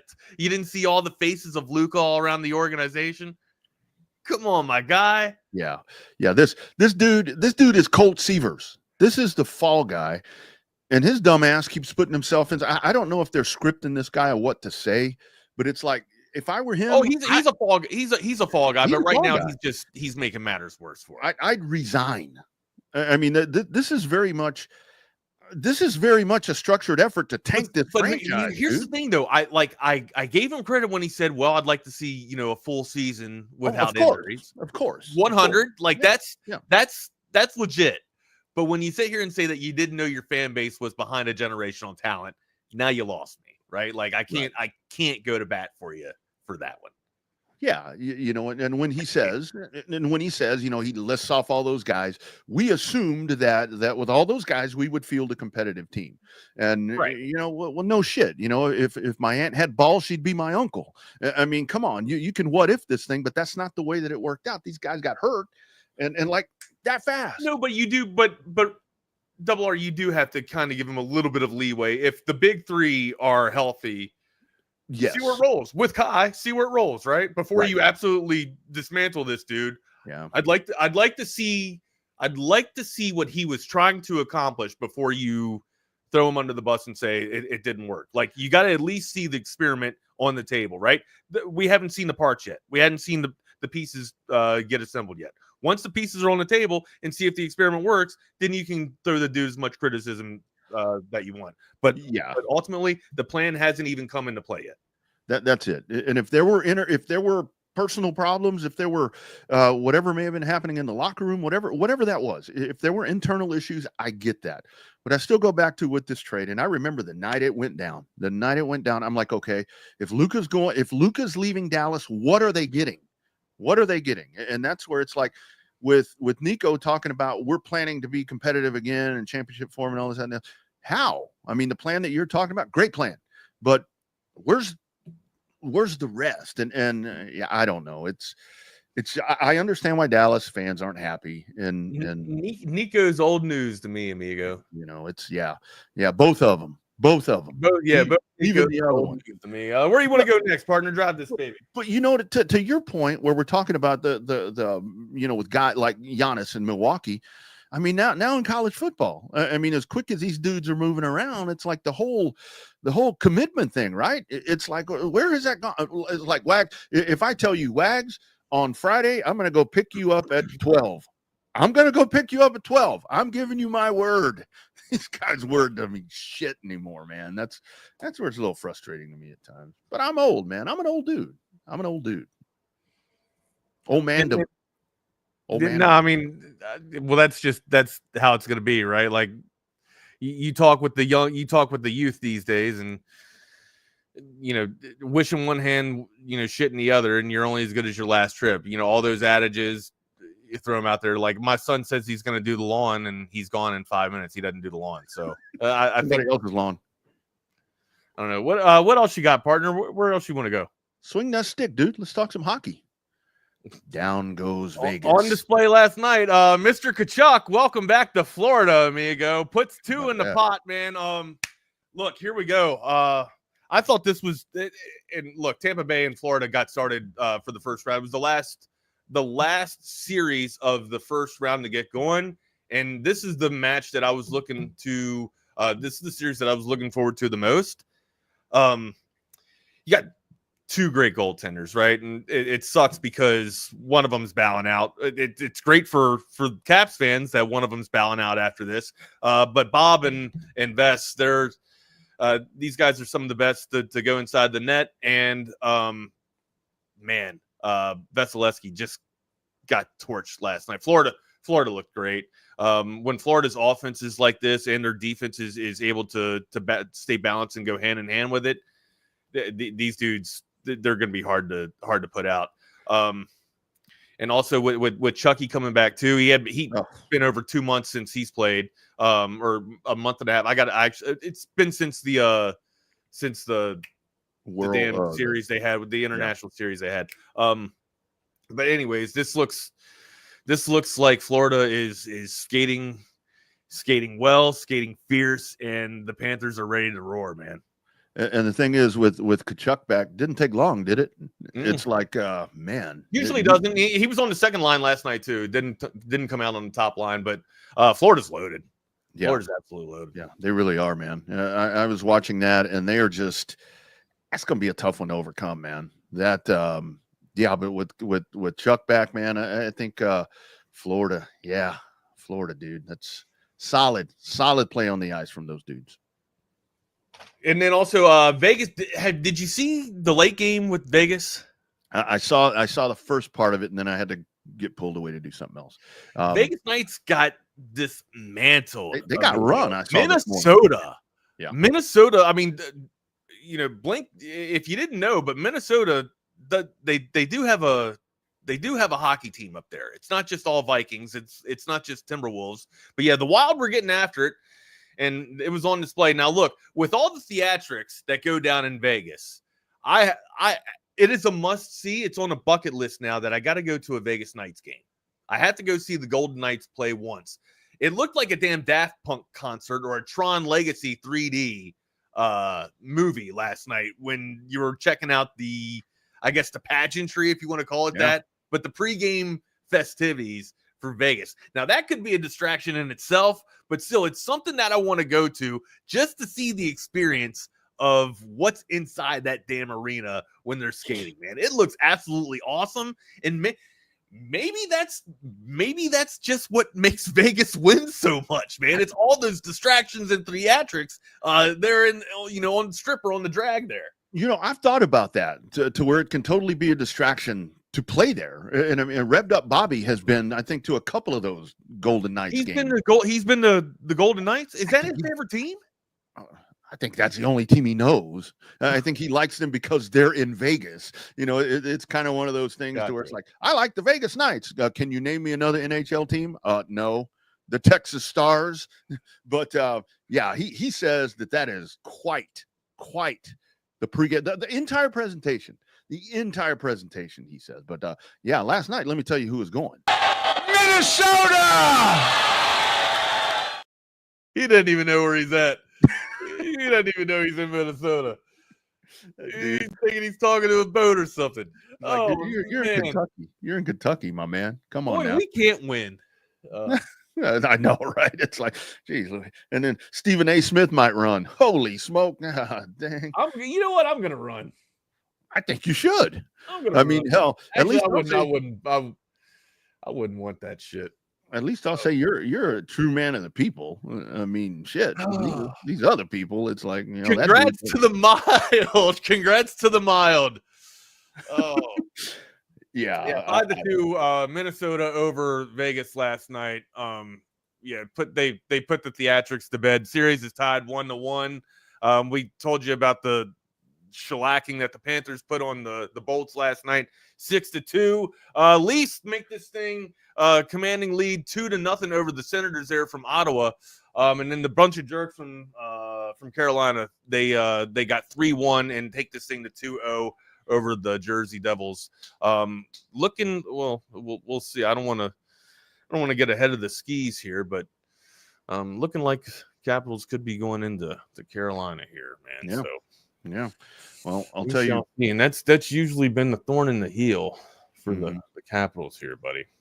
And tonight, Caps are on the ice tonight against the Canadiens here, game 2, and then game 3 for Stars and Avalanche. That series is split right now, piece 1-1, and then Oilers and Knights, Oilers and Kings. Kings with the surprising early lead in that series of 1-0. Yeah, let's get your predictions. I don't believe I was here for your all's predictions. We do need to get our guy Tom on here sometime soon. I wanted to get him on last week, but shit went awry with my schedule and your schedule there. So let's try and coordinate here and get Tom on and get some picks there. We've already we heard his picks from Friday, but the fan base didn't get to hear his picks, baby. That's right. Gotta get him on here. Yeah, we need to get him on here. Before we do our picks, how about we tell you the place if you need to make a pick of a new or pre-owned car, truck, or SUV, and there's only one place. It's 42 acres of beauty out there in beautiful bee caves in the hill country of Central Texas. It's our friends at Covert Bee Cave and covertbeecave.com. Check them out online for weekly specials. Everything is right there that you need to know. Once you get online and figure out what you want, or you see something that you must have, then you make your way out to that amazing dealership. Here's a look at our friends from Covert Beacon. It's really a family experience. I walked in the showroom today and everybody greeted me by name. How are you doing? What's going on? How's everything going? From a price standpoint, from a customer service perspective, just conversation when you come in, it feels no pressure. I want to buy cars here. The family buying car experience, one of the best that you will ever have. Come and experience it for yourself. Covert, born and raised in Austin. Absolutely. Nobody beats a Covert deal. Not now, not ever. Also, McCall Custom Homes. I've never been as clean as I am now. I'm so clean. It's like 3 showers a day I think I'm up to now. And that's amazing. In that amazing, newly revamped bathroom. My man Mike McCall and the crew at McCall Custom Homes. McCall Custom Homes, ATX.com. So fresh, so clean. Free. Sorry, go ahead. Free. I'm gonna grow my hair out and be like Troy Polamalu. I'm taking so many showers right now, and I tell you what, my hair. I haven't had my hair this long in a good bit. Now I've just trimmed it. Now I ain't got those luscious locks like Troy does, but I'm starting to get it out a little bit here, man. Good little grasp of it. I'll tell you, that brand new shower, it is so badass at McCall Custom Homes, built for me. When I wash my hair and my hair falls out and I have it in my hands, goes right down the drain, brother. Goes right down the drain. McCall Custom Homes, ATX.com. Call or text our man Mike. Free 99 quotes, estimates for you if you're a TSU viewer or listener. 512-633-9580. Don't call them late. They got a baby. We don't need to wake up that baby. Had to talk to our man Rod Babers yesterday and give him some dad information. Don't make your daughters cry. Don't make your daughters cry. It's McCall Custom Homes, ATX.com. Yeah, always good to hear you and Rod B chop it up too. Always good to hear Rod B just go at it. All you gotta do is pull his cord, just let him go. God. Yeah, right. Just pull. Ask him a question. Just get out of the way and let him go, man. He was going yesterday, and people are posting on the chat. They're like, "Rod, take a breath, dude, man." Good breakdown. Whenever I see him, I just get a shit-eating grin because I know what I'm about to get. Yeah. I mean, I don't make this. This is not a secret. Rod Babers is one of my favorite people in the world. Longhorn and a New York Giant. Usually you don't get that brand going together hand in hand, but yeah, Rod Babers does it well. And again, just if you've ever been a chance to share time around him, one of the most gracious and humble dudes you've ever. Of course, if you're in real tight with him, you can, he loves to give the banter back and forth with you, but just one of the greatest guys you've ever had a chance to be around and share time with. Thanks to him to coming on in such a short notice. Got a notification from the VA. Hey, you need to be here tomorrow. Oh, not like next month, like tomorrow. Cool, right on. Wow. So that's why I told you, I'm like, don't cancel that. The VA sent it to Rodney, and Rodney's just like, yeah, well, it looks like you got to go to this thing, man. So yeah, it's like, don't cancel that, because then they'll be like, okay, we can see you in 2 months. Right, exactly. So here's the PSA for the day. For all you people that watch the show that might be working in the VA, got to do a little bit better than 18 hours notice, right? We got to get better than that. Clearly the system can be better than this, right? Less than 18 hours notice to notify a veteran that they have to come in and get work done. Not exactly where we want to go, man. But anyway, that's my PSA. That's my shout out to that. Yeah. That's and here's the reason why they do it. If you miss, guess what happens if you miss your appointment? Yeah. Yeah. Then they push you way out. They push you back even further. And then he's not corresponding with his appointments. He's not, there's a chance that you could lose disability rating because you're not, following the rules and going and getting checked out and seen. Evil empire. Yeah, my dad has kind of had that, because with my dad, it took forever. And of course, my dad's a Vietnam veteran. So it took forever for him to be able to even be able to go to the VA.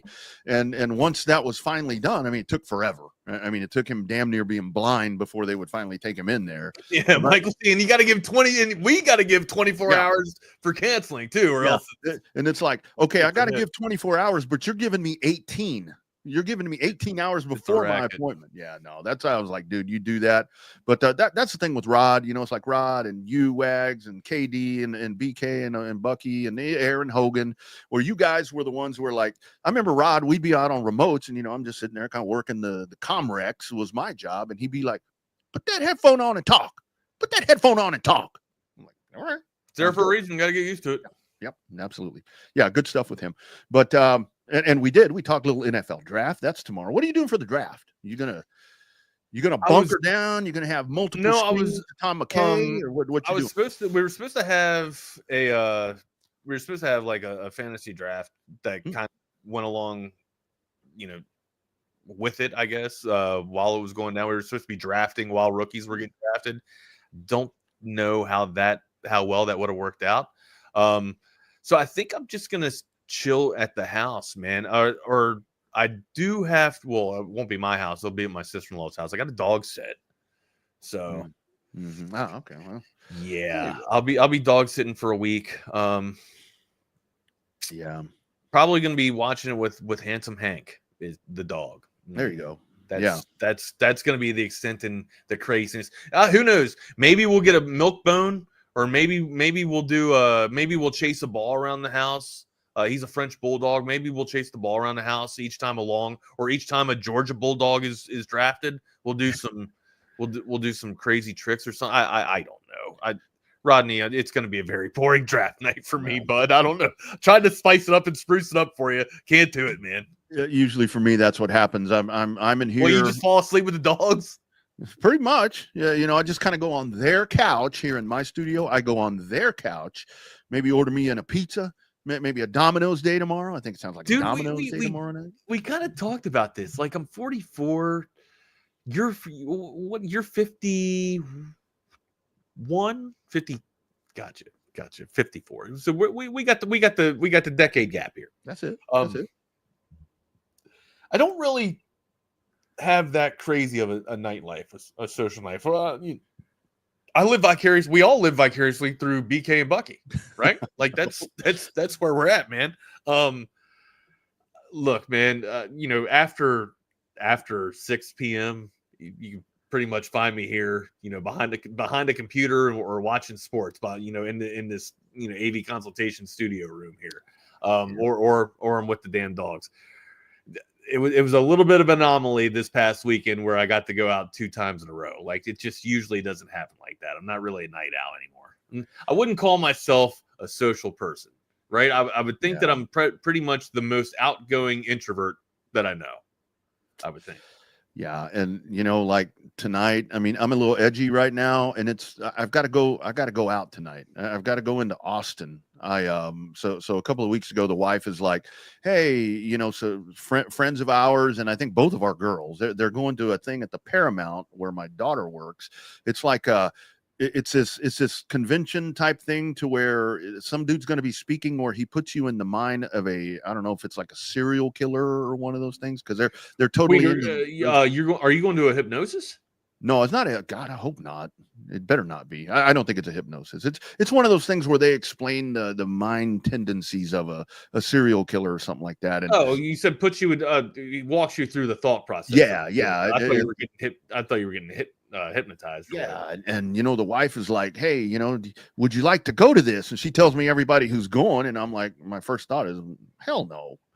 But then it's like, you know, I probably ought to. And then Tom sprung that hockey game on us. So it was like, okay, my going out in public one time a month has already been taken. This is April. I don't need to go out again. Do you ever get shit thrown at you if you go somewhere for yourself but not go out for the family? Okay. No, well, sometimes I'll get you want to go here, but you can't go with us. Like, really? And that's, I don't know. I thought maybe you got hit with that. Usually it doesn't hit me. I don't get hit with it because I don't go anywhere enough to get hit with it. But yeah, what I get is that they want to do things, or they do things that they'd like me to be a part of, and I'm like, nah, you know, I'm good. And that's usually what I would have done in this case.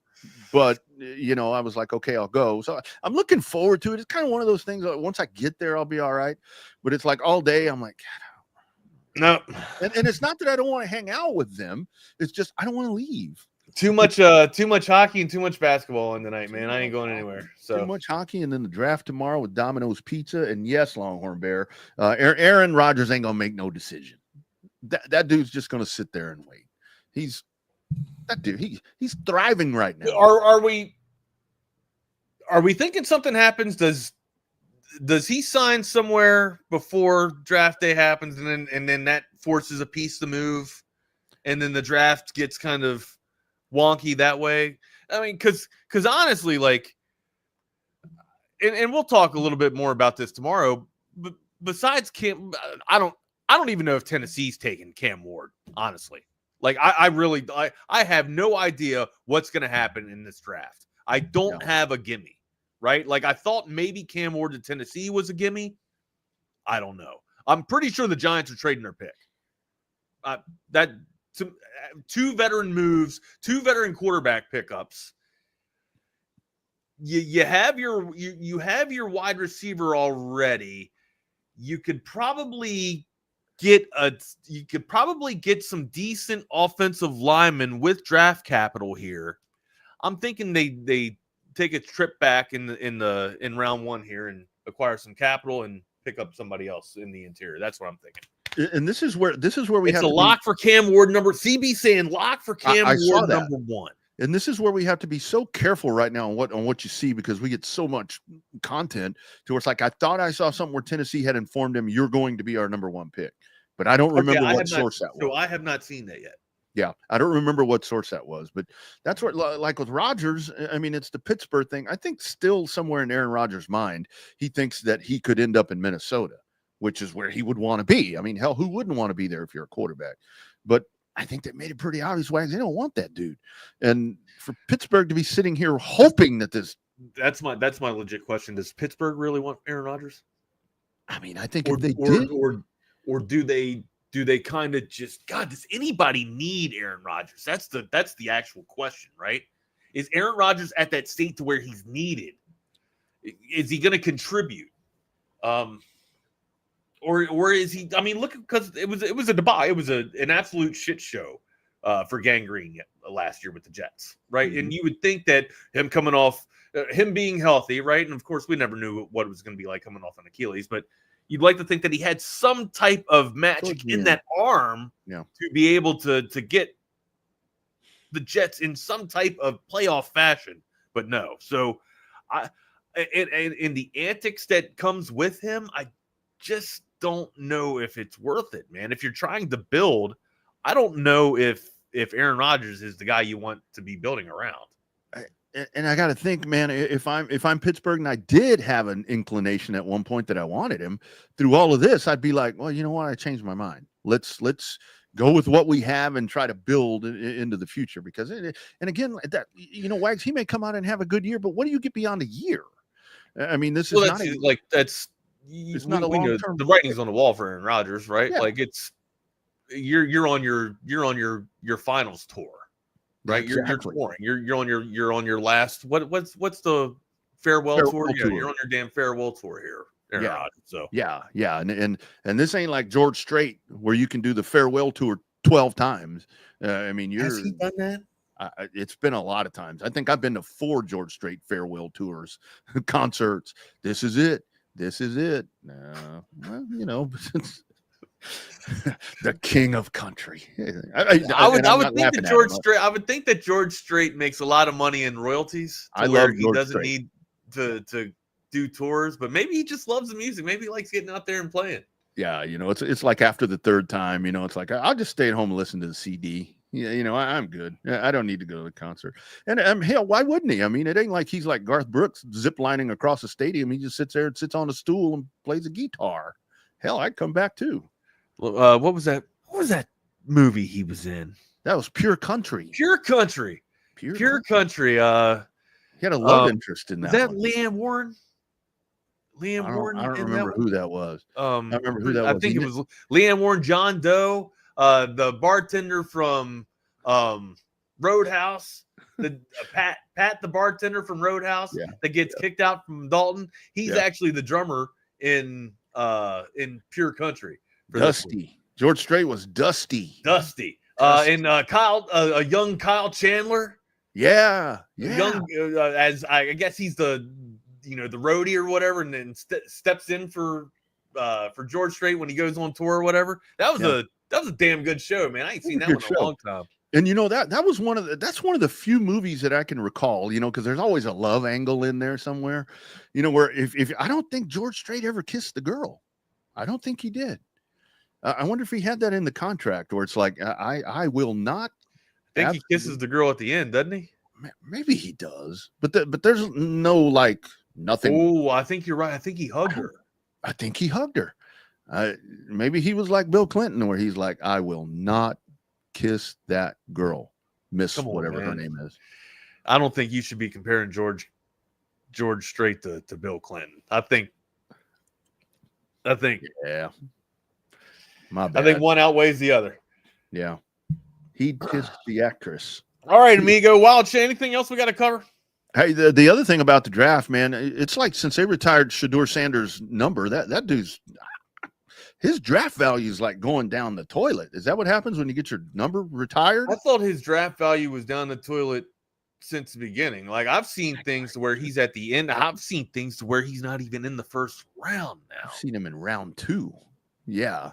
To where it's like, wow. Who you following Jeremiah? You following Zerline? Which one you following? You following like, Piper? No, Kuiper. Whose list you up to date on? I'll look at him. I mean, I like Jeremiah, to be honest with you, is kind of the one that I'll stay with.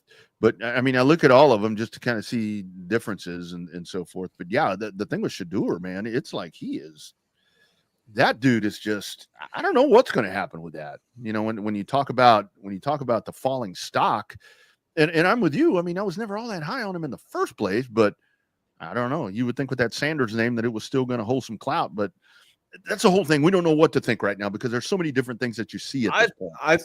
I think Sanders has incredible athleticism. All right. The plays that he was able to make at Colorado, I think if he's given NFL talent around him with good protection, I think he could actually be a decent NFL quarterback. Mm-hmm. I don't know if I would put him, just because of the stock of quarterback and the scarcity. Well, it's not even scarce. It's not even scarcity. It's just I haven't seen enough, right? I haven't seen enough from this draft class to sit here and give me a legit feeling that these are quarterbacks that can go in there as rookies and get them. And again, I understand that winning is hard, right? And especially if you're a rookie quarterback trying to adjust to the speed of the NFL, not everybody's Jaden Daniels. You're just not. Like that was, and Jaden Daniels might not even be able to replicate what he just did in his rookie season. Let's get that out of the way too, okay? But I don't think none of these quarterbacks, Jackson Dart, Cam Ward, Shedeur Sanders, I don't think anybody of this draft class comes in and moves a team 3 or 4 wins, up the column just off of their play alone or off their skill set alone. It doesn't happen in that many draft classes, rookie draft classes. It sure as shit to me isn't going to happen with this draft class. Cam Ward's not going to take Tennessee from the bottom of the barrel to the top. Mm-mm. And hell, like I am a firm believer that after 6 games and an injury or so, God forbid, I don't want anything like that to happen to him, but Cam Ward might be like a Geno Smith here, right? Mm-hmm. Just kind of touring the NFL here. I'm not seeing that much productivity from this senior or from this class of quarterback play.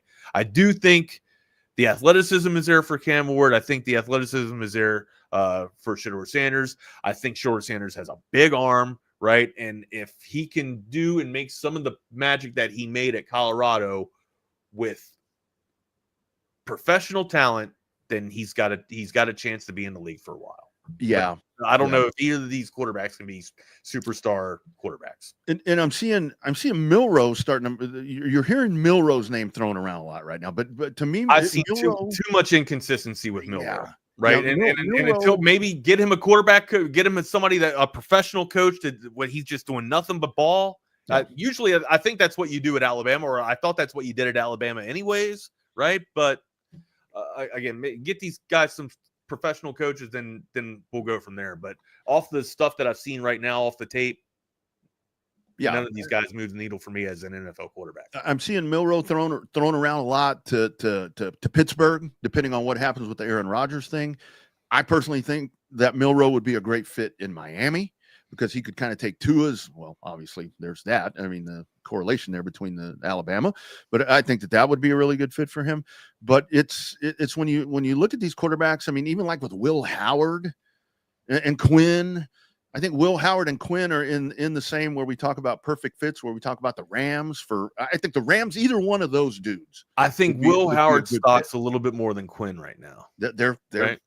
I think I'm seeing them like maybe 7 and honestly, 7 and at the end of the day, you want to talk, and maybe it is about landing place, right? We've kind of addressed this on the show before.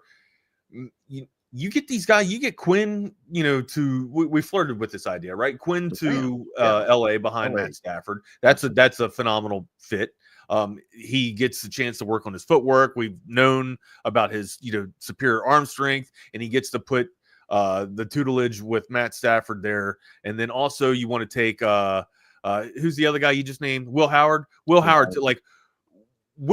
has I think Will Howard could come right behind Brock Purdy and insert him into a San Francisco lineup, and or maybe the San Francisco lineup of old when they had kind of like the Swiss Army knives going on there.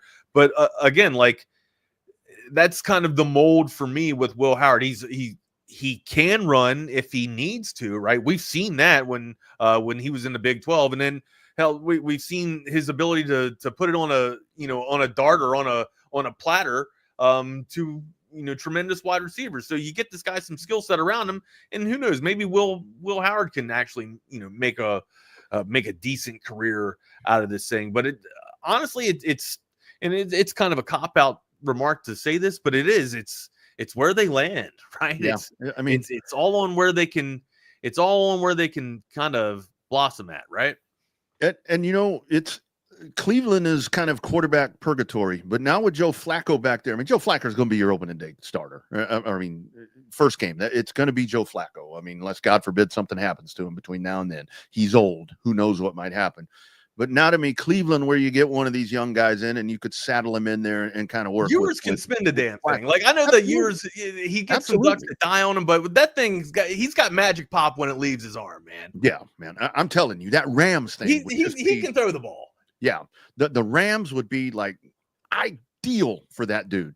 If one of these young guys could go, that is a nice spot. Here's a question, and we can maybe dig into this a little bit, more tomorrow when we're talking the actual draft day. But if you look at Detroit, so you've got Jared Goff there.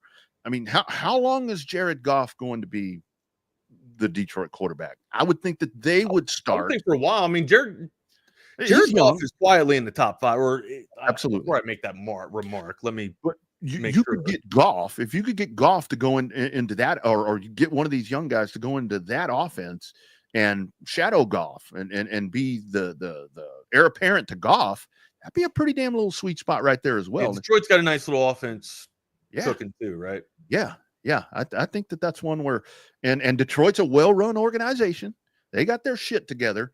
They may surprise us to take a quarterback at some point soon to get them in line. Well, we've talked about absolute gold mines where people could land. Let's talk about just disaster spots tomorrow where people could actually end up and land tomorrow. That'll be a long list. A little NFL stint. Hey, reminder, Stars are in action, Caps are in action tonight. Make sure you guys are checking out your hockey audiovisual consultations, 512-255-8678, the very best to do so. If you need to set up to where you're watching basketball and hockey and football, do it with avconsultations.com. Hey, what's up, gents? Will and Jordan, what's going on, guys? How are we? We are great. We're ready for some Wednesday basketball. A little bounce back for the Rockets tonight, hopefully, and getting real excited for the draft. They got to get it done tonight, right? Yeah. Yeah. I mean, if they don't win a second game at home, they got more games. But if they don't, I guess salvage a win at home, is it done? It's done. Yeah. Okay. Yeah. If they lose tonight, in the words of another great Houstonian, Jose Altuve, it's Uber. It's Uber. I like that one. All right, gents, what's on the slate today, guys? A little bit of draft talk, a little bit of recruiting talk. Jordan, anything in specific here? I think. Yeah, there is Tom Pelissero from NFL Network came out with a very interesting story yesterday I want to talk about. Is it the Shador one? Well, that is I wasn't sure what's going viral on social media, but there's similar quotes where it's just anonymous scouts and NFL coaches basically shitting on prospects, which is awesome because the media won't do that. And if they do, it's very like calculated with the way they word it. Where these guys, since they're anonymous, they can literally say whatever they want. There you go. Because it's the truth. So yeah, right on. I found some stuff about Quinn Ewers pretty interesting, and I agree with a lot of it. So Ooh, what a tease here, guys. I actually have work to do, but now I'm gonna put that shit off to the side so I can listen to your all sorry asses. You're right, man. All right, got boys. me. You just got me from 6 to midnight, Jordan. Congratulations, buddy. Boom. Yeah. All right, y'all have a good program. I got a jet. All right, boys. All Be right. good. We'll be See you listening. guys. Got it. Sorry for the late start to the show. I was our 2027 rankings for Jordan's having some dog issues, it sounds like. My dog just ran to the front door when they heard that. See you later.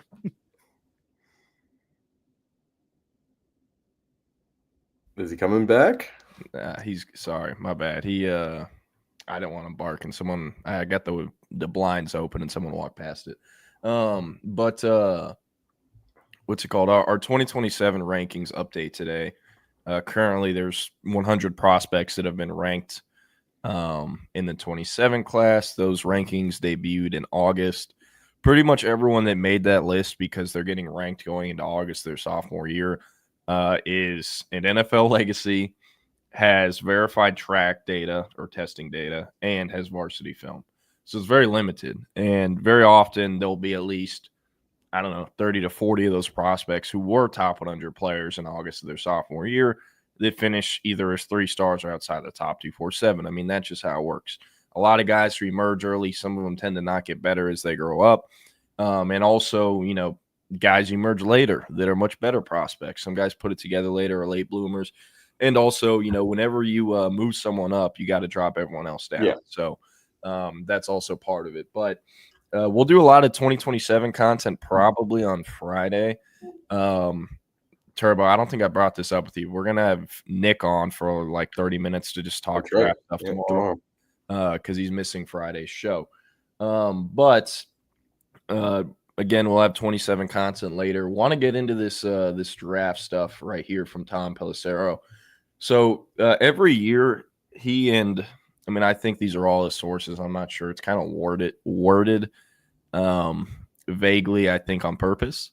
But every year Pelissero comes out with a story where it's basically all the top QB prospects with anonymous feedback from AFC, NFC scouts, quarterback coaches, offensive coordinators, general managers, like you name it, and it's all anonymous. So with Quinn Ewers, and I'll do like Milroe, Jackson Dart, a few of the ones I think are interesting, but I'm just going to read the quotes. There's other stuff in here that talks about stuff we already know, like his record at Texas and other stuff.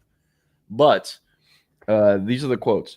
Real on Quinn Ewers, real smart, great kid, real self-aware, an NFC quarterbacks coach said. Just the arm strength and some of the decision-making are concerns. He's going to have a big jump, too, just as far as what's asked him at the next level. But he's somebody you can see develop, and then bang, because there's a competitor there that's hard to teach, and there's an intelligence factor there that's hard to teach. I understand that one for sure. He's a good player. He's got timing and anticipation. He's been coached well. I'm just going to put this on the screen so people who are watching on video can look at it. He's a good player. He's got timing and anticipation. He's been coached well. And Steve, I think they're a little careful, an AFC executive said. But he's more player than talent. He's just not a big kid at 6'2", 180, 214 pounds.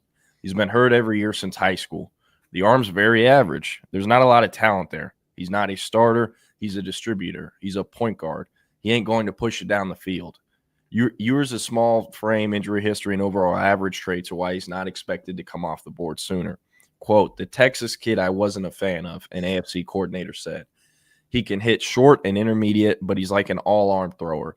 He never uses his lower body, and he's not accurate down the field. Whereas this, there's just no juice in his body, an NFC assistant coach said. He's little. Arm strength lacks. Athleticism lacks. I don't really know the upside of that kid. When you put their film on and Arch Manning comes in the game, the ball is just jumping off his hand in comparison. Here it is. Operation, decision-making, ball placement. He's just the safest pick, although the ceiling is not high, an NFC coordinator said. Kind of just an average traits guy, but the kid's been through a lot, an AFC scouting director said. You can't discredit his ability to overcome adversity. Arch Manning on his heels. We want to see guys that can handle pressure and fight through tough times, and he did that. Shit, he had this guy breathing down his neck for 2 years. I like that part about him, but the rest is kind of average. He's just good at a lot of things, and he can operate an offense, another NFC assistant coach said. Is he going to be an elite guy or a day one starter? No, but I think he could develop into a really good two. I think he's got that type of ability. You first turn on the tape, he's making some really good ball out throws. The ball comes out of his hand, and he's accurate on that stuff. It's just when he's got to start pushing the ball down the field, that's where some of the question marks come out, said an AFC scout. There's some tools and ability there. He's been a little streaky at times. There's been some flashes of some big-time clutch plays in some moments in games, and there's times he's had some misses too. Doesn't have a really big arm or dominant traits. Could be a functional starter, continue to grow. He's won some games. Yeah, I mean, I think that's I think they hit on a lot of things right there. I think the saying that he is a functional two in the NFL it's not that disrespectful because they're, functional twos throughout the years become functional ones. And I think that is kind of the projection for Quinn Ewers from a lot of people is that he will, not saying ride the bench, but he will not, he's not going to go in somewhere. We know that as a day one starter. And we know that he's probably not going to start a game year one unless he's, playing behind someone that gets injured. And I like what they said about he's more player than talent because at this point, you know what you have in the talent. And you know that talent can be limited just about every season from injury because it has been for the last 5-6 years. So you know what you're getting, and you also know what you can be losing in any given season from Quinn Ewers. And I think it's going to deter a lot of teams. I think it already has. But I also think it's going to bring some, it's going to make it a better move for some teams thinking, well, Quinn won't get hurt if he's only playing, if he's going to be the backup here. And he has a full year or 2 years to, to train his body to play NFL football. I understand a lot of things that were said in there. I also, maybe this hasn't been known from, I'm sure it has from NFL GMs and scouts. But I love this, how Gruden could not believe that, Quinn switched his footwork, basically during the postseason. That was one of the, craziest things. I thought I was kind of dumbfounded too. Noticed it, but to really just kind of hear him say it and just kind of feel that change in his game. I think that's another one of the question marks around him. Yeah, no doubt. The main thing that stands out to me, he's a good player. He's got timing and anticipation. He's been coached well. And Steve, I think they're a little careful. I think that's the truth. It very clearly. I think anyone who disagreed with that was just had burnt orange sunglasses on. The offense was restricted. There's no doubt about it. And that's why I and like 99% of Texas, people that follow Texas, are excited to see the Arch Manning era because there's mobility, durability, and also they can throw the ball down the field or at least have confidence calling those plays to throw the ball down the field. So I thought that part was interesting. Gonna pull up, man. The Jalen Milroe stuff is fascinating. Some of the quotes on here are hilarious about him, and also like for a lot of these guys, like it's just so different. The opinions from these anonymous NFL sources. This is Jalen Milroe stuff. He's the greatest runner of the football at the quarterback position I've ever seen. And there's enough talent in the arm to make you want to play an offense that suits that, an AFC quarterback's coach said. It's Jalen Hurts. It's Lamar Jackson. It's Colin Kaepernick. There are some guys that have successfully done it, and if you want to baby him into the league that way and then let him flourish, who knows, said an AFC coordinator. He has a lot of accuracy issues, but he's a freak. He's the best running quarterback I've ever evaluated. He's like Cam Newton's power with Lamar's speed. He can throw the ball down the field. His numbers over 20 yards are good, and he's a true developmental type player.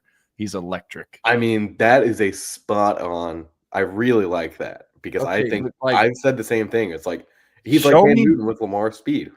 And that was what people said in high school. It was like he's so freaking fast and he's huge, especially in high school when he was kind of bigger than everyone else. It was like, surely this isn't going to work forever. And, it didn't. It's sometimes because he really does not have a high football IQ. I love what they said, if you can baby him into the league and figure some things out. Because if you can, if you can figure out that football IQ, if you can just put him, lock him in a room and have him do the little game where you press the buttons on different parts of the wall, like that would be great for him. And just, making him watch film for a year straight. And someone needs to draft him and stick his ass in that VR thing that Jaden Daniels that's credited with turning his career around. That's what he needs to do.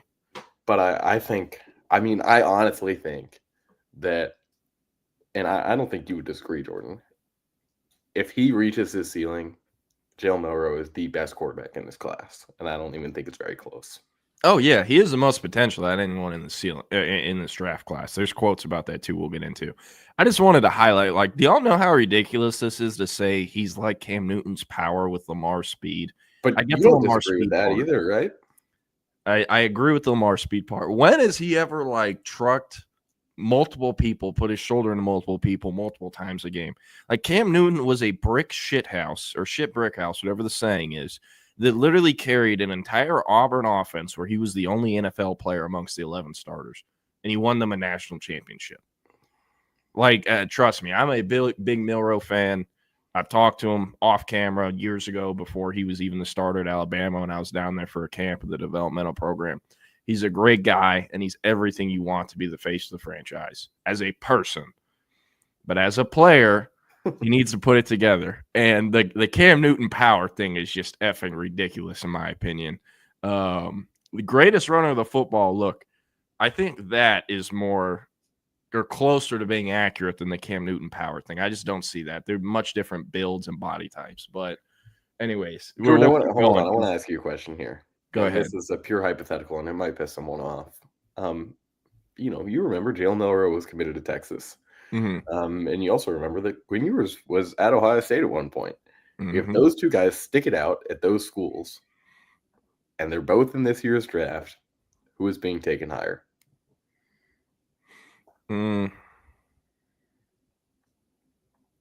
Probably Quinn Ewers. Because the thing that, like, I actually was thinking about this last night, especially because Cal McCord is also in this draft. Yeah. And him, Will Howard, and Quinn Ewers were all at Ohio State, not together. McCord and Ewers were there together for a year. But like all three of them wore an Ohio State jersey at some point, and they're all in the same draft class. That's nuts. But with Milroe, one thing I was thinking about, obviously he's a phenomenal athlete, right? You'd think that, if I remember correctly, he only would have gotten 1 year under Herman, or it would have been his very first year in college, was the very first year with Sark. Yes. It was something like that. Yeah, he was 21, so yes. And so I'm not saying Arch Manning is Jalen Milroe, because he's not. They're both great athletes. Milroe's a better athlete, and they're different types of athletes. 6'4", 220, 215, whatever Arch is, compared to, 6'2", 210, 215, whatever Milroe is. But Sark, in his press conference this week, went on record being like, hey, I know he's a great athlete. We're going to take advantage of that, but he's very much a pocket quarterback. I want him to stay in the pocket. Yes, there will be certain designs for him like last year where he got carries and it was very clear he was going to run the ball. But, we do not want him getting hurt. We want him to be a pocket quarterback. We want him to be comfortable there and only take off if he has to. So, that gets me thinking, man, what if they had Milroe? What if they never lost him? Does Sark use his running ability as much as Saban and, Kalen DeBoer did? I'd like to think so because I think, all three of those guys know exactly what they're doing on offense and are pretty much offensive geniuses. Even with Saban being, more of a DB's coach, defensive side of the ball guy, he is the GOAT. But, how would that look like? And it's a fascinating thing to think of. Just imagining Milroe, what he is as a player, as a quarterback, as a passer, as a runner in that Texas Sarkisian offense. Kind of hard to picture. But, you look at what he was able to do at Alabama, the flashes he showed at times, it is obvious as hell why Sarkisian was recruiting him to Alabama. So, I don't know. Just think that part's interesting. Yeah. Some of these other quotes are kind of mind-blowing.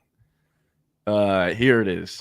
Jalen Hurts was a better passer coming out. Lamar Jackson was a way better passer. But I think you could probably hear a GM say, all right, Jalen Hurts was picked in the second round. If you were to redo it, you take him in the first. I would think so, yeah. I would think so, the Super Bowl winning quarterback, yeah. And Milroe is a much better runner. If you were a running back, he'd be a top of the second round running back. Said an AFC executive who saw Milroe play live. This is the fastest guy in the goddamn field. He's outrunning angles. He's just so fucking erratic. He's a smart enough kid, but not a fast processor. He's into all these fucking mental coaches. Has to see it open. Doesn't have anticipation. He's a typical big rifle arm fucker who overthrows everything fucking hard and fast and will throw a good pass, and in the next 5 you don't know where the fuck they're going to end up. I've got to know who that was. I just have to know who had that quote. It's accurate. It's accurate. And at his pro day, Milroe at 6'1", 7/8", 217 pounds, ran a 4.4 40-yard dash with the 1.44 10-yard split, according to the SEC Network. He's a 22 miles per hour guy, 22 miles per hour on the ground guy, another AFC coordinator said. He's got a fastball that's not very accurate. He doesn't know when to take it off the ball. We heard out of Alabama all the skill players would have transferred if he came back. Wow. He wants to be known as a pocket quarterback, and your best skill is you're freaking fast. This is an AFC coordinator. Just one thing, and this isn't a big part of it. The 4.4, is that the fastest quarterback time since Justin Fields? I can't think of who else it would be. But yeah, I'm honestly not that surprised. What did AR-15 run? I'll check on it in just a second as you're on the next one. Yeah. But I think it was 4.42 off the top of my head. And actually, Fields may run at 4.44. Just sounds right for some reason. But yeah, I'm not actually surprised that all the Alabama skill players would have transferred if he came back. I don't think he fit very well in the DeBoer offense. Just don't think the short distance passes were not for him. We saw that against Oklahoma. I mean, he threw all three of them were on flats or hitches, where he just got, he lost time and then didn't even panic on a couple of them. He just kind of saw the defensive back and threw it to him anyways. And I think that's the game that has stopped him from being, the bona fide number 3 quarterback in this draft. Yeah, I knew that Vic had the fastest ever. I like I said, if Milroe doesn't have that game against Oklahoma, no doubt about it, he's the 3rd quarterback in this draft. And I think there's a lot of people thinking that he's in the number 2 ahead of Shedeur. But that would have been regardless of what the 40 times are for Milroe, if I'm a defensive coordinator, I am way more scared about the QB running game facing him than I am AR-15 or Justin Fields. But just these last 2 sentences are wild. We heard out of Alabama all these skill players would have transferred if he came back. He wants to be known as a pocket quarterback, and your best skill is you're freaking fast. Real quick, can I get to the 40 times here, because I've got look like top 10 right here. So Vic at 4.33, Lamar at 4.34. So he has the fastest time since Lamar because it's Reggie McNeil also at 4.4 alongside Milroe. And then you go RG3 actually at a 4.41. I'm kind of surprised about that. I mean, he was a speed demon, but that's a great time for RG3. Man, he won a fucking Heisman at Baylor. No, but I'm saying, he was fast, but I would not have assumed that he was faster than Justin Fields. Yeah. Hey, you know where RG3 went to high school, my friend? It's blanking on me now. Copper's Cove. Military brat. Yeah. Almost all the kids in Clean ISD or Copper's Cove are military brats, or at least the ones that end up being football, D1 prospects. Some more stuff on Milroe that's interesting. Milroe has said former Alabama offensive coordinator Bill O'Brien suggested he switch positions, an idea Milroe rejected then and is still against now. While teams are intrigued by the idea of using Milroe in packages while he develops as a quarterback, like Baltimore did in the first half of Lamar Jackson's rookie season, Milroe has made it clear in meetings with organizations that he sees himself strictly as a quarterback, not a gadget guy. Quote, he can be as good, if not better than any of those guys in this draft in the right system. But it's a very specific system that I don't know if I believe in, an NFC scouting coordinator or scouting director said. He's one of those guys that if he's your starter, he could come in and wreck the league for about a year or two, and then people start figuring him out. I think there's time. Milroe wants to prove that he's a passer and he's a little bit resistant to being a physical runner, said an NFC assistant coach. From a playmaking standpoint, he is as good as anybody. That dude's impressive when he can make big plays and take off and run. But the consistent accuracy is the biggest part with him. He's probably got as much upside, if not more, than anybody in this draft. It's just, can you hone that? If you run your offense like they did early for Lamar, it's using those physical traits as the pass game evolves. Then you've got something really special. If you try to say, hey, we're going to make him into a pocket passer year one, it might be tough. Jackson and Hurts both had developed significantly as passers after being drafted later. Other star QBs, such as Josh Allen, also have improved their accuracy in the NFL. You got to have a clear vision of how you're going to move forward with this guy, an NFC coordinator said. He's one of the best athletes on the field. I just don't know how much better the accuracy is going to get. It's not like a Josh Allen or a Lamar Jackson coming out where there were some accuracy issues, but they were still natural whip throwers. Milroe just isn't a real natural thrower. Those guys just needed to clean up their base and fundamentals. I just don't see the accuracy getting that much better. I don't think it'll be at a level where you feel great about him dropping back and throwing the ball. Right, that's very fair. I am not sure why Jalen Milroe. I actually do understand why he wouldn't want to be used like Lamar was. Because I think Milroe and his camp are afraid that they will go to a situation where a team has a pretty good quarterback, and really have to fight. Lamar Jackson went to Baltimore in 2018 when Joe Flacco had already had a couple, I will say, subpar years, not bad years, but not great either. About average. And they took a quarterback in the first round because they knew that at some point, if he worked out, Lamar was going to be the guy within 2 or 3 years. They did not think he was going to be the guy in year one and have a playoff appearance, just how it ended up working out. But I don't actually remember them using him in that kind of gadget role. And I don't think this is something as a guy that wants to be taken in the first round you want. I just don't think. Yeah, I mean, long-term, like, you never draft anyone in the first round with a long-term vision. They're a gadget guy. It's, a temporary guy. And if I'm with you, or I don't remember the use of Lamar Jackson as a rookie, don't remember all of it. But if I do remember correctly, I think it was kind of similar to how Texas used Arch Manning, where it's like, all right, we have this quarterback on the bench who's way more athletic, a better runner, and it's 3rd and 2. Let's give him the ball.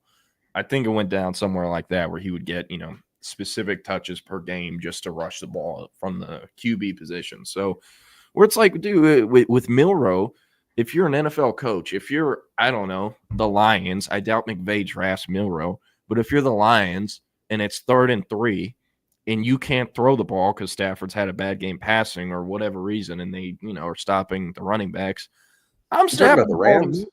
Yeah, I was just using them as an example of, and you said the Lions would clearly be the more athletic quarterback over the one. But I mean, I think so. I'm ready to say where I think the best situation for Miller is. Do you have an opinion? I haven't even thought about. I think it's the Saints. Yeah, I think it's the Saints. I think picking him at 8 or 9 or whatever pick they have is probably too high. But I also think there's a chance that, as we see in a lot of drafts, where all this talk about Shador falling down to the 20s, it's probably not going to happen. If he's off the board by 3 or 4, I'm not going to be surprised. And I do think that a team will panic. I think we'll see a third quarterback by the time we get to pick 15, probably pick 12. And I think someone like New Orleans, if you're between him or, I'm not even sure who's going to be available at that point, at 9, Membrew, maybe, Kelvin Banks, but I don't think they're in the mix for an offensive lineman. I think they're looking for either a defensive back, or a receiver, maybe. And I think at 9, you're really thinking Derek Carr is just not the guy. He's not. Yeah. I was a big Derek Carr guy for the last 10 years. And it's finally come to that point where your team is not going to get any better with him. The Saints are in a position where they know they're either picking a quarterback in this year's draft or next year's draft. I mean, that's the only way possible. I don't think it's a favorable destination for a free agent. Kind of surprised they're not in the Aaron Rodgers sweepstakes or, a team that wants Aaron Rodgers, because it seems like we're down to maybe 1 or 2 here. I also think that Pittsburgh, if you could get Milroe and Aaron Rodgers, as much as I dislike, Rodgers, I think it's a good situation for both them. And I think, Tomlin running that gadget package with Milroe would be a lot of fun. But I do think that New Orleans is probably the best spot for him.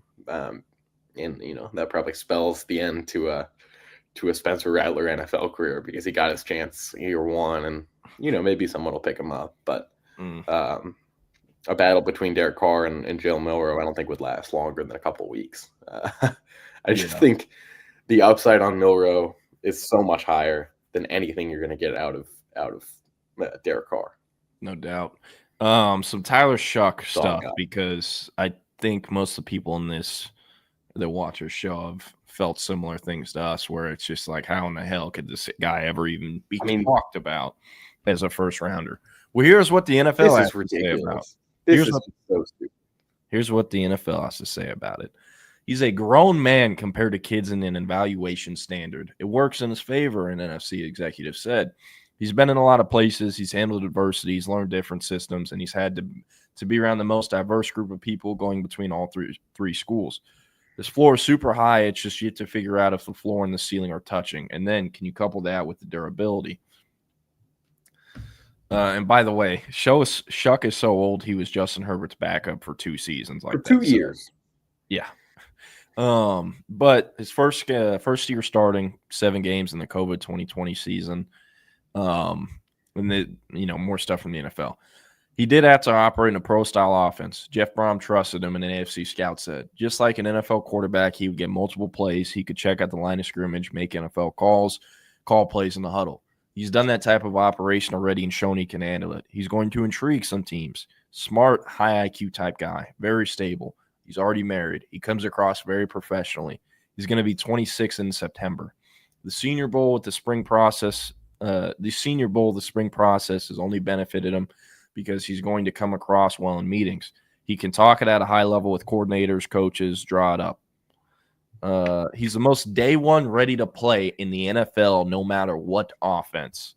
And there's something to be said about that. And the AFC quarterbacks coach said, the injury history, I hear that, but that's not my job to think about right now if the player's talented. He reminds me a lot of efficient guys that have played in our league that have stuck around, and he has all those makings. I love this part. Dude, he has clips of throwing the ball and literally spinning around and terrified of getting hit, an NFC assistant coach said. The last person I saw do that was Jarrett Stidham from Auburn. I wouldn't take him, but he's at least a good thrower, a good passer. He's accurate. One NFL head coach referred to Shuck as the king of Chuck and Duck. You can't play in this league if you're a Chuck and Duck guy, as an AFC coordinator put it. He gets nervous in the pocket, too. He's not good against pressure, and that's what the NFL is. said an NFC coordinator. He's probably the second best thrower of all the guys. He has some athleticism to go along with it. There's just some flinch there in the pocket and under pressure. It reminded me of Drew Lock, where I can see the arm, I can see some athleticism to go along with it. There is a skill set there, but the reason for pause is the same as Drew Lock in terms of when things aren't clean around him. The accuracy drops, the decision-making drops. Seeing anything more than just a middle-of-the-road backup, I think, would be a stretch. Bam. Same wavelength. More stuff. He's a good athlete. I think he processes well. He throws a really nice ball. He's not a super big fucking cannon arm, but everything's good. And AFC executive said he can move a little bit. He's just been hurt so much, and you can see it. And there's a little gun shy that's there. He's very cognizant. My injuries have been acute, broken collarbone twice, broken leg, hasn't been joints, hasn't been soft tissue. But the fact remains he's been hurt, and you can see it. He'll fall away from some stuff. I feel better that he'll end up as a real good 2 as opposed to a bona fide starter. But I think there's a chance he just feels kind of weak-bodied. Can he hold up? There isn't a huge sample size there in terms of how much he's played, another AFC quarterbacks coach said. But he checks a lot of boxes in what you're looking for, what you see an NFL quarterback being. And then you talk to him and you talk to different coaches he's been around. He's a slam dunk in all those aspects.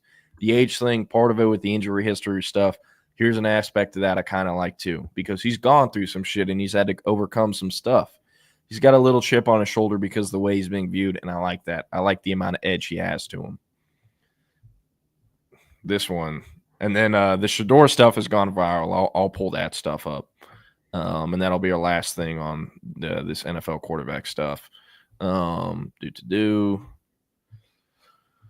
Shador is a really, really talented passer, and an NFC quarterbacks coach said. Not elite arm strength, but I don't think it's anything that will hinder you. Obviously, he's been working with Pat Shurmur, a longtime NFL coach who's currently Colorado's offensive coordinator, so he knows some NFL stuff. He'll have to learn to get the ball out and play with the time you need to play within this league. That's everything it really comes down to, said an NFC assistant coach. He's got the ability to throw to all 3 levels. He's good on the ball out, quick passing game, can move around, tough as all get out. He'll take hits and just hop up, and it doesn't really faze him. That's impressive. There's obviously things he needs to improve on, just working progressions. You've got Travis Hunter out there. It's not like you have to work a ton of progressions. And then he took a lot of sacks. Obviously, the line wasn't outstanding, but they weren't always the line's fault either. He's hanging on to the ball. He's not throwing the ball away for one reason or another. He's got a chance to be good. There's things there that's got to improve. I think he can do it. If you look at just the wow throws, he's got probably the best collection of those over the whole entire crop, an NFC executive said. It's just the other stuff. It's the ability to do stuff from structure, in the pocket, check downs, the easy gimmies. But if you want to just isolate the high level, high degree of difficulties, then to me, there's a difference between him and the other guys. Where is this? His college tape looked like Caleb Williams without the elite physical arm talent, an NFC coordinator said. I'm sorry, you just can't play that game at this level. So you've got to be banking on him making a jump from a decision-making in the pocket, on time, under pressure perspective, where you don't have evidence of that on tape. That, to me, is why people are going to be nervous about him. He's not going to extend plays the way he did at Colorado. Nobody does, unless you're Lamar Jackson, Josh Allen, Kyler Murray. Those guys are elite athletes. He's not. So it's going to be a very different game he's asked to play. I'm not saying he can't do it. That's where the hesitation is going to come into play. If somebody's open, he's going to hit it. So you don't want to discredit how accurate he is, another NFC coordinator said. There's just a lack of a ton of juice in his arm. He's not incredibly athletic. He does hold on to the ball. The offense is really hard to judge what they're doing offensively and what he's being told from a read standpoint, so you can't totally kill him for that. I see him as more of a backup that, maybe he can develop into a fringe starter, said an AFC quarterbacks coach. I think he needs to be in a specific system that caters to a skill set, which is getting the ball out quickly. I think he's got plenty of arm in the short to intermediate parts of the field. He generates good zip. It kind of dies on him down the field. If you can get him to operate in the same mold that you used to see Drew Brees operate, which is being able to process what's happening post-snap and get the ball out quickly and get the ball to the right guys in a timing manner, I think that's the best approach with him. One AFC scout compared Sanders to Geno Smith with a little less arm. There are some flashes of this kid having some understanding of the game, coverages, which gives you some hope, the scout said. The character stuff is also something that factors. From what I've seen at the East-West Shrine and Combine, There's definitely some entitlement and special treatment that he expects. There might be some growth with that. The NFL is still a meritocracy, and you have to come in and earn it. It's a man's league, and he's going to have to do it on his own. Whereas this part's funny. The dude's only played for his dad. When things go wrong, it's not his fault. He takes a sack. He blames the O-line, an AFC coordinator said. He can make throws. He's got good accuracy. But does he lock on to number one and hone in on him? And does the offense tailor for him to read it out? Deion Sanders hasn't been shy about using social media and press conferences to fire back at any real or perceived slights he has heard about Shedeur during the draft process. You can't have your dad saying, I'm going to come put a quarterback coach on blast who said you were arrogant, so he can't be criticized, a veteran NFC executive said. It seemed like his teammates like him. They back him. Even with all the limelight stuff and going in a different part of the game, it seems like they back him more. One NFC scouting director who has done extensive background work on Sanders summarized it this way. When you hear all the anecdotal stories about the person, it's not that he's a bad kid. He has been so insulated. It's going to be a culture shock when he really learns how a locker room really operates and how it really works inside a building. He's had so much input on the offensive game plan and who the coach is, and everything's been catered to him. When you walk into one of these NFL buildings, no one's going to give a shit about that. No one cares who your dad is. You're going to have to end up fighting through some adversity. The plays aren't going to be called exactly what you want to run. Even last year with Shermer, a lot of the mistakes he made was stuff that he just decided to call at the line of scrimmage himself, and there's no recourse of him making those decisions. Whereas in a real locker room, you make a couple of those decisions, you get your ass ripped so bad that you never want to do it again. Where is this? He's all ball, but the program's just different, another AFC GM said. Do you blame him? It's his dad. It's going to be different than any other circumstance because of his dad and who his dad is, but you'd like to think things will be different once he gets outside of that. I don't think it'll be a problem. The guy wants to be really good. Sometimes you don't overthink it.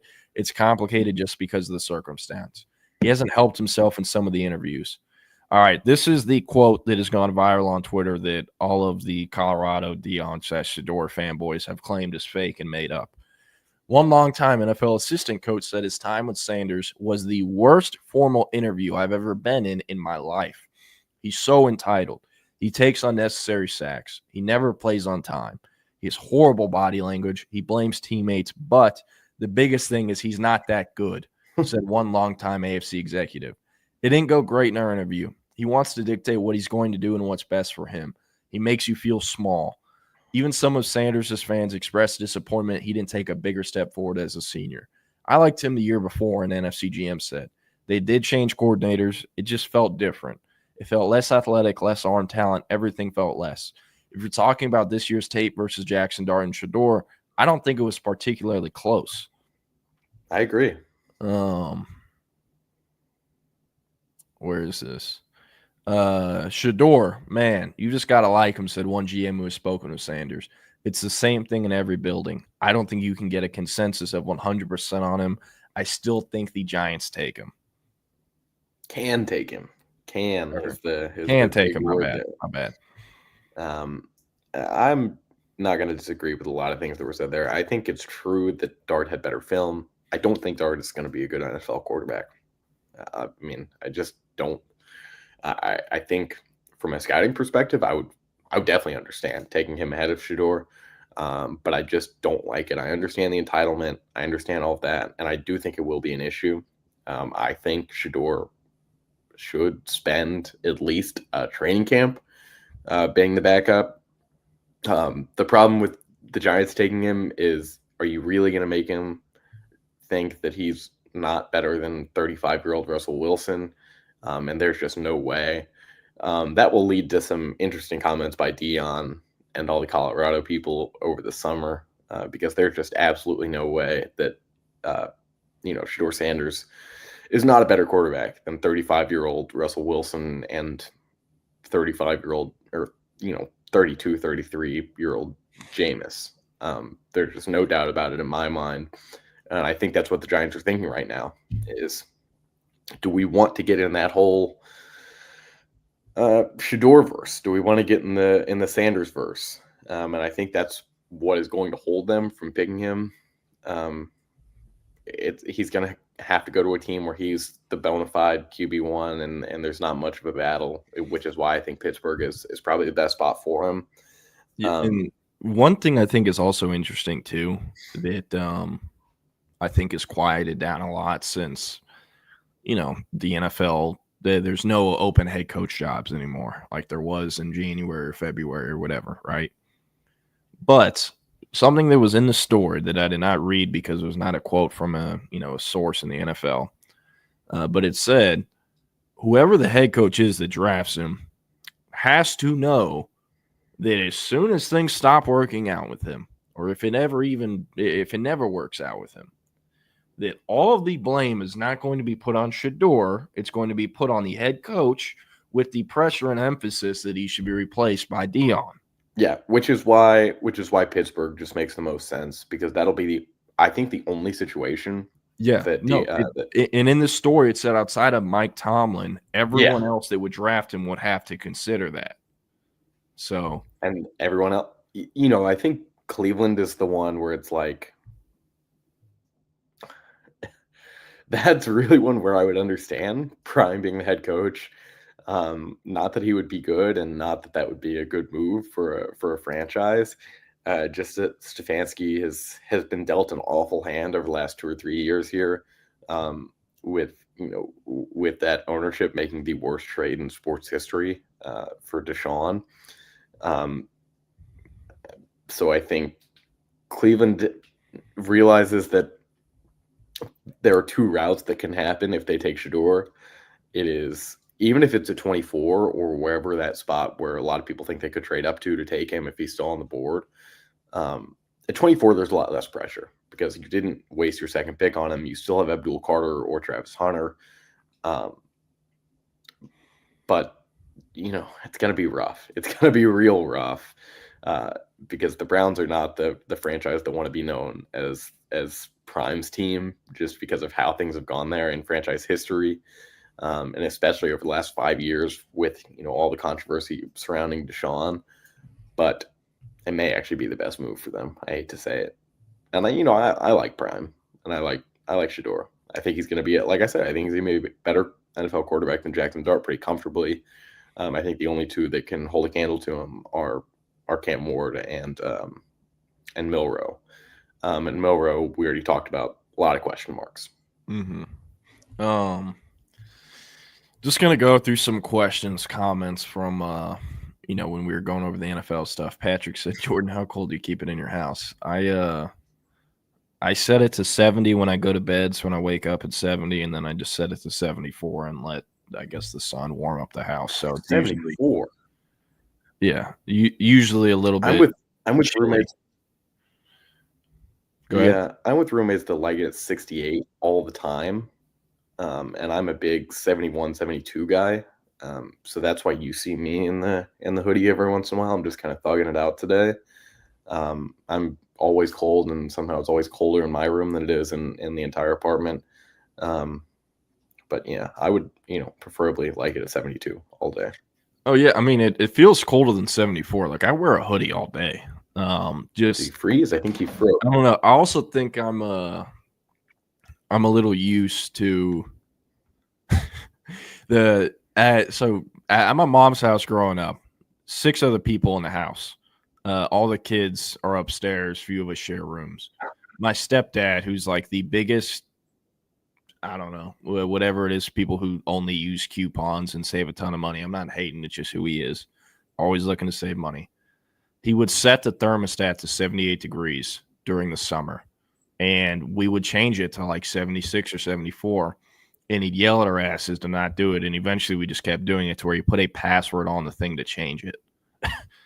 And so I think I'm just used to my body being at a different temperature to where maybe 74 feels cold because I lived with 78 for, first 18 years of my life. But yeah, some other stuff here. Oh, this one, it's Geno Smith. Geno Smith is the quarterback for the Raiders now. They signed him into a long-term, I'm going to say not long-term, 3-year extension where he's getting paid, I believe, close to $30 million a year. I think it was 3 for 84. For whatever reason, the Raiders think that Geno Smith has 3 years in him when I don't even think he has one. Yeah, We've talked about this. You're a big mean, hater. I liked Geno Smith when he made the comeback. I did write him off, and he didn't write back. But that was 2022, and we are now in our Lord's year 2025, and he is 3 years older, and he is still not good. He played in an awful division in 22. He was a good quarterback. He played in an awful division, minus the Niners that year, and that was a Cinderella story, and that's all there is to it. The Raiders have bound themselves to mediocrity for at least the next 3 years and probably more. I'm just hoping that they're not in a position to take Arch Manning. Yeah. Yeah. Imagining Arch in Vegas would be crazy. We're in the black and silver. This is an interesting thing, and I think it's why Quinn is such like a polarizing player to talk about for Texas fans. Yes, he got a lot of hate at the end. Was it all deserved? No. Was some of it deserved? Yes. We ended up finding out later he played most of the season not 100% healthy. That's certainly part of it. But a lot of frustration came from this season from the fact that he was making throws and making mistakes and doing the same things he did back in 2022. In some parts of his game, he grew a lot. In others, he did not grow much. One thing that I think, I feel like this is something I'm always going to picture as long as I think about Quinn Ewers the rest of my life. I'm at the Arkansas game on the field taking photos, and they cannot figure out whether it's Sark who couldn't figure it out, whether it's Quinn who literally just couldn't make the throws down the field, which would help it. They could not beat the 3-high safety like Arkansas was running. I mean, a lot of teams struggle with it, but it's the same thing they faced in 2021. They tore up Hudson Card and Casey Thompson's ass and everything else. But it's like, Quinn, you're in year 3 of being the starter at Texas. By that point, I think he already had eclipsed 25 starts to his name. Mm-hmm. And just seeing it in person, seeing guys running open that he's just missing, or he's not even seeing that they're open. Like, coming away from that, I was very much like, yes, he's the best quarterback Texas has had, most talented quarterback Texas has had since whomever, right? But he is what he is at this point, or at least last season he was what he was. You knew what you were going to get out of him past a certain point of the season. The expectation was pretty, I'd say, consistent, right? And, I do think people are going to realize more and more how limited things were, like I talked about earlier in the show, once, the offense opens up more with Arch Manning. So, CB, I'm with you. I do think some of the hate, most of the hate was unjustified. Some of it, I think, was definitely justified with how he performed. But no matter what, he was the quarterback who brought Texas back to being relevant on a national stage, brought Texas back to being to competing for national championships. And that stands for something, and that's incredibly important to him. Now, one other comment I saw CB make that I wanted to hit on. Your 24/7 cohort, Brad Crawford, just had a hot take on Twitter. I actually saw that this morning. So Crawford, who's a national analyst at 24/7, wrote that or tweeted why didn't Quinn Ewers come back another year? He's probably going in the second round. They could only make this much money. He could have made more than that, come back to college for another year. And the reason he's saying that is because I don't think Brad Crawford is aware, or I mean, maybe he is, but I'm not sure if he's aware that if Quinn was going back to college, it wasn't at Texas. Was not with the Texas Longhorns. It was very clear to him. It was going to be Arch Manning's job. It is Arch Manning's job. That was not going to change no matter how many years of college football Quinn Ewers played in Austin. If he comes back to Texas, he's the second stringer this season. That's just the truth. So the reason he didn't is because of how important it was to have that legacy as the Texas quarterback. If he transfers to Ohio State, Notre Dame, Miami, the shit that Texas fans have said about him so far, all the hate or whatever, would be 100 times that of what it is right now. And the way he's viewed at by NFL people, media, Texas fans, is a big difference if he comes back to college and goes in the portal to Miami, Notre Dame, or Oregon, whatever. So that's why he came back, and that's kind of, I guess, my thoughts on Brad Crawford's hot take there. Yeah. Is it time, Jordan, or do you have one more thing? I'm just skimming through the comments. Arch was concussed versus Ohio State. Yeah, I've heard that conspiracy a few times. We will never know the answer, and they won't ever confirm that. Sorry, just looking. Okay, well, you keep looking for just a second, and I'll get what I know everyone has been, why you watched the Lone Star Playbook for the last couple of weeks is my 2 minutes of hoops in the association. Tonight, the Boston Celtics are 10.5-point favorites against the Magic. Give me the Magic, and actually give me the Magic money line. Jason Tatum is going to be out in this game. He's listed as doubtful. I don't think he'll be playing. Even if he is, I think 10.5 is a very big line. And I think that the Magic are bound to take a game in this series. Yeah, maybe at home. But I think, this one could go to 6, especially if Tatum's out, for more than a game. Wait, what's he hurt with? I'm not sure. It may be more of a load management thing. They may be willing to drop a game here. Because I didn't even know he was hurt, but I saw that yesterday that he was listed as doubtful. Not my goat. The Cavs as 12-point favorites against the Heat. I really like the Heat, but I think they play much better at home. So yeah, give me 12 by the Cavs. And then the Rockets are 4-point favorites against the Warriors. I am not going to have any action on this game. I may take the under. The under is, the line is 205 straight, and then 99.5 for first half. That first half under and 99.5 looks great. This is going to be a dogfight for what I believe will be 6 or 7 games. Steph is just not going to get in those positions that he did in game 1 the whole series. I can't believe I'm saying that because he is our Grim Reaper. He is our Freddy Fazbear, as someone said.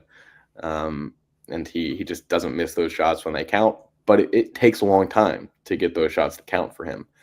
And sometimes it's late in the third, early in the fourth until we see one of those. So I'm going to say the Rockets are going to win this game just because I have to. We talked about it at the top of the hour. They can't drop 2 at home, and I have to be optimistic here. But yeah, the Cavs take the 2-0 lead. I'm going to give them about a 99% chance to win the series after that. Like I said, the Magic will take this game to 5 or 6. If they win this one, yeah, maybe. I would just think of it more from the value perspective. But they'll at least take 1 at home. So we'll see. Also, good win by the Lakers last night because I thought they were almost out of it. Oh, nah, Lakers in 5. They were trying to blow it at the end. Luckily, Naz Reid got like 4 fouls in the first 15 seconds. But they're going to win in 5. And the Rockets might win tonight, but there's no way in hell I don't think they got it yet to beat Steph Blurry and the Golden State Warriors. Watching Klay Thompson and Steph Curry was fun. But as a big Jimmy Butler fan, I'm having more fun. Oh, man. Yeah, it is. Do you know how unfair it is to have the best shooter of all time and one of the best perimeter defenders of all time in the same backcourt? Yeah. And then you got Draymond's dumbass, who's still a pretty good defender, a pain in the ass, you know what I mean? And, not the most talented. He's never been the most talented, but he somehow gets it done. And Draymond does get under the skin of almost everyone on the Rockets. Obviously not Dylan Brooks, and I don't even think Fred VanVleet. The veteran guys on there that have played before, they know what his game is, and they know what he can and can't do from a player perspective. They know we can rile some people up. Although, Draymond can still knock some shots down, so I don't want to hate on it because I do think he's one of the, he's a bona fide Hall of Famer. He's first ballot guy. I'm just waiting for the day that Steven Adams kills his ass for kicking him in the nuts 3 times already in his career. I'm hoping we get some action between Steven Adams and Draymond finally. I think we will. I think once we get to San Francisco, we're going to see something.